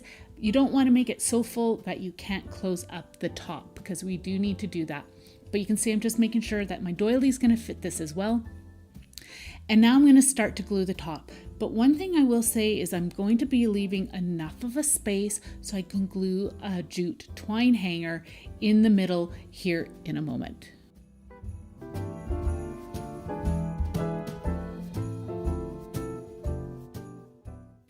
So at first I was trying to decide if I wanted to glue the twine on the corners or in the middle. I decided to do it in the middle.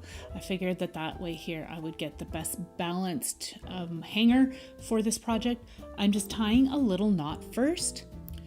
And then I'm opening up that hole that I left. I had to open it up just a tiny bit more so I can get that knot inside. And the reason why I went with a knot was just to prevent it from popping out. I'm making sure I'm adding just a little touch of hot glue onto the jute twine to hold that in place. And then I'm going to just finish closing up that little pocket to make sure everything stays inside. So we have our cute little pillow, and now I'm going to add my doily to it. Just adding a little bit of hot glue underneath, and then I'm going to go ahead and add a little bit around the scalloped edge. I don't want to add too much here because I don't want there to be too much bulk. You could use some fabric glue if you would prefer, but I find that the hot glue works just fine. Once you have that glued in place, I'm going to be using some buttons. I've got one button that's like a mother of pearl type look, and then the other one, or maybe it's abalone shell. And I also have a button that's got a snowflake on it. So I have some needle and some thread that matches my puff nicely. I am going to start to stitch my buttons on. And as you can see here, I started to stitch the button on, and then I decided I better add just a touch of hot glue because I don't want my thread to accidentally get pulled right through our little puff. And I figured that would help hold the button in place as well as help hold the thread in place. I'm going to continue to go through, and we're just creating just a little bit of a puff in the middle with our button. It'll just create some definition. And you can see I'm just pulling it nice and tight. I'm going to go back and forth a few times and tying it off as I go along too, because I don't want this to come apart on me. I have had that happen before.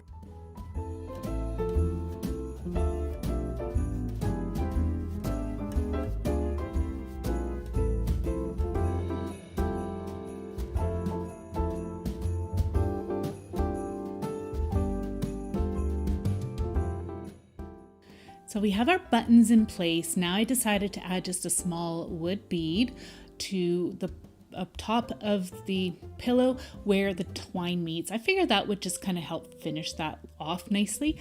And I think it looks so cute. I think this ornament is a great way to use up some scrap fabrics and any of those little doilies that you're just not sure what to do with. I could see a whole set of these being made.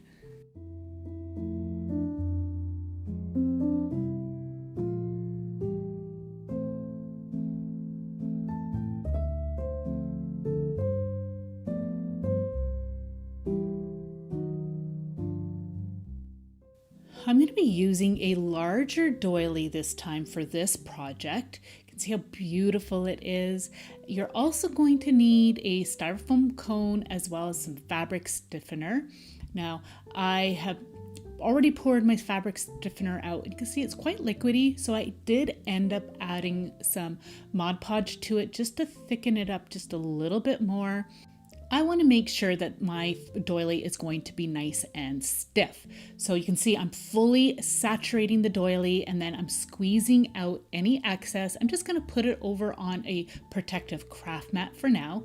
I set my bowl aside that's got the fabric stiffener in, and now I'm going to drape my doily over the cone. You can see how I had the center on the point, and then I'm going to allow it to dry overnight really well. You can see the shape that it's creating. All right, so it's dry. I am loving how it is. There's a slight flexibility to it, but it's holding its shape, and that's what you want. So for a tree trunk, because that's what we're going to create, you could use these wood dowels I picked up from Dollar Tree, but I am going to use a branch because, again, I love to add natural elements to my projects whenever I can.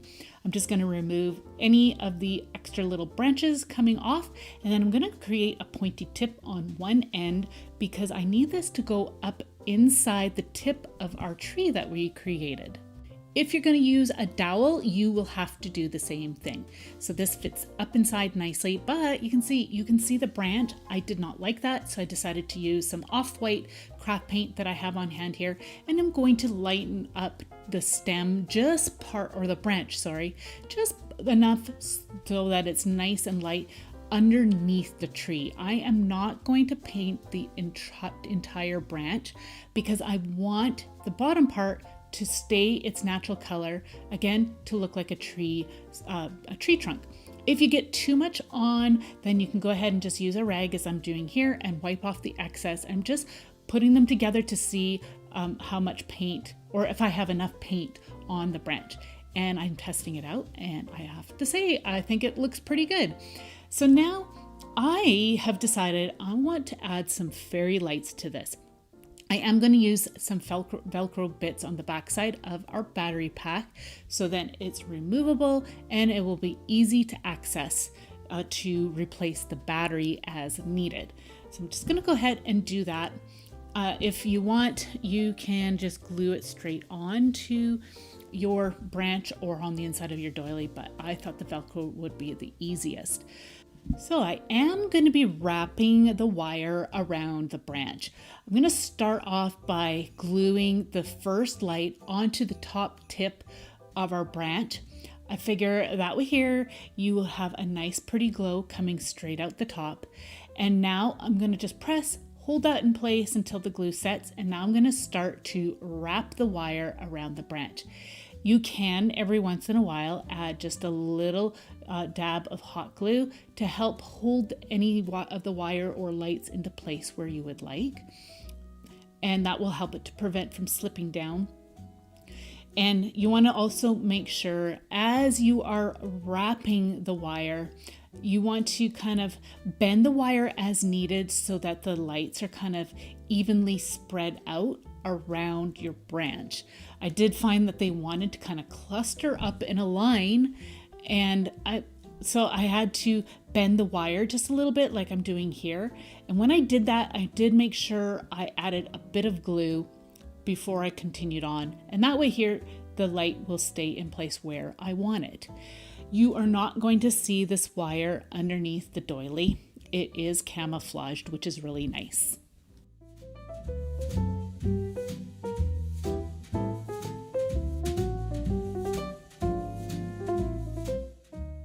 Okay, so now I'm just going to test to make sure it fits up inside, even with that light on the top, and it does. It's looking very, very pretty.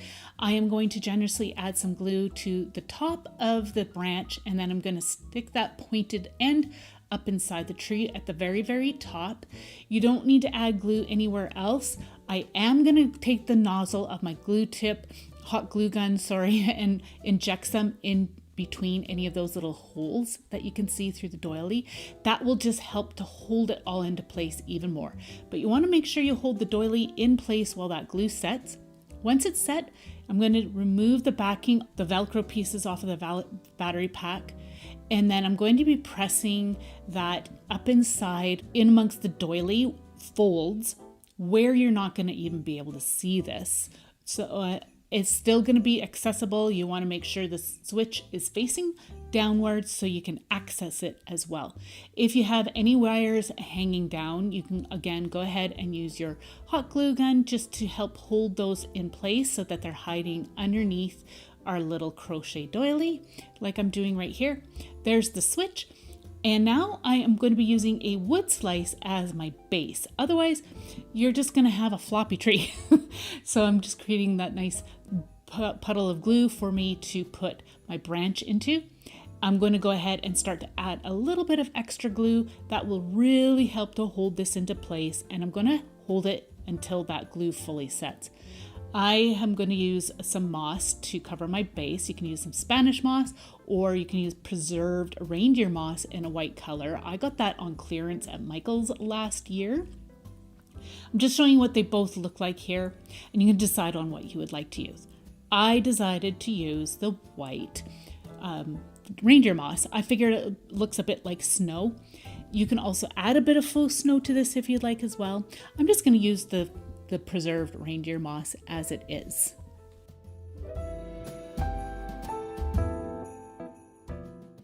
I really like how that looks, and this tree is so pretty. It is so whimsical. I think it actually looks really romantic. It would look really beautiful in a master bedroom.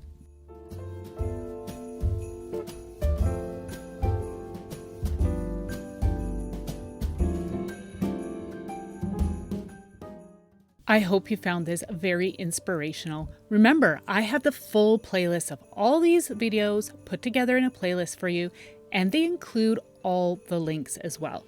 I want to thank you all so much for joining me today. I really truly hope you have a wonderful time crafting for the holiday season. We'll see you in the next one. Take care. Bye.